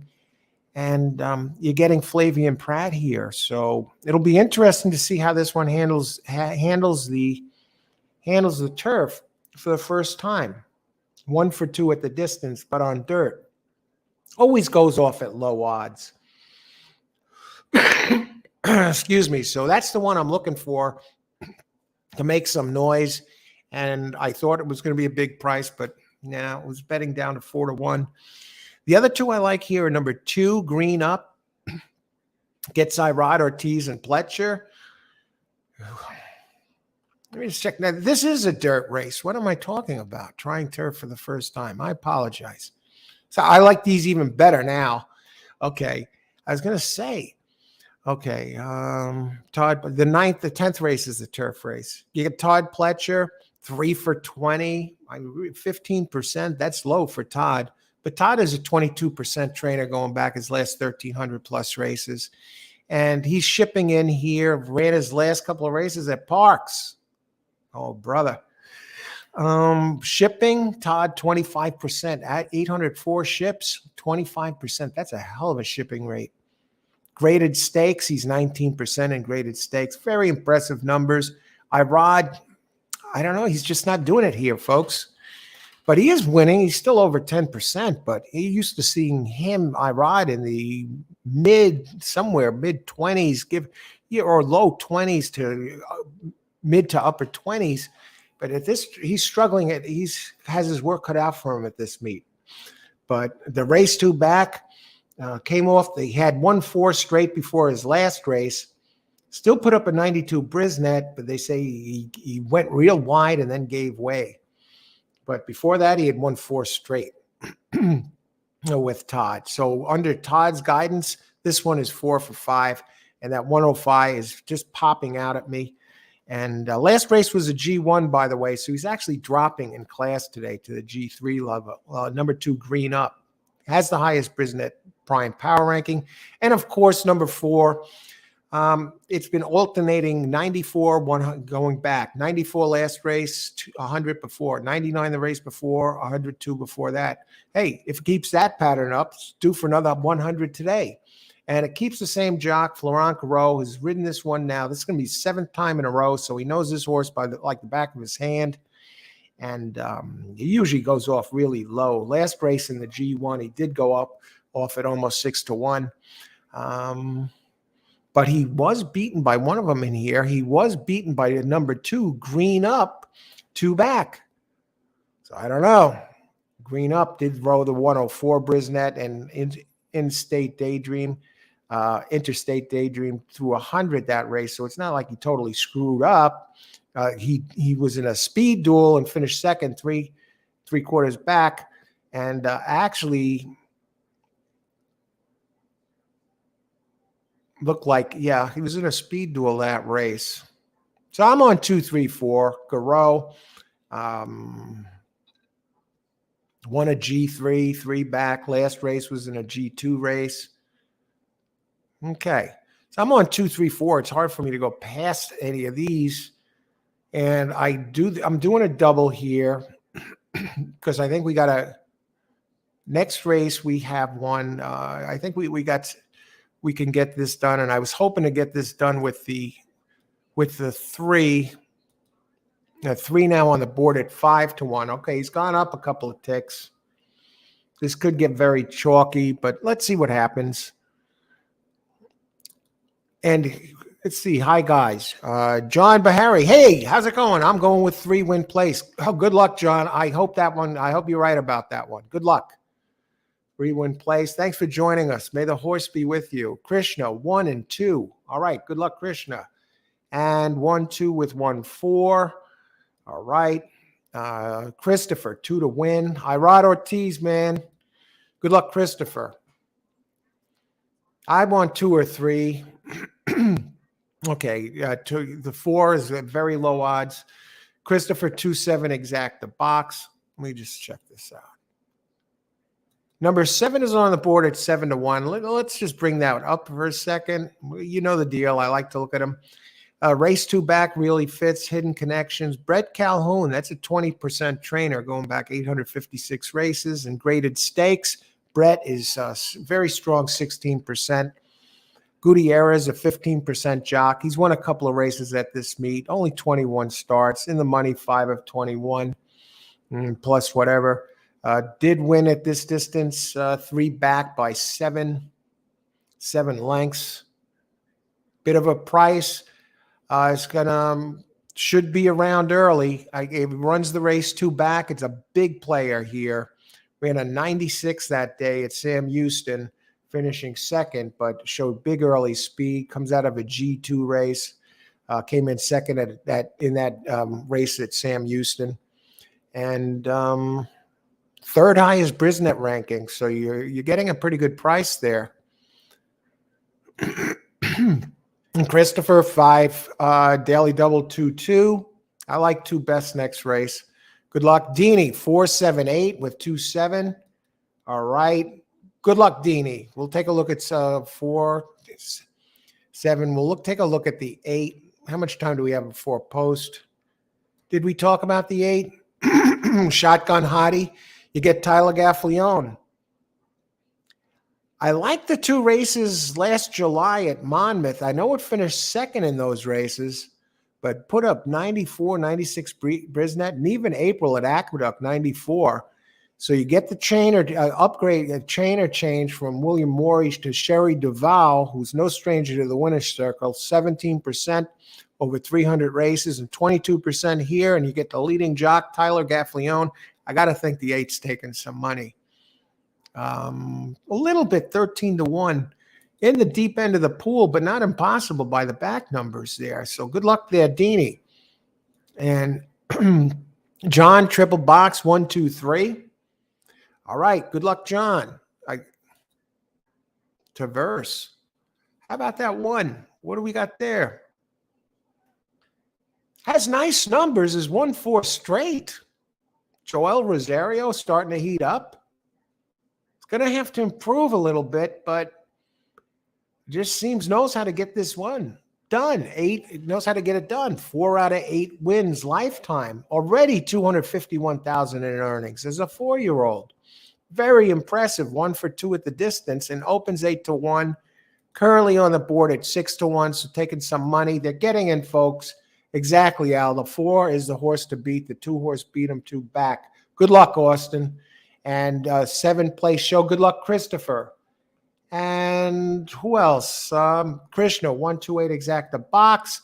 And Verdine, haven't been here all day, but here for the late double. Great. Good luck, Verdine. These are two good races. And it'll be interesting. I'm looking for 2, 3, 4 to hit the pick 3 and continue in the second leg of my other pick 3. And this should be one hell of a race. Good luck, everybody.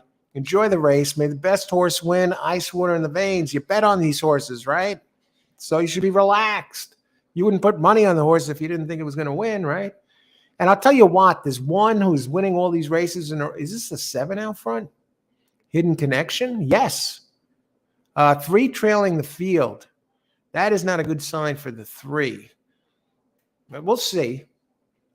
4 is running in third. 2 is running in second. And that's Irad Ortiz, who's been in a funk by Irad Ortiz standards at Keeneland this meet. But 7 leading the way at a nice price, 11-1. And I know some of you have that 7 here. 4 is starting to make up some ground, but 7 looks strong. And this pace is not a lightning pace. And riding 7, Gutierrez the jockey up. 8's starting to make a nice move. 2 is starting to go. 4 is, but 7 doesn't want to go away, folks. He's running his balls off here. Irad turns the corner, and I tell you what, 3 is starting to come.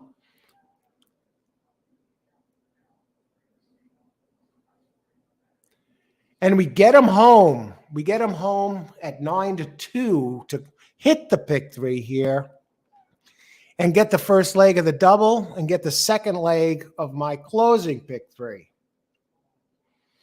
So he looks like a 3. What a hang job by Irad Ortiz. What is up with this guy? So Frost Point does come home. I thought we were going to get a big price on him. I opened 12-1, but came down to 9-2. And who was the rider on that? Flavian Pratt. Holy crap. 7 gets second. I'll get this pick 3. I just connected there for those watching.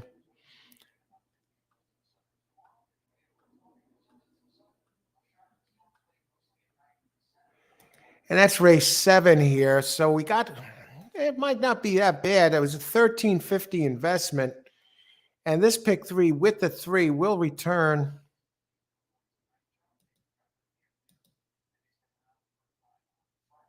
$86.63. Going to have a winning day, folks. It's already in the books. $86.63 for a $13.50 play. All right. Bang. As they say in horse racing, all it takes is one. I've been playing pick 3s practically all day, 50-cent pick 3s, and had an exacta box in a race or a race, and a pair of exactas keyed. So 86.63 it's going to be a winning day, no matter what happens from here on out. And that just shows it here. All it takes is one. And you don't see me screaming or bouncing off the walls. It's ice water in the veins. Yeah, I got DQ'd earlier, and you wouldn't tell the difference in my demeanor after getting DQ'd on a 7-1 shot, or even a 14-1 the other day. I got DQ'd twice in a matter of days on long horses. And here, I won. It's the same demeanor as if I had lost. So we're going forward here. And let's see who else had this. All righty. We're going back.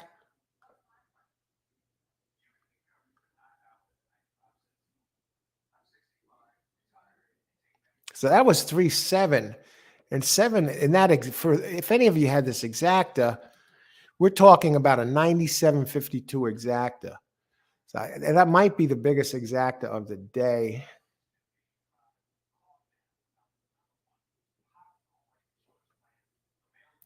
And then I started off the double, 2-3-4 with 2-5-7. John, great job. I'm going 3-win place. Excellent. And I'll tell you that place price is going to be pretty good because you got the chalks. It looks like you got the 4 out of the money, folks. Yeah, 4 finished 4th at 6-5.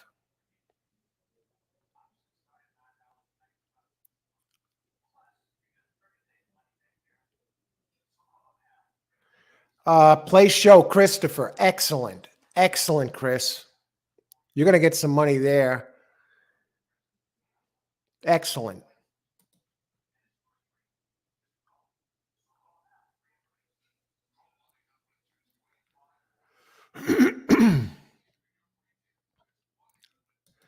Well, Verdine just got shut out. Great job on that shutout there, Verdine. Flavian can win. Number 1 can win with a donkey. Let's see. Congratulations, coach. Take them to the bank. Yeah, first hit of the day, but it turned the whole day around. Suddenly I'm ahead after, battling here. And he's still got 2 races left, and I'm alive for this pick 3 with 2, 3, and 4. So let's see what happens. It's going to be a winning day either way. It's not going to be earth-shattering, a life-changing day, but a winning day. And who knows? Maybe it'll be a decent winning day if I can connect on these last 2. We'll see. Good call on the 3, coach. Thanks, Austin. Thanks. 2 to 4 was a 2 hung. I can't believe the hang job on the 2. How many times do we see Irod come off the turn, poised, and then just explode? This time he didn't. I don't know what's going on with him. Irod snake bitten at Keeneland. Absolutely. I don't know what's happening with him there. He's getting the mounts. Austin going to play the 2-5 box. Okay, you're sticking to the guns. I'm on 2-5-7 here. Flavian, number 1. Rider in the country. I have to agree. That's who I think is the top rider in the country, Torby. I would take him over Irod Ortiz if they're both in the same race. I know, Tough Naira in New York. Irod is king. Kind of reminds me of Ramon Dominguez. Used to win like crazy here, and then it was excellent in Florida. But you take him to the other races, some of the other tracks, Breeders' Cup and things like that. He wins once in a while. I don't even know if he ever won a Triple Crown race. I don't think he did. And Flavian, he's excellent no matter where he goes. And now the pick 3 I entered last race in the 8th. And you see here, I'm alive. I'm alive in this pick 3 with 2-5-7. Okay. And then the double last race that I put in, that was I'm just sticking with multi-race plays here, is 2-3-4 with 2-5-7. So, and we got 1 race left. So let's get it done here. Who else?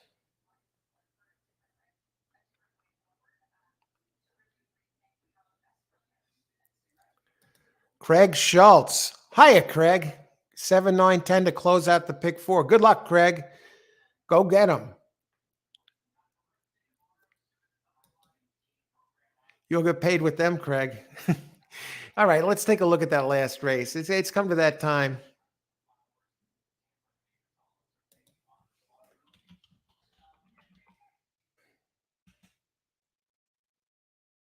All righty.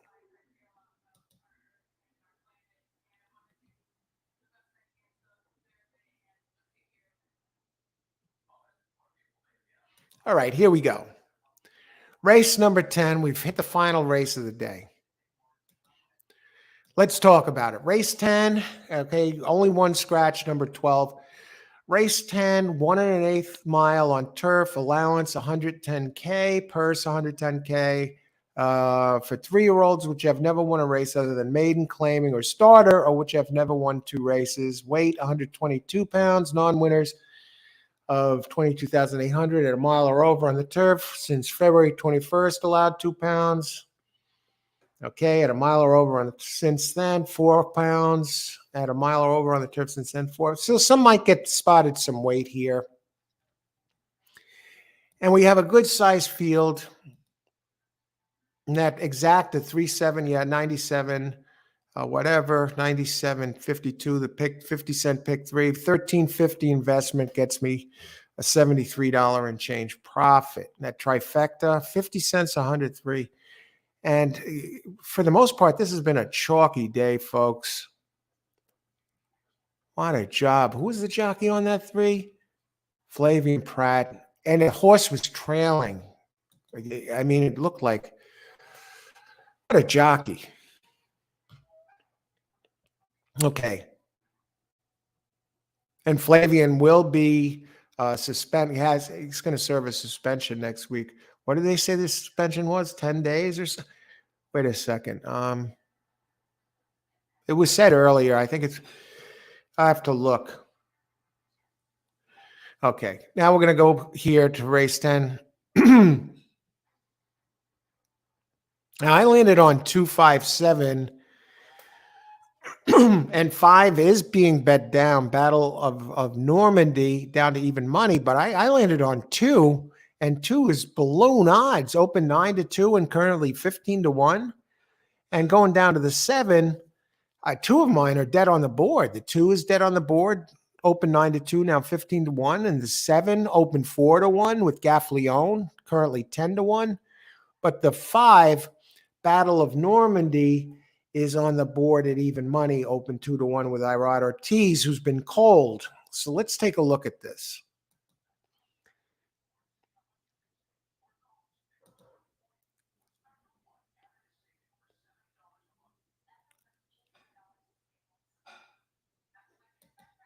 And 2, I thought by the numbers is improving. Now that's the one I even had an underline here on my notes a couple of times. It has a second, a first, and a first in its last 3. But look at the numbers. Since it went into Richard Esvanco's barn, Esvanco 1 for 3 here at this meet. It's on turf, out of Kitten's Joy. Orlando Majica, jockey, he's 1 for 3 here and 14% over his last 897 races. Comes out of Stakes Company into the allowance race, and it's improving. Look at how the numbers since it joined this barn of Esvanco. 66, then up to 80, then up to 81, and now last race ran an 89 Brisnet, so it keeps getting better. But the board's not saying that. So that's why I like this one. I like its forward movement, and I like the class drop. I like the trainer, Richard Esvanco, 13% overall, 1 for 3 here at Keeneland. Look at these. Scat Daddy in the bloodlines on the dam side. Kitten's Joy on the sire. Come on. Can this one actually? I'm going to box these 3 at this price, at these prices. So that's the one I really was looking at. Then we're going to drift down to number 5. I believe getting first-time Lasix, making first start as a 4-year-old. Well, Lizcano rode this one last time, so slump or no slump, I got to think Irad is a jockey upgrade. 0 for 1 at Keeneland, but did run here last time and finished 5th, 3.5 back with Lizcano, but did put up an 88 in G1 company. Class of the race comes out of a G1, a G2, and a G3. Didn't win any of those, but finished second by a neck in the G3 at Saratoga last August 31st. And just missed. Carmouche was up. Definitely a jockey upgrade. Love the Lasix. Shug McGahee, Claude McGahee, the trainer, a 3 for 10 here in this meet with a second and a third. So in the money 50% of the time, winning 30%. Irad Ortiz up. I don't know what his percentages were coming into today, but he's been in races, and who knows what he was. When this was printed, this Brisnet, he was 16%. He's probably lower now. Let me bring up Irad. I just want to see the trainer leaders. I'm curious what he was today, coming into today, because he hasn't won today. Let's see, Keeneland trainer.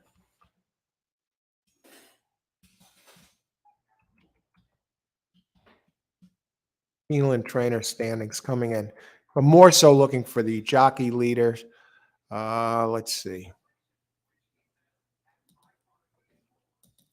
Let's bring them up here for everybody to see, because we got a few seconds here. Jockey trainer stats. Okay. All right. Irod Ortiz coming into today was 14%. Tyler Gaffleone coming into today, leading the jockeys, leading by 3 over Saez, and he's won today, and a 3 coming into the weekend. I mean, Irod will have to go absolutely nuts to catch Gaffleone, because coming into today, he was 3rd in the jockey standings with not only 9 wins out of 66 races. That's 14%. So he's below 14% now. And Luis was trailing Gaffleone by 3.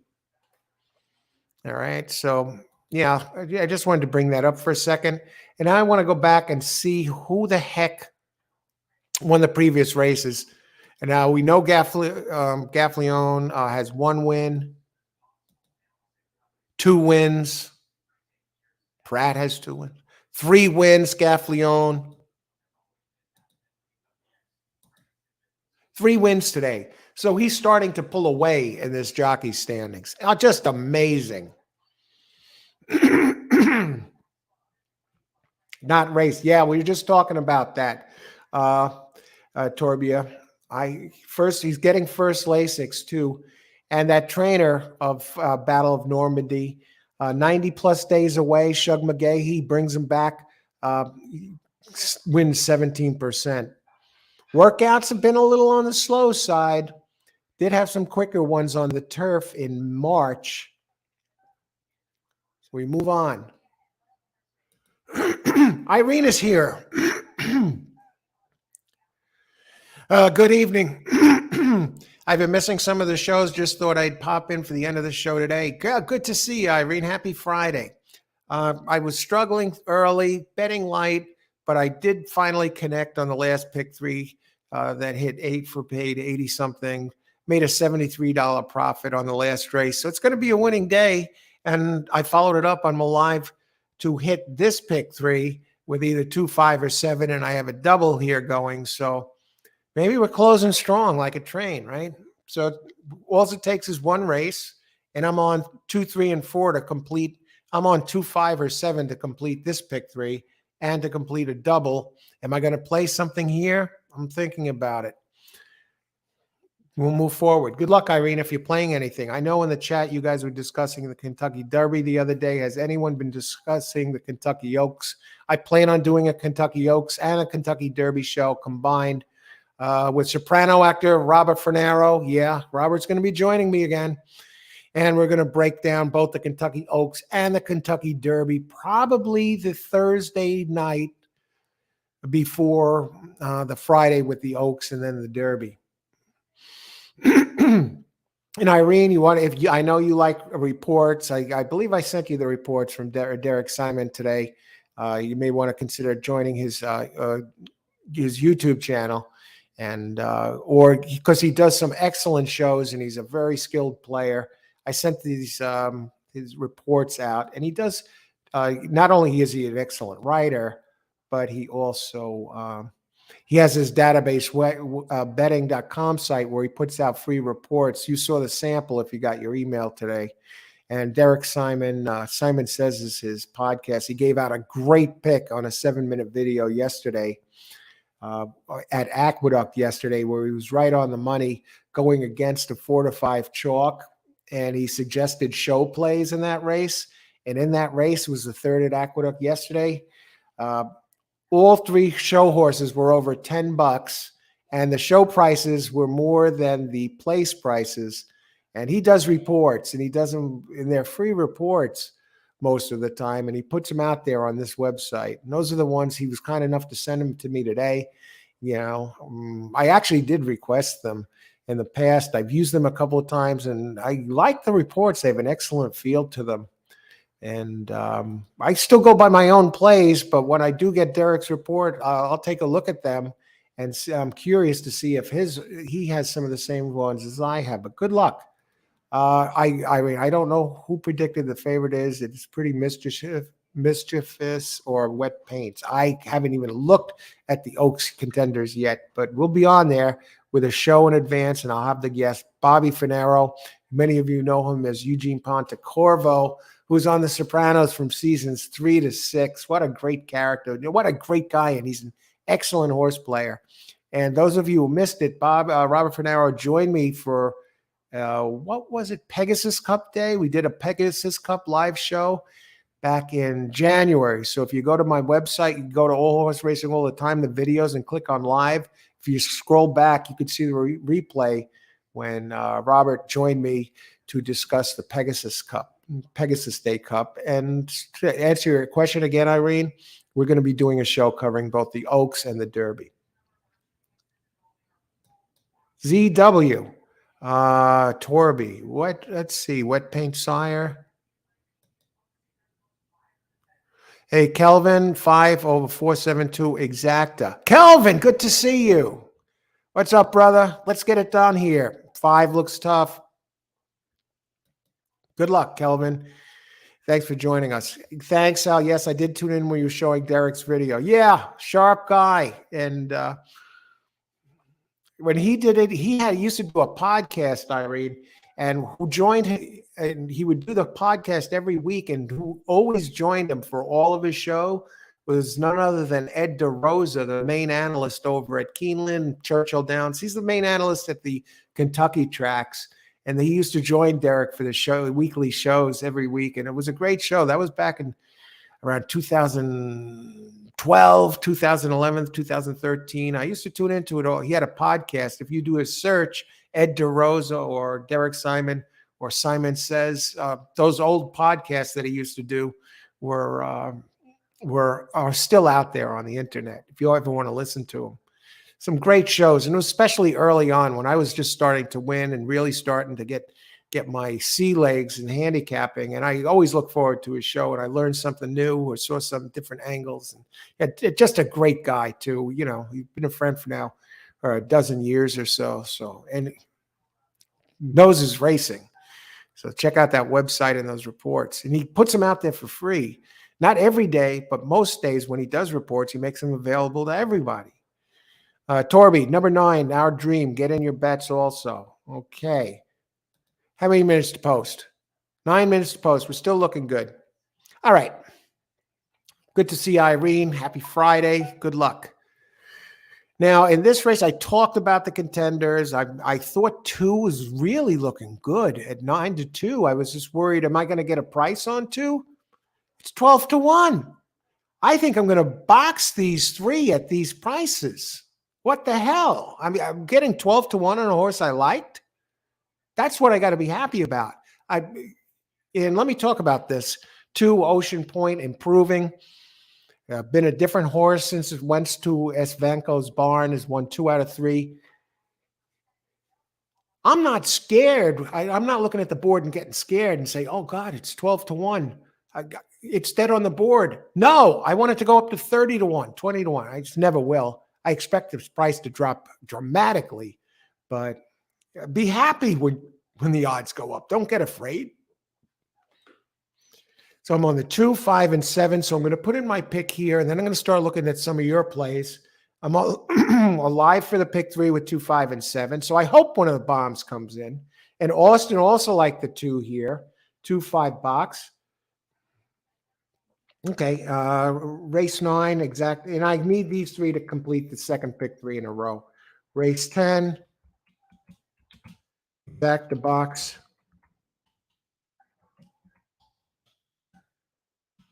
2, 5, 7.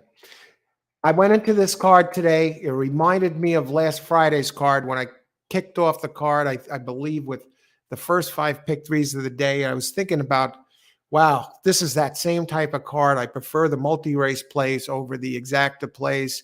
And good thing last race, I didn't have the 7 at all, for example. So I've gone dead red with multi-race plays, every race except 1. And yeah, the 6th race is the only one I didn't go multis. And believe I did. I used the 2 with both the 1 and 4 and key exactas, a couple of $2 exactas. But here, this is my play this race. In Austin here, gave us a ride here for that late pick 4. And Irod did a hang job for the ages. Really, what's up with Irod Ortiz? He's below 14%. He was 14% entering the day, and he hasn't been in the winner's circle once today. I got to wonder how his brother, Jose Ortiz, is doing. He's in the last race at Aqueduct. Jose is routing at Aqueduct. And in one of the in a bunch of the races, they had Dylan Davis riding with one of his sisters, either Katie Davis or Jackie Davis. And in the finale at Aqueduct, I don't know if they're over there yet or not, but they had all 3 Davis siblings, Jackie Davis, Katie Davis, and Dylan Davis in the same race. Isn't that nuts? Brothers and sisters, same. 2 of them are women. You don't see many female jockeys, and you got 2 of them in the same family in the same race with their brother. Come on. That's wild, actually. Tomorrow, Keeneland and Oakland. Great stakes races. Yeah, I got to stay at Keeneland tomorrow. I plan on doing a show. If I can't for whatever reason, I'll still get picks out there. I did that yesterday. It turned out I wasn't able to go live.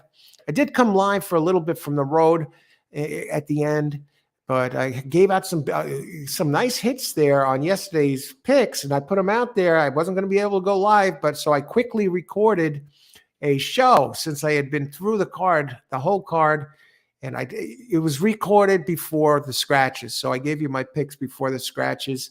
And I did that recording. Turned out doing a 40-minute recording, pre-recorded, threw it out there so you had some picks to work with. So when I don't go live, I plan to get picks out there for you anyway. So be sure to subscribe to the channel. This way you know the picks or the things are available because you'll get a notification. You go into YouTube, whatever, make sure you click the bell as well a couple of times. Click the subscribe and you'll get my picks. Even if I'm not going live, you'll know the picks are there. And when I do go live, you'll know in advance, hey, Al's going to be out there. He's going to be covering Keeneland at 12:30 today. Whatever track, Parks. We'll see. I'm not going to be, I'm going to be covering Churchill Downs come the first weekend of May. Wow, phlegm. Excuse me. So, yeah, some great cards. I'll be at Keeneland. But, yeah, thanks for the heads up about Oaklawn, Torby. Okay, who else? 4 minutes to post. I can't believe it. And this track, Irene, I had a horse earlier, a 9-horse to kick off a pick 3 that won at 7-1, and he got taken down. It didn't even look like a bad one. Yeah, I didn't think it didn't even look like a bad, it was no big deal, but they took him down. Would have kicked off the pick 3, but I would have lost the 3rd leg. I didn't have the winner in the 3rd leg, but still I was disappointed because some of you here on the show had that 9 as well. That's the second takedown, Irene, and others here that I had in a span of days. I had a 14-1 get taken down the other day at Parks. Come on. I can't remember the last time I had a horse taken down. Now 2 in a matter of 4 or 5 days.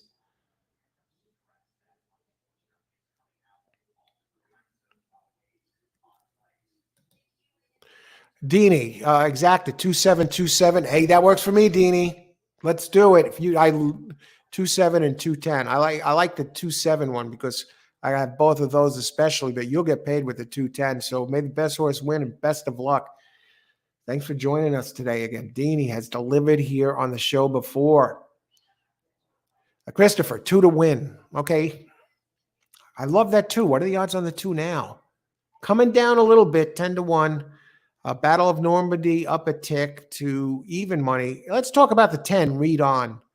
I like to cover some of your horses here, time permitting, and read on a big early speed type. Wired the field last out with Edgar Zayas up. Wow. And Corey Lineri up here. Dale Roman's a 10% trainer, but when he wins the last race, get this, out of 98 tries, He won 20% when he won 20 out of 98, folks. They round those numbers. 20% when he won the last race, and this one won the last two.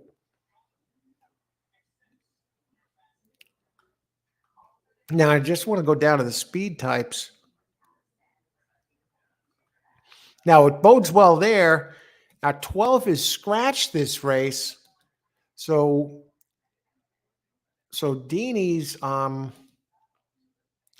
number 10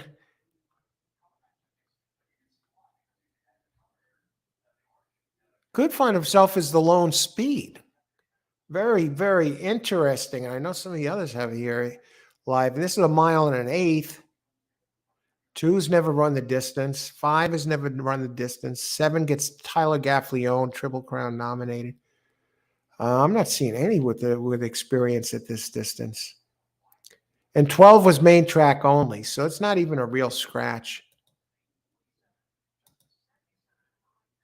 All right, good luck. Irene, oh yeah, I realized the lack of notifications, but I didn't realize that my phone had YouTube notifications off.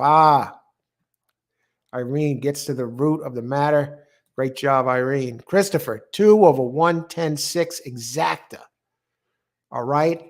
Good luck, Christopher. And 21610 super box.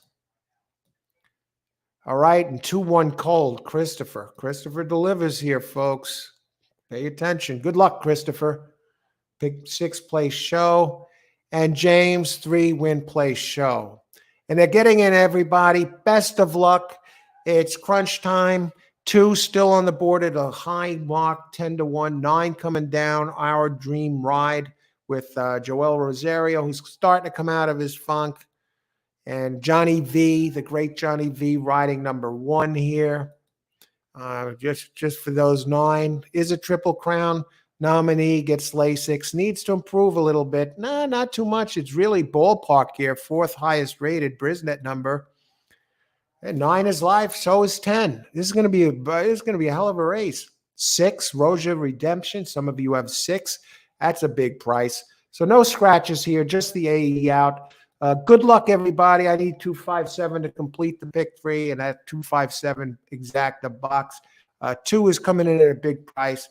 I rod on the favorite number 5, but I rod at 4-5. But I rod has been the invisible man for the most part by Irod Ortiz standards at Keeneland. Good luck, everybody. Enjoy the race. Ice water in the veins.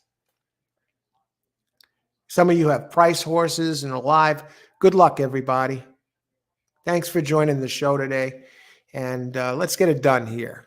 Happy Friday. Start to the weekend is officially here. 9 has come down to 6-1, folks. And where 10, the lone speed, did wind up the lone speed, folks, with the scratch. Not the scratch, but 10 is the lone speed, and he's a gray horse. Deanie has this one. Good luck, Deanie. 2, nowhere to be found. 11 starting to close. Irod is holding tight, high in the saddle, not even on the saddle. None of them are on the saddle. Now 2 is starting to move. 2, a big price, 10-1. That's the one I want home. That's my main one. I have 2 underlines with that one here. 7 is starting to come. Where is Irod? 8 though is now in the mix. 7 starts to kick it in gear, and here comes Irod Ortiz. I gotta root for the 7 to get it home, and 2 is coming back into the picture, and I got the 257 exact. All my 3 of my horses are there as we come to the finish line. Come on, 7, get home. Yes, we get the pick 3 and the exacta. That's what it takes. All it takes is 1. Cold all day, and then hit the pick 3 from the 7th to the 9th and the 8th to the 10th, and the daily double here with the 7 and the exacta box. That's closing it out, folks. Ice water in the veins. And if you've been watching earlier, when you saw me with the DQ and everything else going wrong, same exact demeanor as right now. You know, that took some work to realize that. The mindset, you want the emotions clear. I mean, it wasn't always this way. It's the work in progress. But hey, and we got a price here, and I'll give you some prices on these payouts. What we're looking at, we'll start with the exacta payout. 7.5, that's a $39 exacta, boxed it for $1. So it's just about that's about a $14 gain. And as far as the will pays, the 50-cent pick 3, let's see the double, well, with 7, that's a $39 daily double. Now I did put 9, a 3x3. So I made a $30 profit on the double. And the pick 3, the 50-cent pick 3, which was $13.50, cashes for $117 for 50 cents. So $114. Bang. By my standards, this is a very good day. All right. So we had the good pick 3 last race, a good one this race, a double, an exacta, and it all changed at the end of the day. Rich Lane, great call out. Thank you very much, Rich. Irod, where are you? I don't know what's up with Irod. Verdine had the 6 to show. I don't know if he showed up. I think all 3 of my horses came in. 1, 2, 3. Yeah. I had all 3 for the trifecta. I had 2, 5, 7 in the pick 3. I mean, if you go back, there was the double, 2, 5, 7 last race. And the race before, it was the closing pick 3. So we had, and all 3 of these were in the trifecta. So let's go here.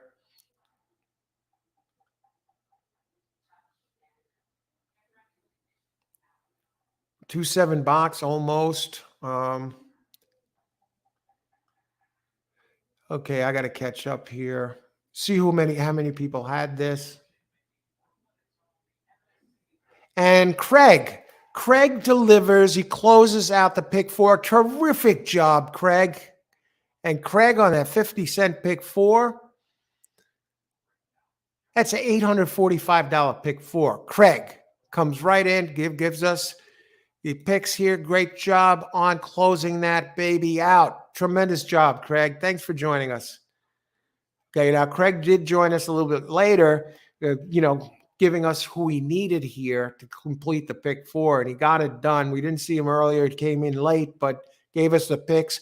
Great job, Craig. Thanks for joining us. Tremendous, Craig. And who else here? Irod Ortiz, invisible.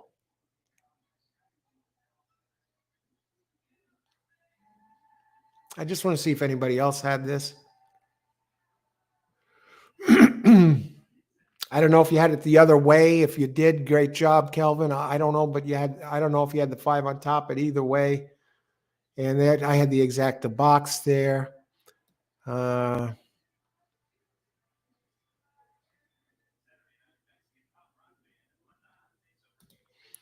Congratulations, Verdine. Congratulations, Coach. Way to clean up, strong handicapping. Thanks very much, Verdine. Until tomorrow, have a great evening. You too, Verdine. Best. Thanks for joining us. Enjoy your Friday night. Boom for Al. Thanks, Christopher and James. Al, James. All right. I want to thank everybody for joining us today.